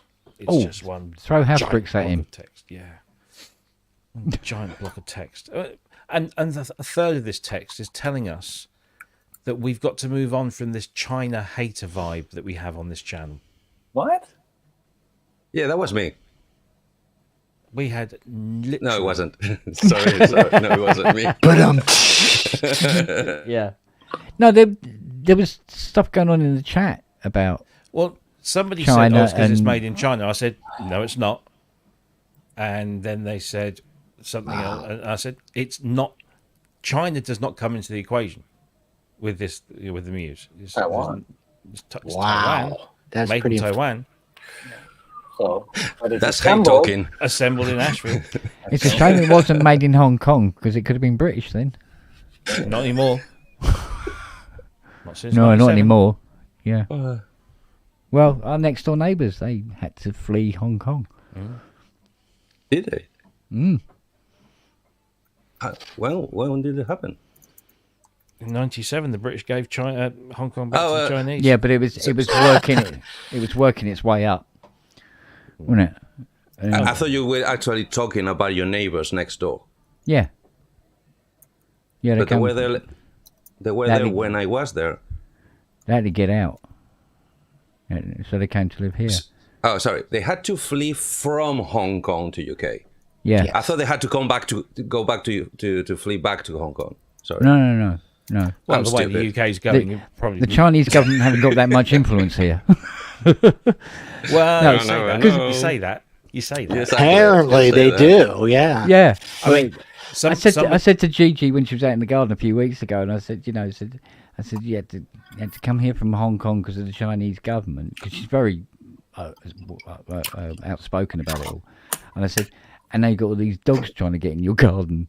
They're coming over the fence. They're coming for you.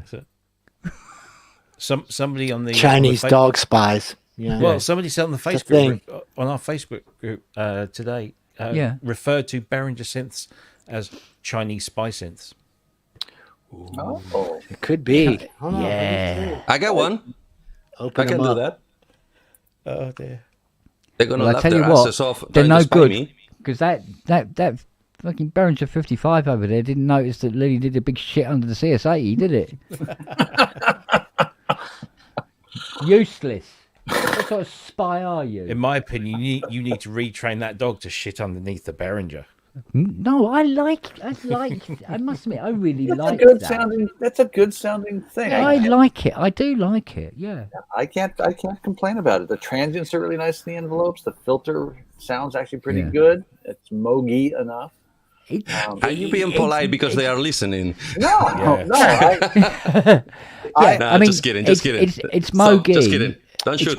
Are you mogi enough? Yeah, is it mogi enough? Not. But what is interesting? Are you mogi enough? How do you say mogi in Chinese? But like I said to people before, they go. Does it sound like a System 55? I said, well, no, it doesn't. But what's important to remember is that was 1,500 quid, and a 55 is going to cost you about 120,000 quid. So it's a matter of semantics. Yeah, financial semantics. James has a point. That's their slogan. It is. We hear you. Yeah. Always. Yes. Always. We're the one that pulls down your pants in the showers.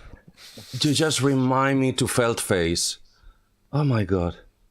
I spent all yesterday watching everything he has in YouTube. I'm traumatized now. Yes. Good. Time well spent. Yeah. Yes, but traumatizing time well spent. Yes. Fiona's into him as well now, big time. I love it when he asks the audience, if I was mayor of your town, what would you have me do? And it's the response. Yeah. Yeah, kind of. Yeah.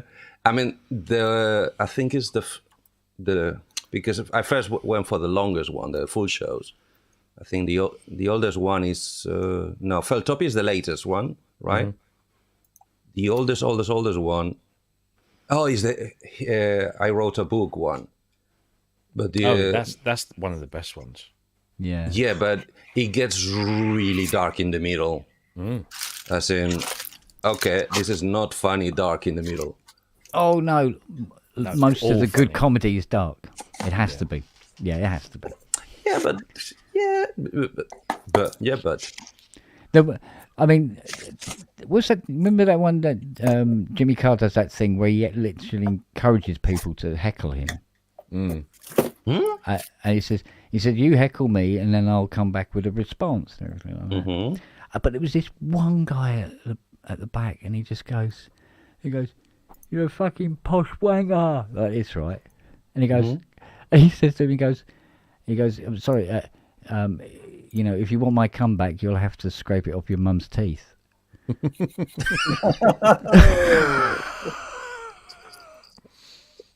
Wait, Jimmy Carter, the ex-president? No, Jimmy Carr. Jimmy Carr. Oh, okay. Yeah. You can imagine Jimmy Carter doing that.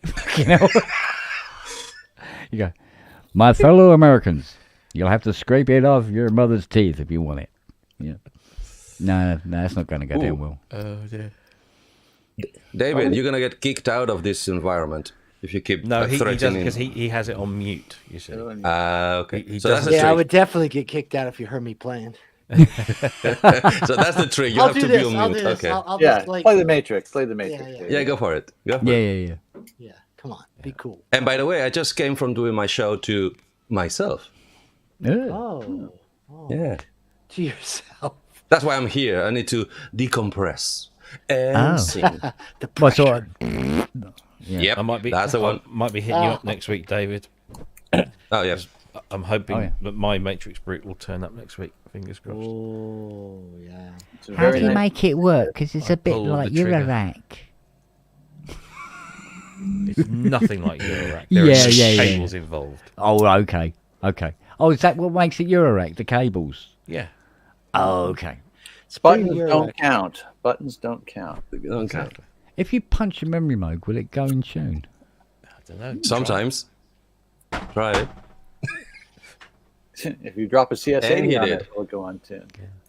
And he did. Actually, I'd drop a CS80 on it anyway. Studio, does anybody hear? Yeah, that's true. We're getting philosophical now. Too So late in the night.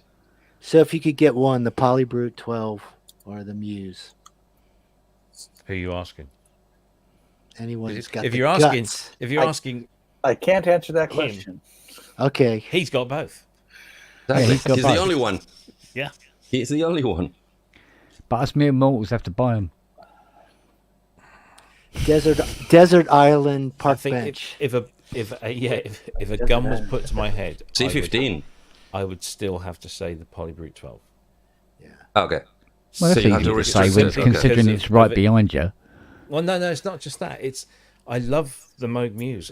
It's a beautiful sounding synth. It's beautifully designed. You can do more certain things with the PB12, no doubt. Yeah. Okay. But that's the thing. If you're only given one, it's like, what's the compromise? Do you want to live within a sound you just absolutely love if you might have more limitations, or do you want something that's very versatile, even though there's other aspects of it that don't jive with you? Because there's a lot of even though you can alter the characteristics of the brutes, to make them not so brutey.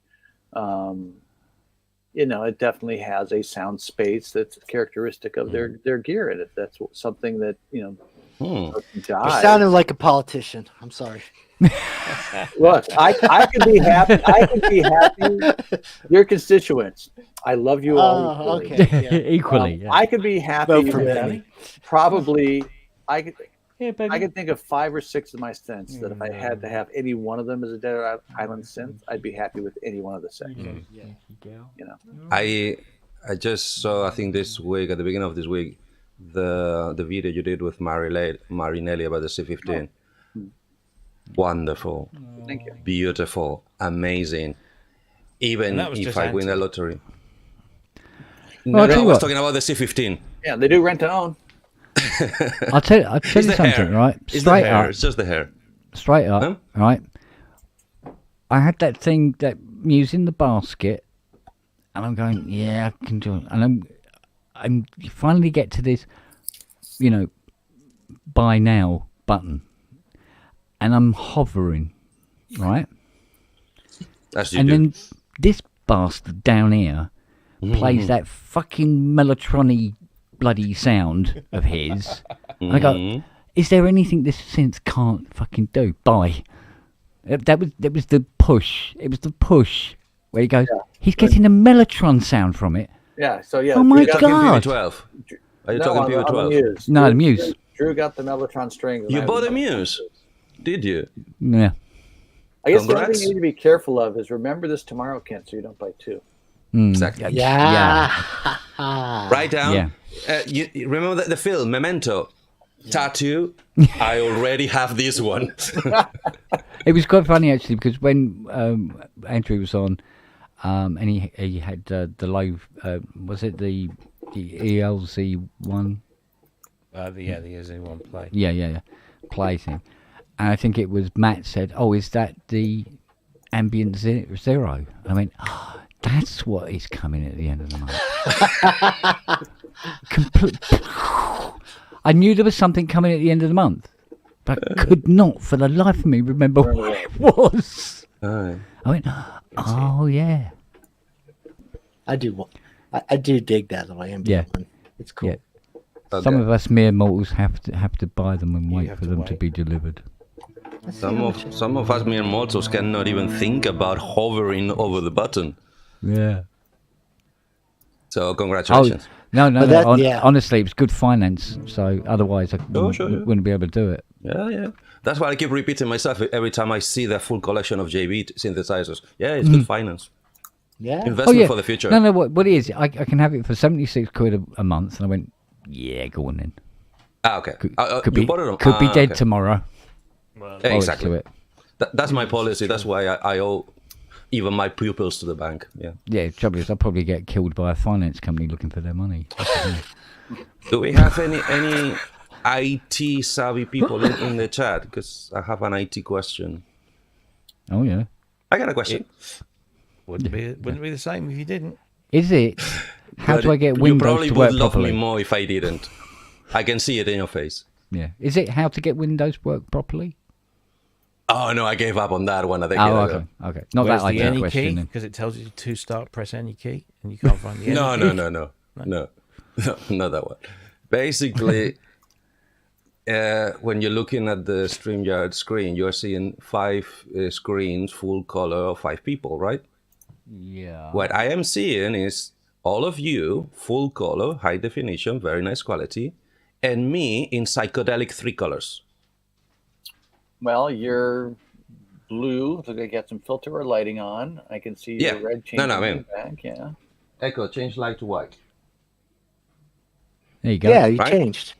Now that's nice too. I still can see myself only in 3 colors. I can only see gray. That's methamphetamines. I know, but why only me and not you as well? Is it a Martian camera? Because we're not taking quantity, or it's too much quantity. Shall I cut down or increase the dose? Yeah. It's something to do with. Have you not seen War of the Worlds? Is it a Martian camera? Yeah. It's a Martian camera. No, I tried all 5 of my cameras. They all do the same. And trust me, I didn't break them all at the same time. So I know it's USB? Something. I swapped USBs. Same result. I know it's something really extremely weird with my graphics card.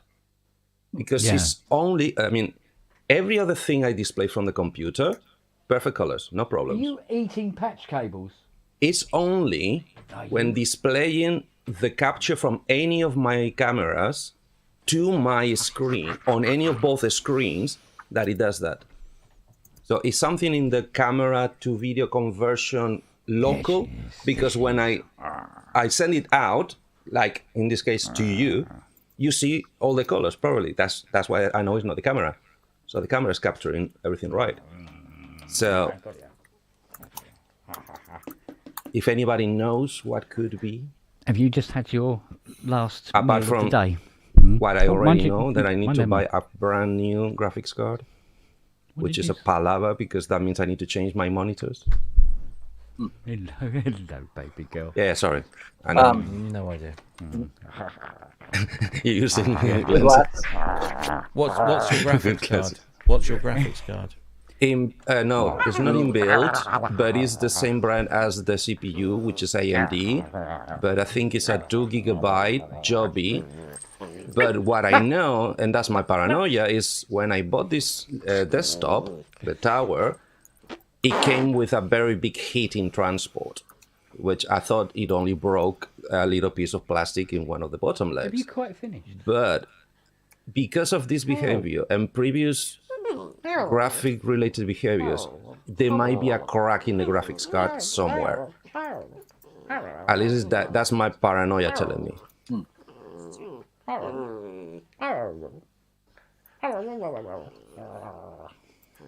So your camera's a USB camera and just goes straight into a USB port? Yes. It doesn't go into a capture card or anything? Lily, say hello. Nope. Hello. And I've tried the USB hubs. I've tried straight to the thingy. I've tried with extensions. What is your camera? What make and model is your camera? Oh, none of them. The shit. But let me show you. I'll be right back. So, this is one camera. This is the other camera, right? You see colors there, right? Yeah. Mm-hmm. I don't. I only see green, magenta, and gray, right? This is the other one, which is blank, blocked, right? Okay. Can you see colors there? Yep. Looks fine. Magenta, green, and gray. That's all I see. So okay. So it's what camera do you have selected in the settings? Which camera is your main camera feed? It does it with all the cameras. I just showed all 3 cameras. It does the same with every camera. Which one is selected? Have you tried just selecting a different camera and see if you get a different result? Yeah, he has. Yeah. He says he gets the same. Does it only happen in streaming? Because the walls just went yellow. In anything else? Does it happen? Good question. I haven't tried Zoom. Do you have a... Interesting. What is the make and model of your camera? No make, no model. Chinese unbranded stuff. Oh, I think you just answered your question there. Yeah, but once again, you can see me. You can see the quality of the camera, and you can see the colors. It's me looking at my screen, either my tele screen or my computer screen. Doesn't matter where I put the window. On my square, the only thing I can see is gray, magenta, and green. And it is all out of sync. Like in the whole image is distorted. Have you got a what? I mean, you're using Windows, yeah? Have you checked the driver settings? Have you checked? Is there an application that allows you to adjust the camera settings or anything like that? No, they don't have drivers. They're class compliant. All three. It sounds. One of them is branded. Sounds like a damaged USB Creative cable. HD. So I don't think it's not your cameras, because if it's doing on all three cameras, I don't think it's your cameras. It's got to be. And you can see me right. We see you correct. It's why is the part rendered on your computer different than what you're sending out to the world. So the input to your system is fine. Whatever's turning around and getting rendered locally is effed up. That is bizarre. It's even more bizarre because once again, this is let me show you the picture I'm seeing. I'm seeing right. It's got to be software. It's got to be software. The StreamYard window with 5 boxes. I can see perfectly the blue background. I can see perfectly all the colors for the "We Are Friendly Dog" pub icon. Yeah. I can see all the color of every of you, but me. The only one distorted is my square. Let me ask you a question. Yes, please. So you're in stream, and you're saying, so basically the 4 of us look normal in the StreamYard, but you look wrong to you in StreamYard. Yep. Go to YouTube, watch this stream in a separate window, and see if you're looked off. Perfect colors. Everything I send out is perfect. It's the same thing you're seeing right now because I just did a show.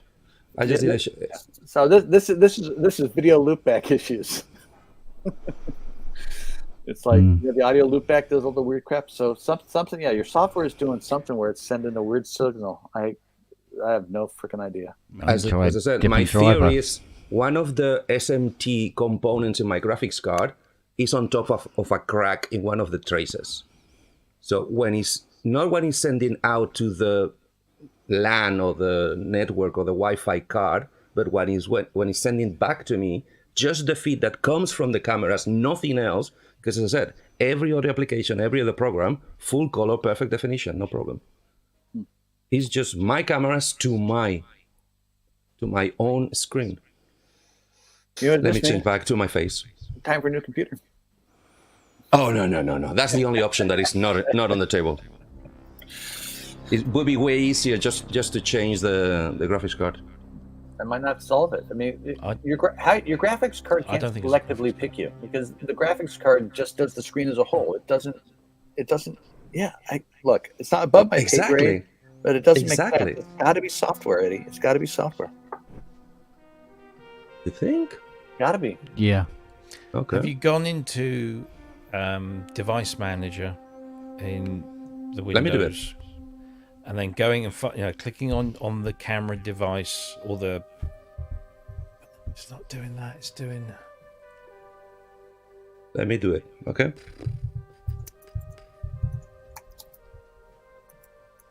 Device Manager. All right. Going to cameras. No, it's not cameras though, is it? I got 3 camera plugs, but it's only telling me about 2 of them. And it's not. I cannot tell which one is the one. It's now sending you the image. Because once again, they're plug and play. They're class compliant. They don't need drivers. If they needed drivers, I would have tried that already. But once again, it's all 3 cameras have the same effect, but only to me, to nobody else out there. I've been to Rances. I do my show. I've talked to when you do it on Rances, when you go on Rances' show, because he doesn't use StreamYard, are you still seeing yourself in those weird colors in Rances' show?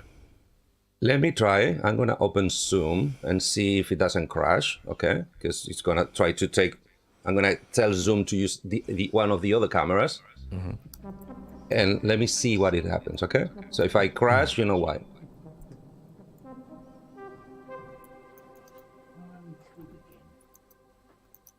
Also, while you're doing that, when you were switching between the 3 cameras that you've got, what were you doing? What were you using on settings? To switch? So you just I'm going to settings. in StreamYard settings, okay? Yes. Yeah. So I just wondered, you're not going through OBS or anything like that?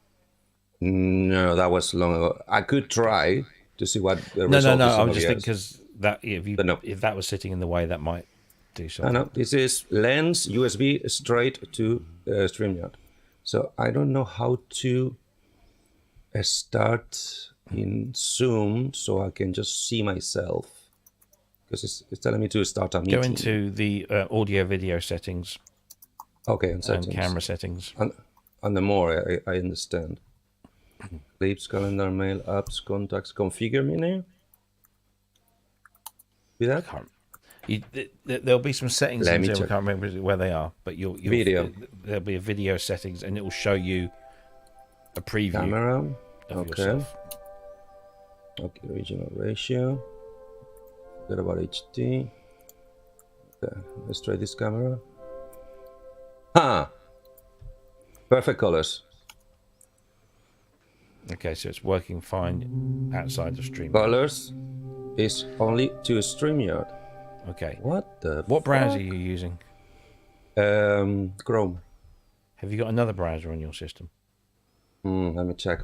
I might have the one that you cannot delete. Edge. I got Edge. Try connecting to StreamYard through Edge. Which you'd probably have to come out of here. I hate Edge. The fucking... Okay. Sign me out. It's because I don't use this. It's now asking me all the, I want to be the only browser you use ever. Now I have to tell it. It's a needy bitch's Edge. A needy bitch, exactly. It is. And I need to read, and I'm a very slow reader. I only launched you once, and you'll never leave me alone. Yeah. All right. Just a one-night Don't stand. allow. And continue. Ooh, 6 Windows Server updates pending. Oh. Fuck you. Come on, Manny. Come and join me on. You play the drill, and I'll play the deluxe. That's all right. I don't have a hookup in here to do that. So you do have a torch. Hello, dude. Whoa. Shut up. Yeah, that keeps them quiet. I'm not even going to ask what you use that for. Shut up. Okay. That's actually weird because the starter. You've got to light the bong somehow. This is a water bottle. Ah.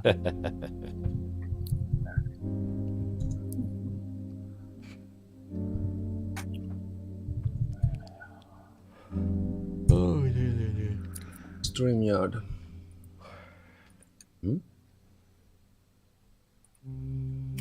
Yeah, this is not okay. Yes, man with beard. Yes, it is worth it. Bing is giving me a different StreamYard. A different StreamYard. Yeah. Riverside.fm. Well, the FM part's cool. Yeah, I know. I love it. I love FM. Okay.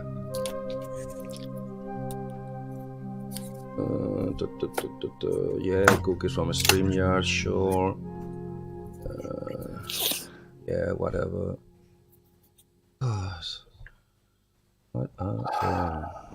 So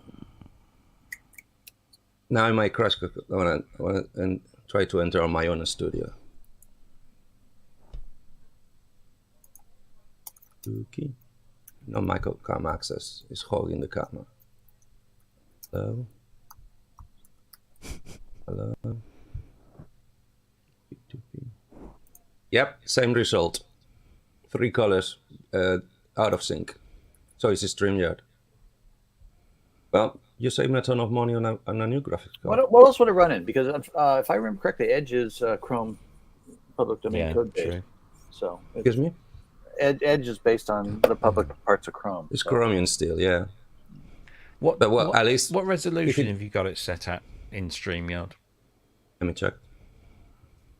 Standard for 480p. Okay, can you go higher? I can go 720 without paying, yes. Try that. No, same result. Clearer, but same result. Cool. And 1080 is going to ask me to pay, I think. Oh, no, it's going to... What? Oh, because it's your stream. Your stream is paying for 1080. Same result, yeah. Same result. No, I'm paying for it. I know you're paying. Thank you. You're most welcome. Thank you. Love you. Love you. I mean, I've had people use all sorts of cameras on StreamYard, and never this thing. Never seen that. So I mean, as I said, I'm more inclined. This one, we've established that it can't be the cameras. We've established that it can't be. So this is a branded one, okay? I'm gonna switch to the creative camera, and same thing. Yeah. So it's not the cameras. If you're getting the same thing off 3 different cameras, then on 3 either different you're boards. incredibly unlucky. You've got 3 faulty cameras, or it's not the cameras. And I'd say it's not the cameras. Drivers? To me, the final is not the camera. It's the fact that you can see me fine. Right. Zoom can see me fine. Everybody I send my video to can see me fine. It's only me in this computer that is not working. But only in StreamYard. But only for StreamYard so far. What colour are the walls in your room there? Eggshell. Okay. White, off-white. Okay. Well, as they say, gentlemen, when you've eliminated painting is basically blue and yellow mostly. Mm-hmm. You know, when you've eliminated the possible, what's left, no matter how improbable, must be the Probable answer. is the truth. You are in. I'm rewatching X-Files. You're in a quantum entanglement in your studio. I know. It's all shit. Nothing works. X-Files. Neither Sherlock this Holmes, one works. dear boy. Sherlock Holmes. But which one? Cumberbatch? No, all of them. It's in the books, the original books. Conan Doyle's books. Yeah, sorry. I'm an illiterate. I don't read. Oh, that's all right. I don't know what a book I'm is. a bilingual illiterate. I can't read in 2 languages. I can't read in any of them. Does that make me the best? Do I win a prize? I think the weekend of my birthday, I rewatched Fifth Element, and I remember I only talked 2 languages, English and cursing. Have you looked at your Google settings in your browser? Ooh. No, I don't even. Personal. I didn't even knew I had those. Yeah. You have Google settings? You have settings Yes, in tons of Chrome. them. Yeah. Oh. So, If you go into Chrome settings and go, first of all, go to System. Yeah, uncheck the fuck me box. Huh? What? Which one is that one? I wasn't aware of that one. If you go into settings, your Chrome setting, your Chrome settings, and then go to System. Your crooning settings. System, got it. Yeah, System. There should be an option that says use graphics acceleration when available. It's ticked on. All right, tick it off and see if that makes any difference. Let's do that. And now it's gonna crash because I'm gonna refresh this StreamYard. Okay, I'll be back. Yeah.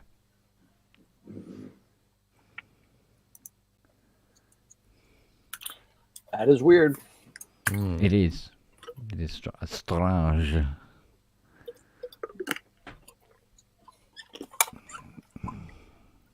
There we go. Yep, same thing. Same thing. Quantum. Told you. I know. Okay, go to Croydon. Still in the settings. Go to privacy and security in your settings. Gotcha. I'm there. And it should say you should have like safety. What the fuck check, are you doing and here? then you have a section called privacy and security. Yeah. Yeah. Wait, no. Not you, Ken. So I'm just fiddling. There should be a section that says privacy and security. I got privacy guide, security, and what version of Chrome privacy. are you running? Oh, fuck knows. About Chrome. Let me see. The oblong one. 127.0. Okay, so you're on the latest version. You're on the latest version. So back to privacy. So if you go back into Chrome settings, privacy and security, and then there should be another option under privacy and security called site settings. Gotcha. Okay, click on site settings, and then scroll down a little bit, and you'll find permissions. And then there's I think there's a second option. Will say camera. So we click on that. So at the top there, it allows you to select which camera you're using. So just choose the one that's facing directly to you off of that list. Make sure it's there. Okay, let me double check because I think it has selected the creative one. Let me read which one I'm using right now. Yeah, OC45 6366.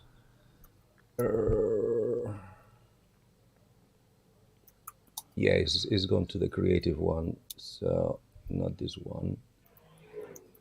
Let's try this one.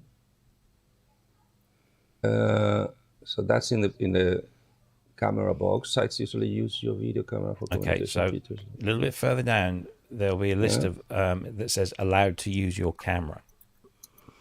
Allowed to use your camera to Facebook and in StreamYard.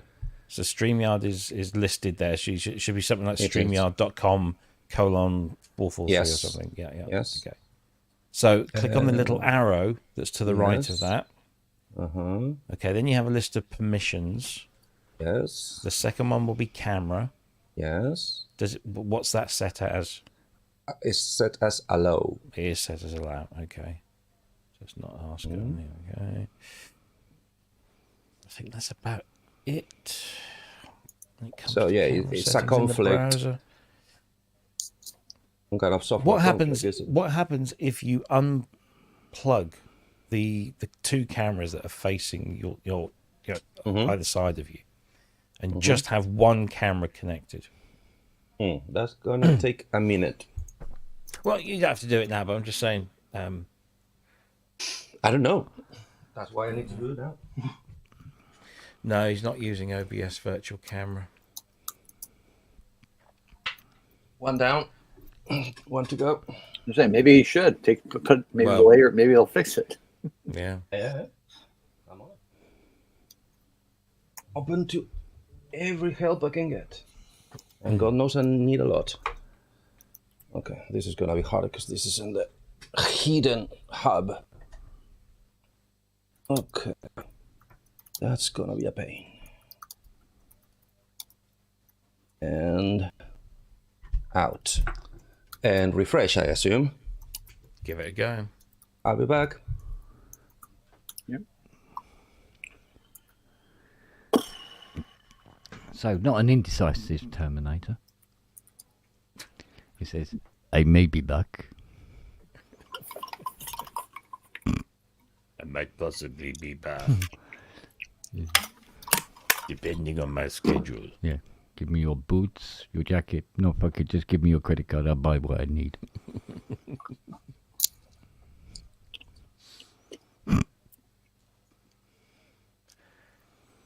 I see the cinema in Bradford and the other National Science and Media Museum cinema. It's just gone through a massive refurbishment. They're opening with the Terminator 4K scan, which would be quite smart to see on the cinema screen.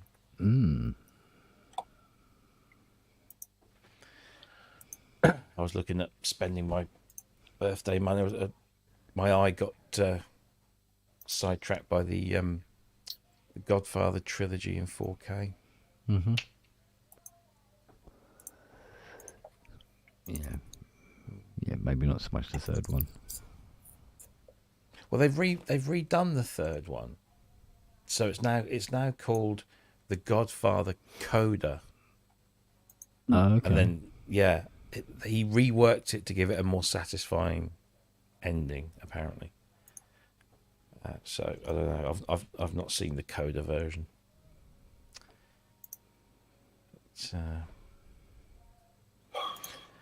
No, it's a rescan, Wagyu, because what's his face? Coppola oversaw it all. It's a proper rescan.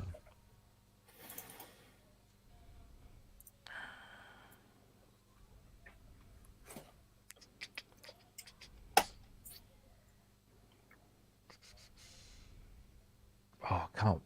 The anticipation's killing me. Killing me, I tell you. You're easily fucking pleased, aren't you? Oh, yeah. Oh, yes. Oh, yeah. Oh, yeah. Oh, yes. Oh. They're gone now, aren't they? Aye. Aye, yeah, indeed. No. Good morning. Good afternoon. Good evening. Yeah, I suppose. Good night. Good day. Goodbye.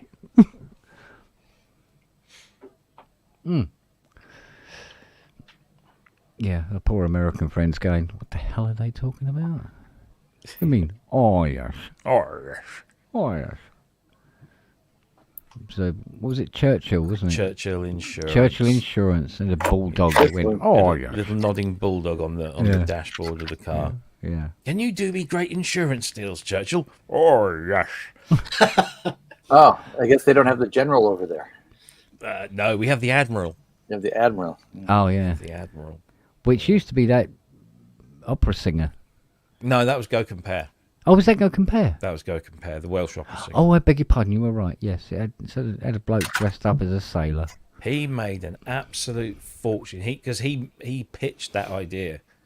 That was his whole idea, and he made an absolute fortune. He's this Welsh opera singer guy. Yeah. And he came up with this idea of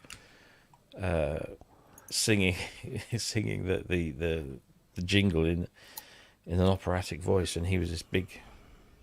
Well, didn't it start off with an animated version, and then it became him? Actually? Oh no, it went to animated. Or did it go to animated? I can't remember. Yeah, I think it went to animated, but with a woman, cartoon woman, and a cat. Yeah. I think became involved as well. Could be, yeah.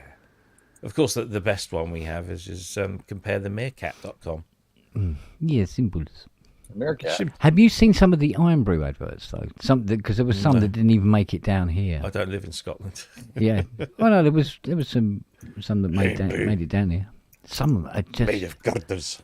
It's fucking a brilliant one where the bloke drinks Iron Brew and everything goes into cartoon colours, and there's this little bird twitting on his shoulder, and he's walking along down familiar. walking down the street, and there's a sheep and there's a pig, and he plays with the pig's tail like that, ding ding ding ding ding ding ding, and then he leads them into this room, and then he closes the door, and they're all there, just see their eyes, and then he pulls this thing, and the awning comes down, and it says butchers. Any different, Eddie? Okay, this is now. So, Chrome, What have we done? StreamYard, everything is in perfect color, but my little window. At the same time, I'm looking in the YouTube app to the transmission to the outside, and I can see all my colors there with perfect definition. Yeah. Thank you very much. No, really, thank you. You tried. Okay. Yeah. It's like Okay. I'm cursed. I'm hunted. Only seeing three colours. Yeah. Purple, gray, and green. And there are two different definitions of the image.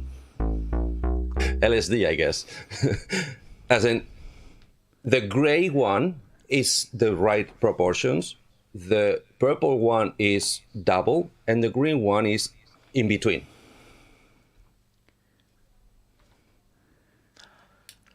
The next thing I would suggest is to try all of your It's by a cameras. Mac.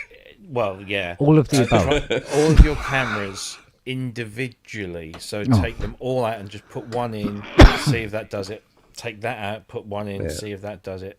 Because it might be that one of your cameras is sending the rest of it squiffy. But but as I said, so we're still ignoring my suggestion of drivers. No, apparently there are no drivers. They're class compliant. They're class compliant, all three. Well, they could be in detention. Well, you could always try putting drivers on. Well, if they don't make drivers for the creative could have, I could try that one on the side one, but the other ones, you can't even find a website for the brand, the brand that says on the box. It's one of those. On the bottom of your StreamYard window, there's a button that says Present. Yes. Click on that and click on Share Screen. Yeah, and it punches you in the face. Share Screen. Yeah. And then choose.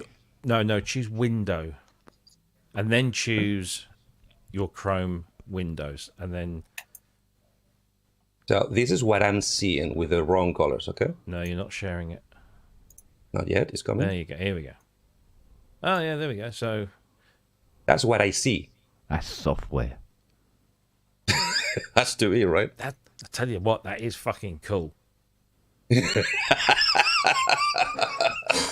For free, yes, it's totally cool. For free. Fu Manchu Eddie. Cheaper than a little bit of whiz. So. Hey, weren't you in Guardians of the Galaxy? Yeah, that's cool. How can I do that? I would go with that. But I think it's if fine. you look at your own StreamYard or you look at YouTube, what is getting out is fine. Is the other one? Parallel the fine dimension. picture. Only answer. Welcome to my world. That's everything in this studio has something like that.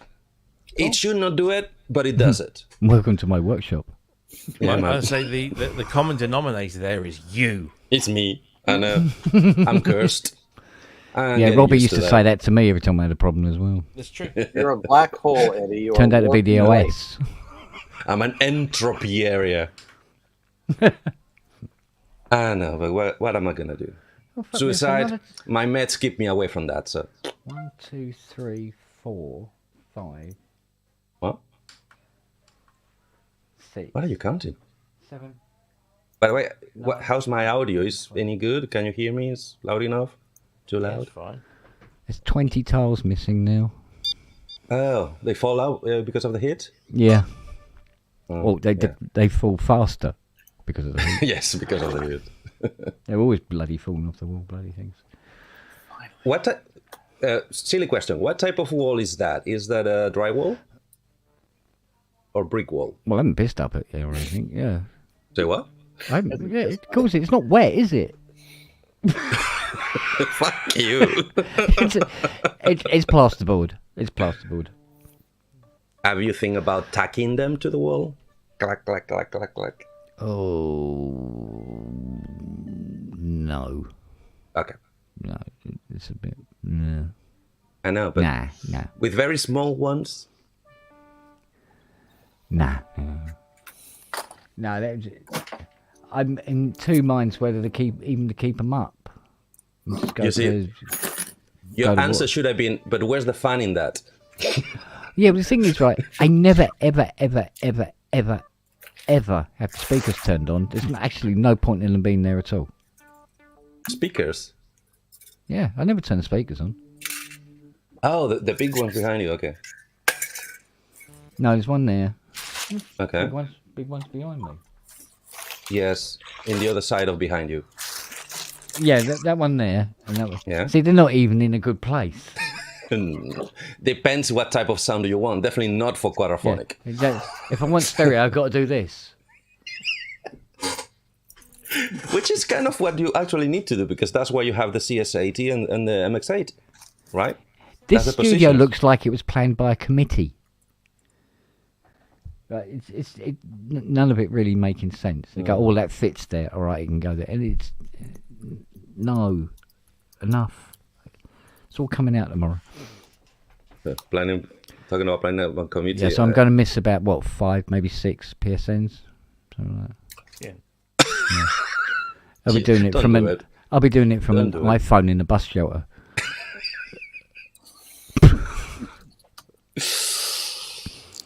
Yes, you will. Or under somebody's bed without them knowing about it. Talking about community, I'm in the process. I'm gonna do everything in my power to buy one of Native VSO's mixers. Mm-hmm. I'm already making measurements. I need more tubing. More tubing is the word. Because my only option is to put it where the 120 is, because it's one of those ultra strong set shape thingies, and basically take, obviously the top layer goes away because that's the mixer, and take everything up. But for that, it's an A-frame. It's one of those 3 tiers that is nice when you're sitting down, but when you stand up, it's too low. You know, one of those A-frames. 3 tier. So I need to find a way to make the legs longer, so I can basically put everything higher. Otherwise, it's not gonna fit. But I fucking want that mixer. It's amazing. So, Steve, he's having trouble believing that it's got both digital and analog circuitry in it. Oh. Really? Somebody online?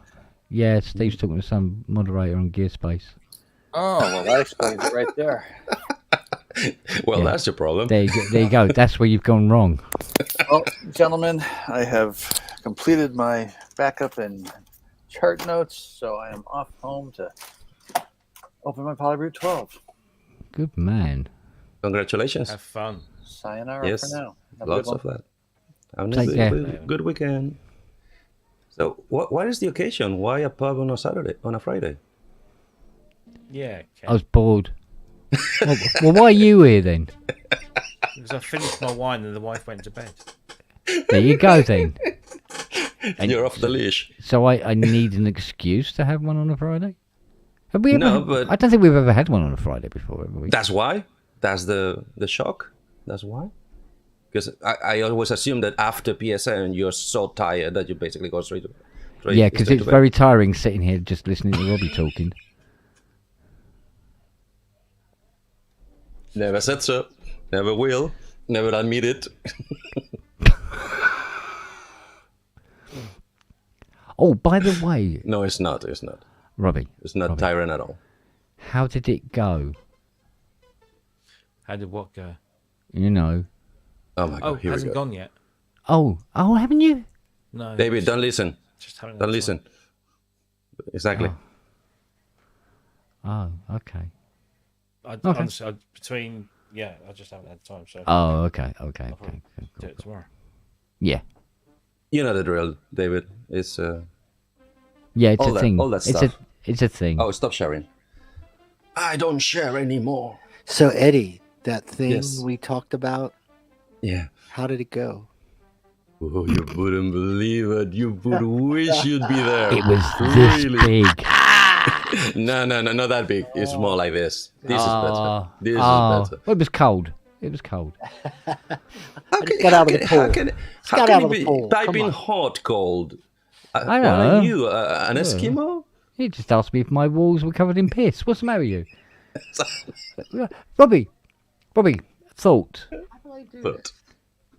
Shall we have a little bet about whether there's a copyright strike put against the video or not?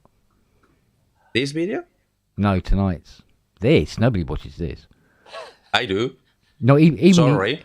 Honestly, even the algorithm goes, nah, I can't be fucking asked with that and move on. When it's 5 to 7 hours long, yes. Yeah, it doesn't care. It says, oh, it's just big and full of shit. Yeah, move on.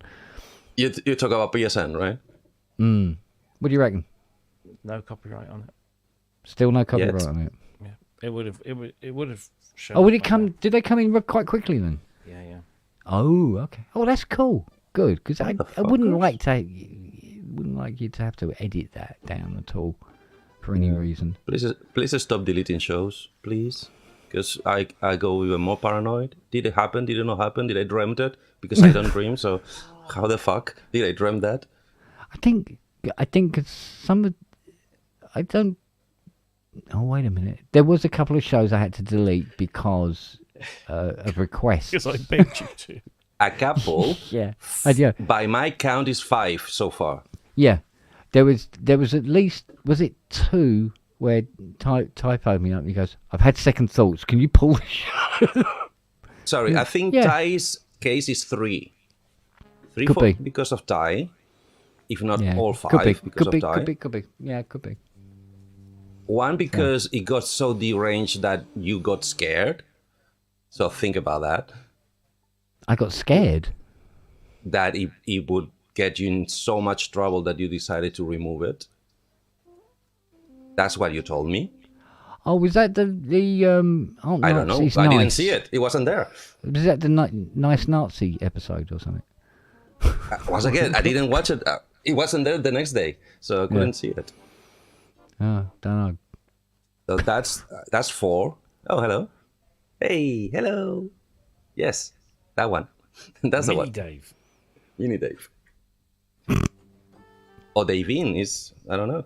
It's a long hair and skinny fellow. Oh, what's the female of fellow?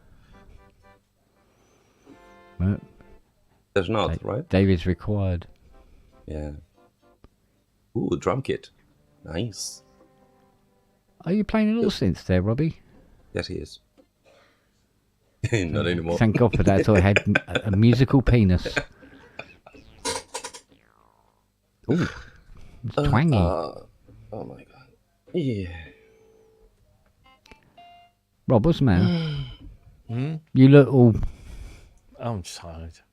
Oh, well, there's reasons. Tired. There is reasons for that. I just looked up. It's 2:15. Oh. Where's the fuck go? I'll go next. Yep. No, I've got a... I'll tell you what, that Matrix Brute is a beast, isn't it? I'm just thinking... Yeah, you're going, where the fuck am I putting this? And it's deep as well, isn't it? No, it's not that wide as it looks, because once again, look at how many octaves, but really, it's deep. Yeah, it's deep, isn't it? I saw it the first time I saw it in the shop. I went. Wide it shocked as a me. Polybrute 6. Yeah, sure. Because the Polybrute 6 sticks its mod wheel and pitch bend above the keyboard, and so that little, it's only about this much, as far as I can tell, about this much less wide than a regular Polybrute. It's a big old fucker. Yeah, it's mostly the height and the matrix. It's massive, the matrix. It's criminal that monosynth has that many controls. It's ridiculous, isn't it? Question. Kent. Yeah. We're talking about I think sound wave. Canal. The what? Big as the Waldorf wave. No. No? No. It's getting there though, isn't it? No. No, because the Waldorf wave front panel's quite deep, isn't I've it? seen it's a big chunky few Waldorf waves. The Matrix Brute is not as big as a Waldorf wave. Oh, okay. Because everything is smaller, I assume. I've never seen a getting there. A Waldorf. Yeah. Oh, you should have looked in my skip. Well, I did. Yeah. I saw that one, and I saw Tony Gallagher's one, and that was on its side. It was almost as tall as me. So it's a big. Yeah, that is a big lump. Yeah, I was gonna say, bloody hell, that is big. If it's as big as that, it looks bigger than it actually is, but not too much. So, Kent, are you to blame for the last 2 singles from Alison Moyet? I don't think so. Did she never finally brought her keyboards for you to tune up? Yeah, probably. Okay. Normally, keyboards get delivered by vans, and they take them in, and there's bits of paper saying "fix this." Yeah. I know. There was. Yeah, I think Fiona said something about there was some a Jupiter. You saw me. Something like that. Yeah. It's always something. There's always something. Yes. Because they're kind of nice. Yeah. They're kind of nice. I just listened to them. They got just recently released. I assume there's a full album following. I don't know. No. But No. She's taken. There are 2 new tracks. Yes. But everything else on the album are old tracks that have been re-recorded. One of those, okay. Including her solo stuff and some stuff from But Muse. re-recorded just for... Completely re-recorded. Rearranged with different keyboards? Yep, everything. Ouch. No, don't do that. But technically that is buy 2 singles for the price of an album. Yeah. Isn't it? But, that's exactly what it is. She's reworked. I mean, I won't be buying it. Okay. Exactly. As much as I love Alf, I won't be buying that. I don't think it's worth Don't get me wrong. She's showing. I mean, I can hear her age in her voice. It's back. Yeah. It's back. It's back. Who's back? Oh, the bing, bing, bing, bing, bing. And then I have to reach over like this and go. Dun, dun. Oh, please do it. Not a bad try. Not a bad try. Please do it. It's more like this. Oh, sorry, up here.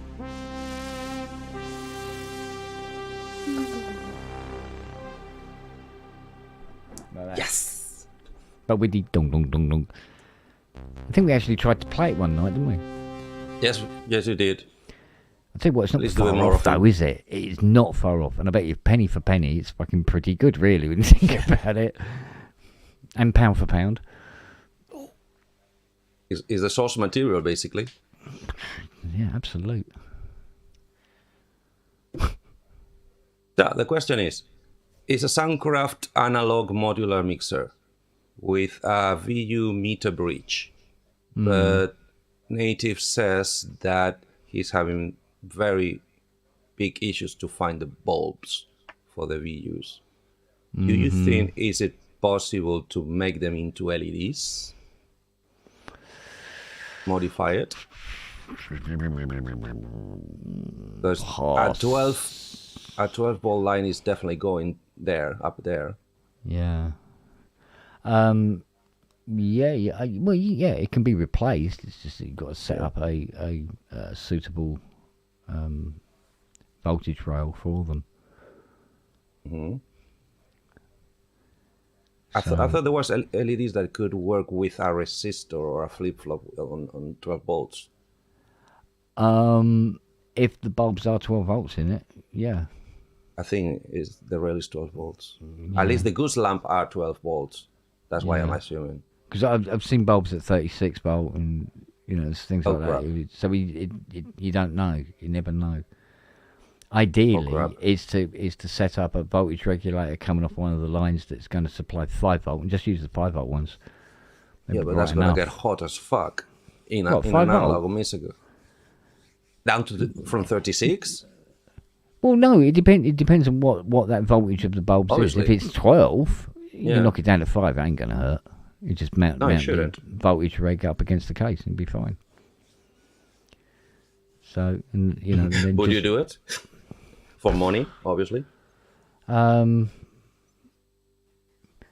I wouldn't mind. I'd do it. But at the moment, it's just a matter of obviously the time in the room at the moment. But yeah, it's doable. Time is the only thing I have in excess. Well, not really. I'm about to die, but hey.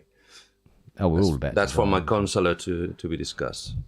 As far as a rock is concerned, we're all fleeting. Yes. So let's do the time warp again. What was that thing about? Somebody put up something about AC machines. So you got about I want one. Yeah, I need one. But air conditioners, and they goes they're time machines. They steal cold air from the winter and bring them back to the past. Oh, the future. Or the future. Or they keep it for the future. Yeah. For the summer. Yeah, that's true. They're time machines. Yeah. So, even more in the countries. I can't afford to turn mine on. Even more in countries like Spain, where we use the same word for time and weather. Oh, right, okay. Yeah, the time machines. Yeah. Yeah, but I remember saying something about it. I said, I can't afford to turn my AC on. AC on. And they go, they're not that bad, you know. I said, yeah, but, you know, my AC has 2 fans in it. Mm-hmm. But that big. Yep, that's the good ones. It's not a little AC machine you sit on your desk or anything. No. And it's a bit. Those ones are usually the desk ones are usually more inefficient. You spend way more kilowatts on those ones. Yeah. If you have, do you have one with heating as well? Yeah. So those are. During the winter, I mean, you have to. If the temperature is too low, analog synthesizers have faults when they're cold that they actually don't have. So you turn them on and they're doing all sorts of crazy shit if they're too cold. So I do have. I've never heard a synth, but I've heard germanium transistor fast pedals being tortured through temperature.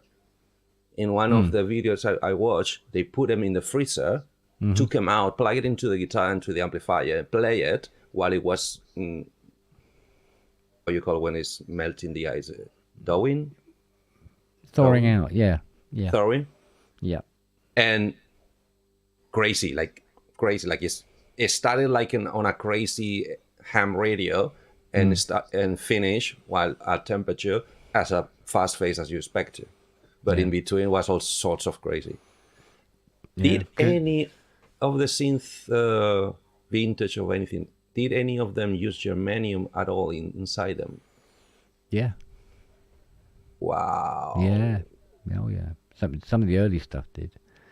But there used to be this thing about having matched paired transistors for, I think they use them for the VCOs in the old Mark I Odysseys and stuff like that. And you have these 2 transistors, and then they have a brass sprung band that holds them together. Okay. And you go, you got to get them to be roughly the same PFE each, so they're matched. But what you can do, and I have done several times now, is you take 2 transistors, doesn't matter what they are, don't even have to measure them, just make sure that they're the right type. And then you put them on a piece of aluminium and put them in the oven and heat them up to some ridiculous temperature. I can't, off the top of my head, can't remember what the temperature was. Something like about 165 degrees or something like that. Okay. And then take them out and just let them cool down, and then they're matched. Like they recrystallize. Yeah, something goes on it, and to the same spec. Yeah, and then their PFEs seem to match. Or at least close enough to be able to be a matched pair. And then you put the little copper band around them, solder them into the board, and boom, you got a VCO again. And how in hell did you discover that?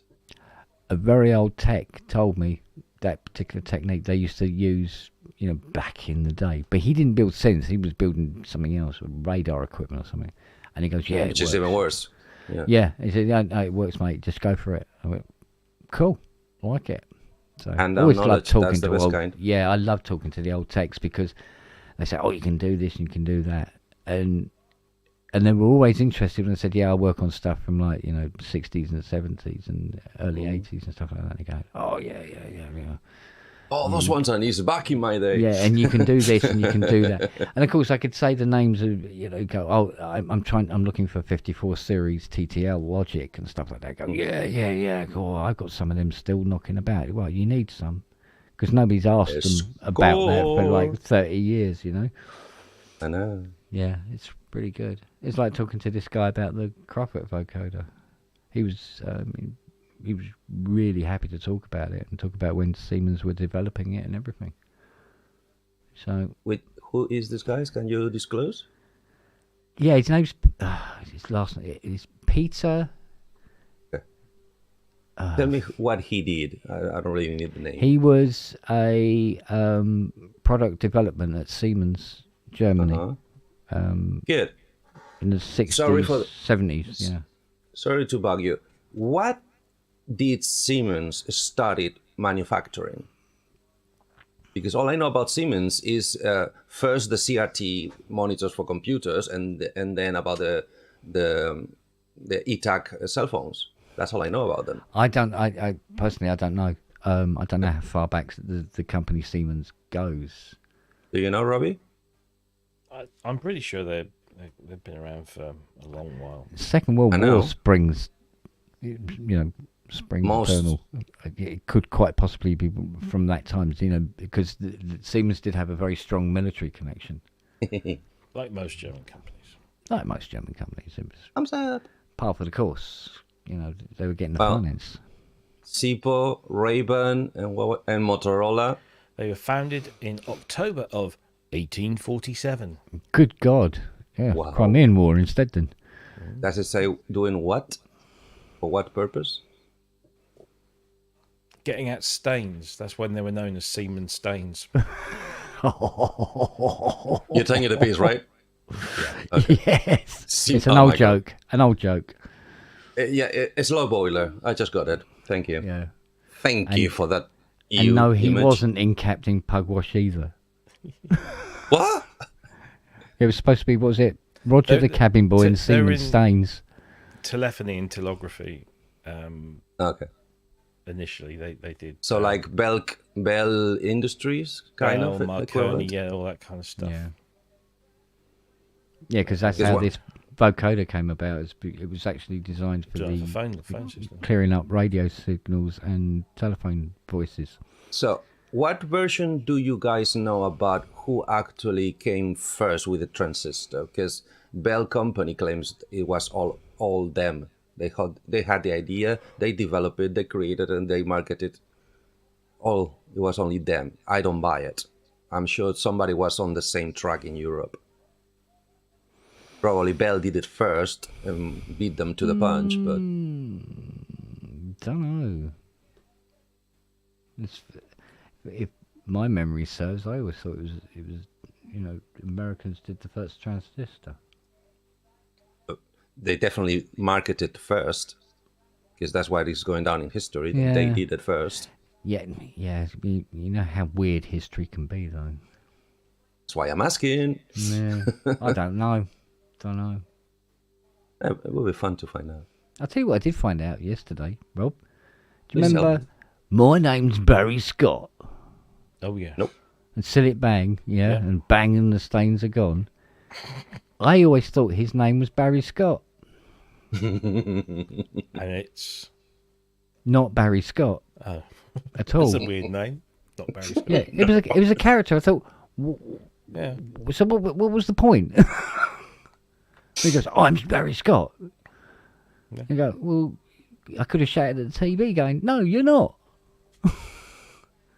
He's got Justin, I think it was his name. Justin something. Not Barry Scott at all. Just in time. But you see an advert and somebody goes, hi, my name's bloody blah. And you think, well, that's probably what their name is. Not. Yeah, but that's nowadays, because they actually cash on their actual names. Well, yeah, but I mean, there was no point in doing it back. There was no point in doing it back then either. I'm Barry Scott. Although I am actually a very, very proud owner of Fly Fishing by J.R. Hartley. J.R. Hartley, yeah. They actually made it into a book, didn't they? Yeah. For real. Was that a TV show? No, the advert for Yellow Pages. Once again, not in Spain. Okay. Yeah. It was an old geezer. Yeah, going around all the old bookshops. Looking for a book called Fly Fishing by J.R. Hartley. And he would walk around all the shops, as he used to be able to do. And none of them would have it. And then he gets all depressed and he sits down and his son comes in and says, have you tried looking in the Yellow Pages? And so he looks through the Yellow Pages and the next it goes to, you have a copy. Yes. My name, J.R. Hartley. Yeah. I wrote the book and I can find a copy of my own work. I wrote the book 50 years ago type of thing. Yeah. Exactly. So they've actually made a book called Fly Fishing by J.R. Hartley. Yeah. Oh, it was a made-up book. Okay. Oh, yeah. Very much so. So they've made a fly fishing book, but just called it by J.R. Hartley. Okay, you're not doing the jest, and he's sending thumbs up. Your computer, Robbie. Who, me? Yeah, your computer's sending thumbs up, and you're not doing the jest. It's looking at my cock or something. Probably. It's my second camera. It's picking it up and going. He's picking up his third thumb. My third leg. Yeah. Foxy lady. Dun, dun, dun, dun, dun, dun, It's about big as my thumb these days. Hmm? Nothing. What? Ew. Oh dear. You're having trouble getting somebody to suck your thumb?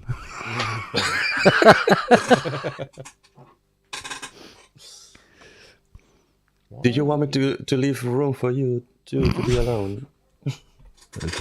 We are always alone. Alone in the dark. Yeah. I just listen to myself. So, just to piss you off, what is your next synth purchase, Robbie Puricelli? No, the next one that you will buy. No. Why? What? You can't say what that is. I know he can't. He can point at it. He cannot say. That one there. Oh, no, that one. Yes, of course. The Matrix Brooks. Yeah, that is his next purchase. I thought he's going to buy shorts. So, okay, from the Brute family, you got the Drum Brute, don't you? Drum Brute Impact. Okay, I don't know the difference. So... One hurts more. You're going to get the Matrix, that's 2. How many more are there? I've got the Mini Brute 2S here. That's 3. Yeah. And then the Polybrute. 2. Oh, yeah, but which one are you going to keep? Both of them. Okay, I don't play this game. I don't want to play this game anymore. They're kind of 2 different keyboards, really. Yes, I do understand. Well, the Polybrute... But that doesn't make my jealousy any smaller. The differences are negligible. But they are important. They're not.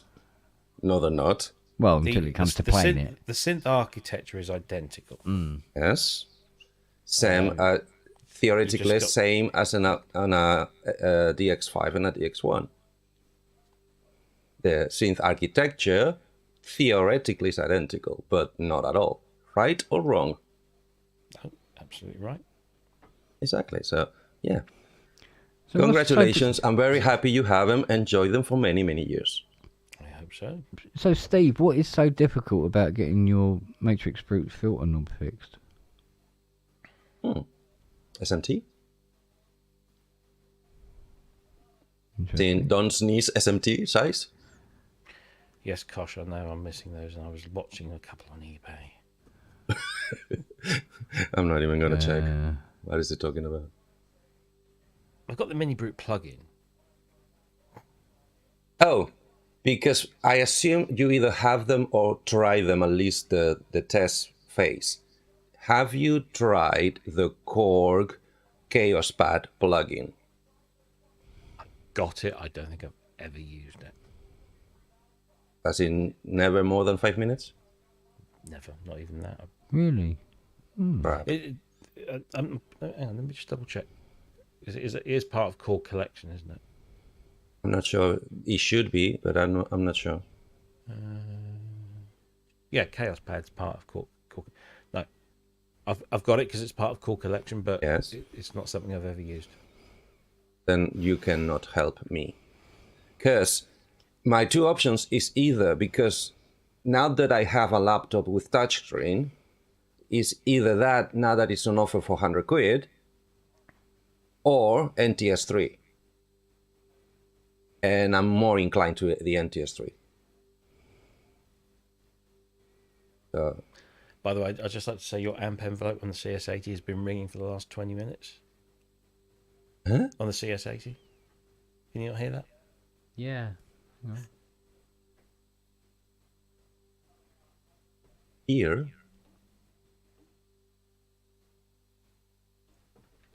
There you go. I think it's gone. It was just very quiet in the background. It hadn't quite closed off. I have so much background noise in these shitty headphones that I couldn't even tell. It's gone now. Is it? Oh, no, it hasn't. No, it hasn't. No, it hasn't. I didn't think it had. No, it's still there. Yeah, still there. Let me check. It's not me, but I No, don't think it's the CSA. It sounds like it. Okay. Well, everything I'm not using is mute, so no, not me at all. Yeah, admittedly, it's full up and the pedal's full on. So that's her operational noise, I guess. Right. So, all right, knock down the head. Did you? I don't think you did the review of the NTS3 for Gear News. Sorry, which one are you working for? Gear News, right? Yeah. No, I didn't do that. It looks really, really interesting for the price. Really interesting. That sounds horrible. Me, I wasn't trying. I'm sorry. I still have my NTS one, which I use for effects mostly. Think about it. I've got a mini brute somewhere, haven't I? Have you? Yeah. Oh yeah, you said you had. Yeah. Oh yeah, it's in the workshop, isn't it? It's convenient for MIDI testing and CV testing. I'll swap it for a Behringer UMA 25S. What's that one? It's a doorbell. No, the UMA 25S was over there somewhere. It's a 25 note controller. Yeah. With short throw keys. Yeah. So very very sort of thin. Key step, like a key step. But it can be battery powered and mains powered. It's got a 44.1 USB audio interface built in. Okay. With a MIDI out port. Yeah. And USB. CV? No, this was. I don't think so. Yeah, because Mini Brute has CV as well. Yeah. Hang on. I don't think it has. Depends if they were cloning the Mini Brute or not.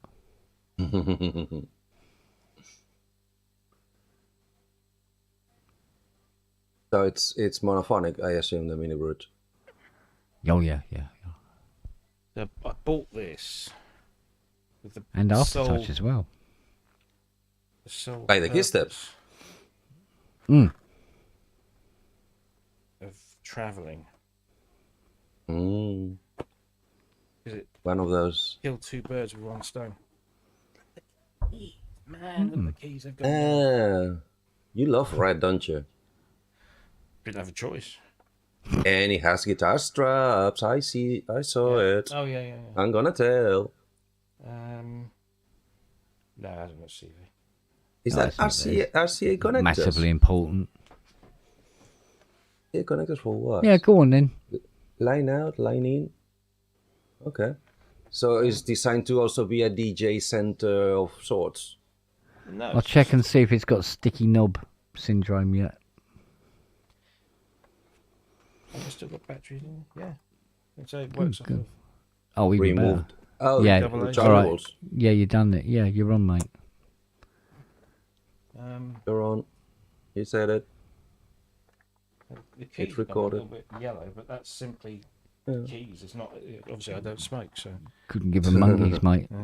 Couldn't give them monkeys. But I bought this with. What was that? I got it as like a whole bunch of stuff from one of the music stores. I don't know. The only thing I never really liked about it was the fact that they're short throw. Yeah. Very short. Okay. Yeah. So it's as long as I can test the MIDI ins, and with the the various kits that I fit and stuff. It's like even that. got you got regular USB. You've got pedal sustain. You've got expression pedals. Then you've got regular MIDI. You've got line in, line out on phonos. Yeah. And then you've got headphones and mic inputs and it's got the old standard Behringer audio interface in there, which wasn't awful. Okay, who were they copying? because I don't think any. Well, that face, it does remind me of other brands. Edirol, for instance. Yeah, it was probably the connectivity, Edirol and M-Audio Oxygen or something. They probably just the background and the interface. I don't think anybody else did it. No, back then. No. So, Robbie, which keyboard covers did you bought? I haven't bought any yet. I can recommend you cheap ones if you're so inclined. I saw a thing on Amazon where there was someone doing it for like $7.99 each. Yeah, those are the ones with drawstrings or something. Yeah, it's like a hoodie basically. You close it like a hoodie, and claims to be splash proof, which I'm never gonna try, never gonna test. Well, I'm never gonna wank over my keyboard, so that's exactly. Well, so never gonna test anymore. What's there is there, but let's not make it any worse. I'd recommend dry leaves. Dry leaves. Let's throw dry leaves over it. Be fine. How do you call it? Poison ivy? Poison ivy leaf? So yeah, that one is $7.99 for the 61 keys, and I think it's $9.99 for the 88. I'm just going to buy a shed load, but obviously none of them will fit the DX1. The DX1 is what, 61 keys? Yeah, did they do quilts with a drawstring? Yeah, no, yeah. You need bedding. Yeah. You need to do that. You need to go to the bedding department to do a DX1. Fucking hell. Okay, yeah, I get you. Yeah. Yeah, but everything else, like at least the ones I can see, it might even cover the Fairlight keyboard. The 88. It'll have to be the 8. Yeah, the 88. Yeah, the 8 might do it. Yeah. But the Fairlight's going into storage. So. Okay. But still, even in storage, you can protect it from dust. No, well, surely that will then make a space where you can eventually, by shifting stuff, have a place for your matrix break. Well, this is the reason I said yes. Because there has to be a sacrifice somewhere in the room, doesn't there? What I was going to do was the Fairlight goes into the flight cases and into the garage. The DX1 goes into that bottom space there. Yeah. I'll probably have to lift everything up a little bit. Yeah. Just to get that in. And then so that A-frame where you have the Fairlight, what is it, like 150 tall or less? Yeah. No, it's 150 width. No, tall. No, from floor to corner. No, it's not as tall as the 6. It's only a 4 tier, but it's got the straight legs at the bottom rather than the angle. Oh, the full A-frame type. Yeah, it is. Yeah. Oh, okay. But because I thought that would be the same size as the problem I'm having here. Because I think this one is like one. The fuck? What the hell is going on here?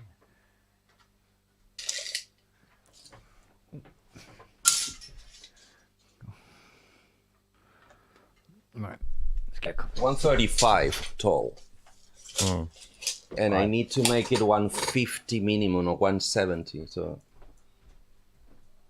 I got two options. I got a friend that has a 3D printer and try to 3D print some kind of extensions that I can plug into the legs.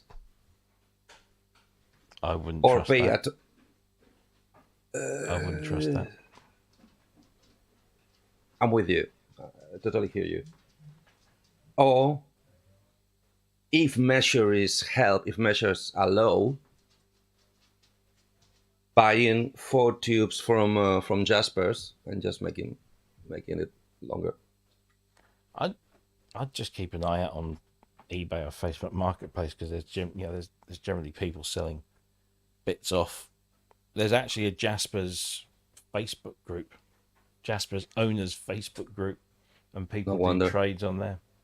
By the way, have you tell anybody else that I managed to break up Jaspers? I might be the only stupid on earth who managed. Or to disassemble it and then take it all the way to Cambridge and put it all back together again. Remember in Cambridge that I could not use both speakers? Yes. Because I ripped off one of the holders. That's true, yeah. Yeah? Yeah. So please spread the word and explain how the fuck did I do it. I have no idea. Good. Want me to explain? 2 minutes. Jaspers, every unit you buy comes with a wrench, right? But if you notice, the wrench has the handle is an L, but the handle is kind of short, IKEA short, right? But then the other side of the L is longer than an Allen wrench usually is, right? Good.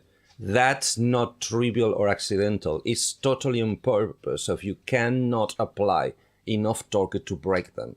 So thinking that it was kind of in case I would be stupid enough to lose the original wrench, I brought a spare wrench.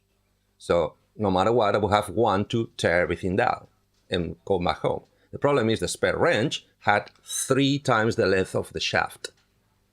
Means the longer the shaft, the higher the torque. There goes the screw. So yeah, cautionary tale for all Jaspers owners. Only use the provided wrench. I use a torque. A measuring one? Oh, okay, I don't have that type of fancy tools. And what setting do you use it? How many? The one he came in the bag? Basically, I did it until I thought I'd got it as tight as I possibly could and set the setting. I said, that's it, that's fine. But you don't, yeah, I mean... Yeah, but the problem is, I did the same, and then the speaker started sliding down. I said, okay, I didn't tight enough. Another quarter range. And it started to go even faster. What the fuck is going on? I tied every other range, and that one again almost dropped down on the floor. And I said, oh, no, it can't be. I touched back on the side, and I felt the whole crack in the sleeve, in the plastic. And I said, oh, fucking hell. And then I thought, why, how, when? And then I realized it's the wrench has higher torque because the handle is longer. That range that I give you, don't lose it. It's crucial for the everlasting health of the Jaspers. Yeah. Now I'm going to order a set of catering shelves. Just go vertical for all the spares that I'm not using. The ones that use metal gridded shelves. Yeah, that's what. Or the ones that are flat. The ones I'm looking at are just like a wire mesh. Grid. Yeah. Almost like an oven shelf. Sort of thing. Just sturdier with 3 flanges and stuff. Yeah. I got one of those on the kitchen. I would trust a lot of weight on those things.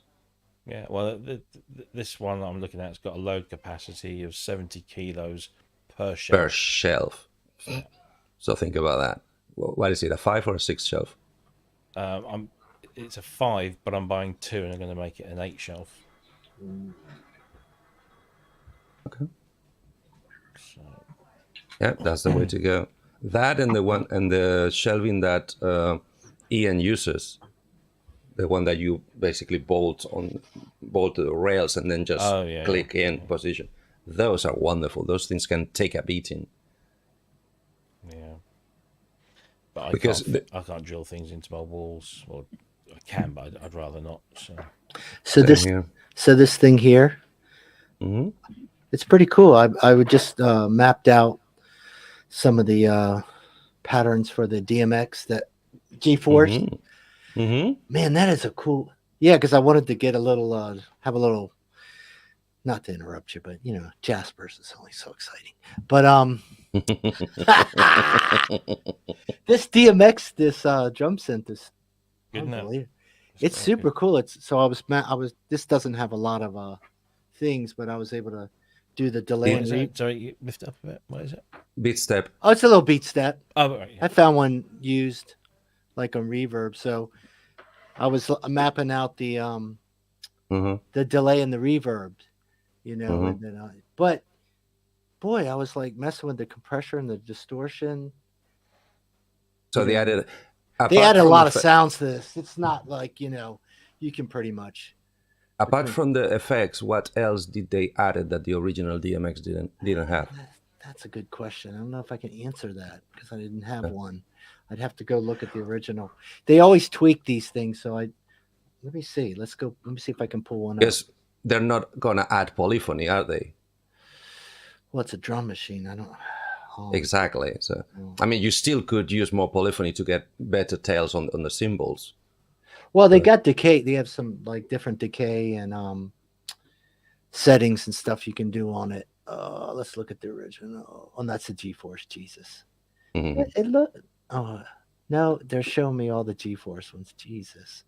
I was starting to save for this Black Friday to try and get a synth stack from Cherry, but the problem is because they're releasing new products, the price is moving up.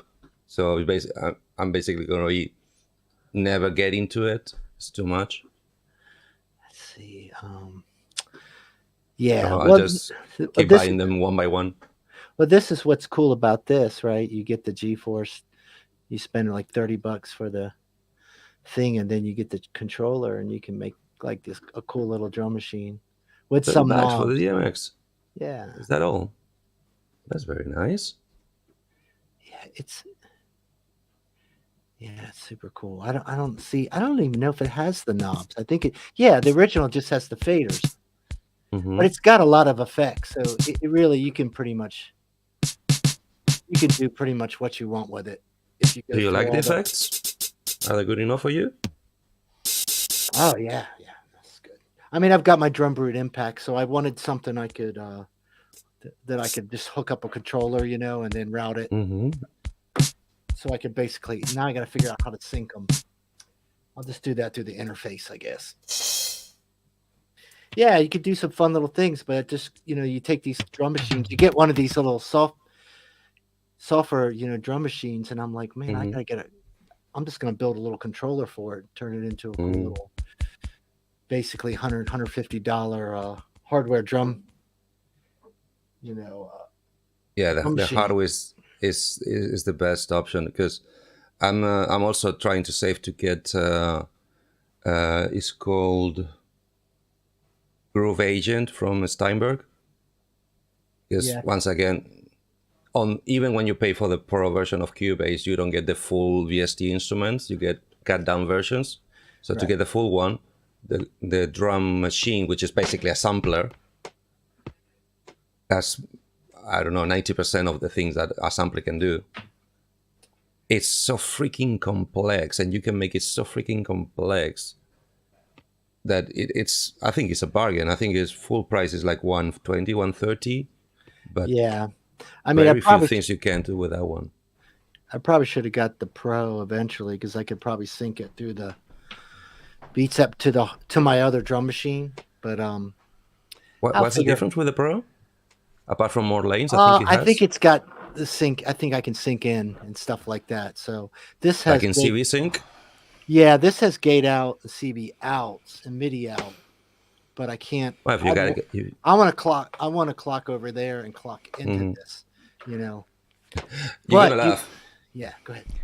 No, you're gonna laugh. I think 2 or 3 months ago, I bought from Dominic Hawkins.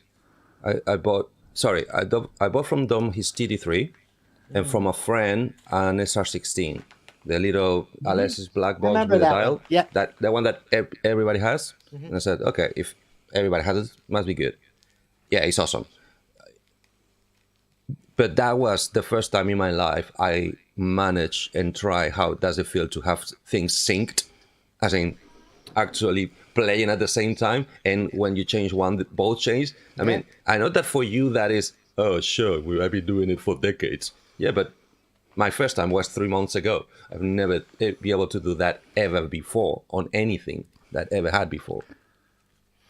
So it was like, oh my god, and you can do that, and you can. Once you can start clocking everything, it's really it's fun. It's fun to. But doesn't it take a little away the pride of I sync it on my own? I'm playing with the beat, bang on. No, it's just I press play and it does it. It's like it's a little off-putting. There's still, I mean, sure, if you want, it's like the old digital delay. Well, I'm just going to sync it myself with the tap tempo. It's like, okay. And you just realize it's just a question of what you're trying to do. You know what I mean? Yeah. I mean, sync is sync. I mean, like being able to have things clocked. If there's only one person, you know, you don't have three people, so you've got to. No. Don't get me wrong. I understand that opens a new myriad of I mean, new I know I have good possibilities time personally, so it's not. But it doesn't change the fact that it doesn't like limit you really. Like I get people that get, I get a lot of people that get really caught up. Well, I only play on quantized. You know, that's my thing. And I'm just like, okay. And then I'm like, yeah, I listened to that thing you wrote. It sounded unquantized. Yeah, that's what I do. And I go, yeah, it sounded unquantized. Okay. As a drummer, and as you just said, as a person with good and timing. A person. Yeah, I'm a person too. A person with good timing. How do you feel every time you jump on a jam or join a band, which they think they're totally bang on, and you can hear that no, they're not even close? It's usually one person, to be honest with you. It's usually one person that has. Then it's not that bad. That has, the worst for me personally. The worst are the very tight players, and you can feel their tightness and how they play. And the problem is, the tighter they play, the more it restricts everybody. It's kind of hard to explain, but it's kind of a feel thing, you know what I mean? Can you elaborate that? Because so when you say tight, you mean what I call a squared, as in on the grid, and they cannot move off the grid. Yeah, they can't move. Tight? They can't go forward or backwards or. Oh yeah, I hate that also. And they're relying on you to keep their tempo. And if you go off or behind, they get mad about it. Yeah, no. It's kind of the old argument.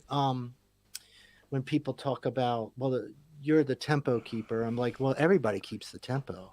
Like, you just hear so it's not really, you know what I mean? That's kind of a weird. It makes sense on one level because you're doing beats, but in reality, tempo is just tempo. We need to rename it instead of tempo keeper. Probably it's more accurate, tempo encourager. Because you're encouraging, proposing, influencing. Okay, let's play at this speed, on this tempo, with this push. But if everybody is in the band, like the gig I just had a week ago, everybody else in the band rushes, what are you going to do? Stay behind and play off beat, totally out of beat? No, you're going to be with them, because that's what the audience wants, is the whole band going together. If they go fast, the whole band fast. If they go slow, the whole band slow. That's what the people likes. Well, I mean, what I learned real quick was playing with people with really good rhythm. And I don't have like great chops, but I realized how much better I sounded as I played with people with better sense of rhythm and who could do more with it.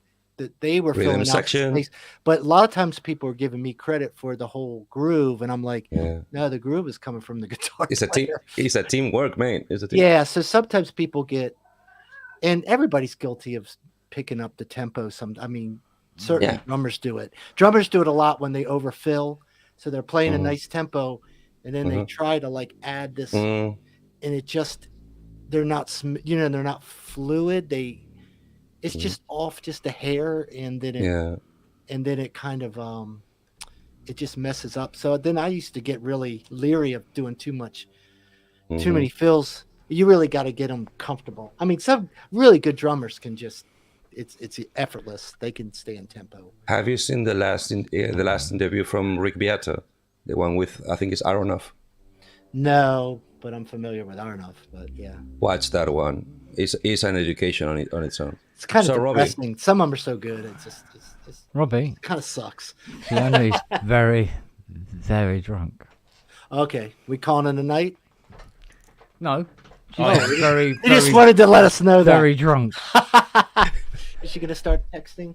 She threw her arms around me when I went downstairs to make me coffee. She goes, "I love you." That drunk. That drunk. Could be worse. Yeah. I go, lend us $4,000, will you? Yeah. I hope you already puppy-proofed all the corners in the house. Oh, God, yeah. So, Robbie, what is your take on rush, behind, or grid? But what? That's pretty abstract. I think I actually understood the question. But So, as a drummer, You know, the thing they put over a drain to stop the tennis balls dropping down. Yeah. Say what? What? The grid. So, as a drummer, what is the ideal situation on a band? Rushing, dragging, or fluctuating, adapting to the band? No, the band adapts to me. So you're the timekeeper. I'm the timekeeper. Me and the bass player. That's it. Every band I've played in, you lock in with the bass player. You're the rhythm section. Cool. But even though, do you keep on the grid and don't move whatsoever, or do you? I'm breathe? human. I can't stick to a grid. Really? You never managed? I've never tried. Okay. Why would I? I'm a human being. There are going to be variations. Exactly. Thank you.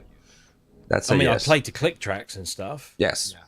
But even playing to click tracks, you can drash and drag accordingly to the section. Yeah, but that's the problem with them is you can, but if you get too ahead of it, then you're fucked. No. Then you gotta pull back to try to. I'm not talking at 120. You suddenly play 130. I'm talking 120 to 121 and a half, drag to 119 and back to 120. That's what I'm talking. Being in the zone, but breathing. Yeah, you're right. I mean, I get the point. The rhythm section can dictate. Well, some bands, like my last band I was in, we always played a step or two faster on the choruses. That's just what we did, right? We played louder and we played a little faster, and it was very natural for us to do that after a while. So many bands. So if you put us on a click track in the studio, we would rather just play together, right? Because we can feel. But I played different, and it really depends on your bass player too, right? I've had bass players that kind of drive the tempo, and then I've had groove bass players, which, they can make me sound so much better. I could just be playing in the pocket, and the bass player's moving around, and I'm going, Jesus. Exactly. And then I played stiff bass players that really make me stressed out as a drummer because I don't know what to do with them. Because everything feels wrong. Even when you're on the green, it feels wrong because it's not with him. He's always like a breath or one hair out of you. Or it feels like. Yeah, I get you. No, I'm more style too. Everybody has different style, you know what I mean? Like so. And then the style of music you play. Yeah, I like to play ahead of the beat. I do like to be on top of the beat as a drummer a little bit more, but I know some people that play behind the beat beautifully, you know what I mean? And I envy it, but it's not what I do. Same as the click track. The people like Aronoff and all that higher class, they still want the click track just to be conscious that they're not playing on the grid. As in, no, I don't want to be on the click. I want to be ahead for the chorus, behind for the middle eight, and roughly on for the verses. But I need that reference to know that I'm where I should be. I would debate, like, what's the point of being in a band? When I mean a band, 3, 4, 5, what's the point of being like on a grid, like we do with our electronic music? What's the point? Or like, that's for that. You know what I mean? Exactly. Let a band let a band kind of have a little more freedom to be a band. But if that makes sense, you know. Do you know any, or even any of your children? Do you know any young upcoming or? Sorry. No, I'm just being stupid. Just go ahead. No. He ate them. It was a hard winter. I know no one. No one. So if you know any drummer that is under 25, because there's a new generation that basically all they've been raised on is time-aligned Pro Tools corrected music, and they've been trained to do like that. But I would say that there's always a group of drummers that are raised on jazz and blues too, because they go into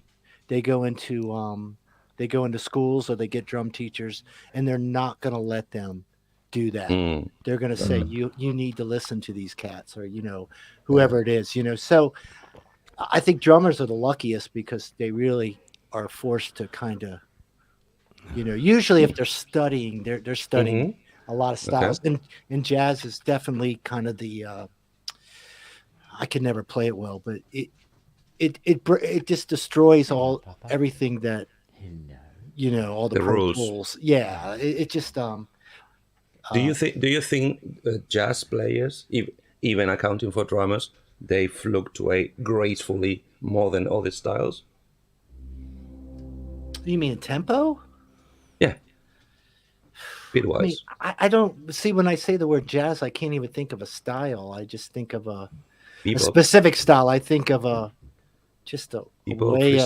way of kind of playing, Okay. Because I don't know, you know what I mean? Like, there's the traditional jazz we think of, but I've just heard them kind of just fuse. There's so much fusion. I think the point I'm making is that imperfect is better. Drummers will always be what they are, drummers, right? And I'm not saying that they're gonna play a lot of different styles and get into all the different tempo stuff, because they're not really songwriters. So for a drummer, when you're studying drums, I think, I'm not saying they can't be songwriters. What I'm saying is, of course, drummers spend all of their time when they're really in the drums, thinking about the next beer, thinking about the next lady. No, but thinking about feel, thinking about tempo, thinking about style. Feel that lady.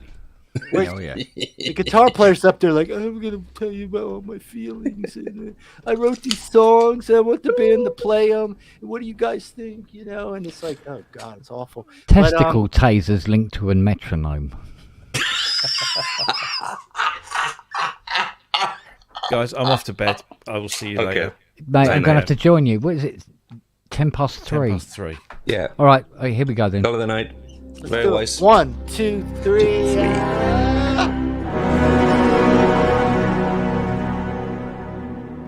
In Technicolor.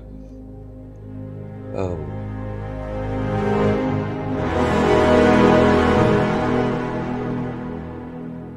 And I officially have a hard on. Good. I do love that. Which film is that from?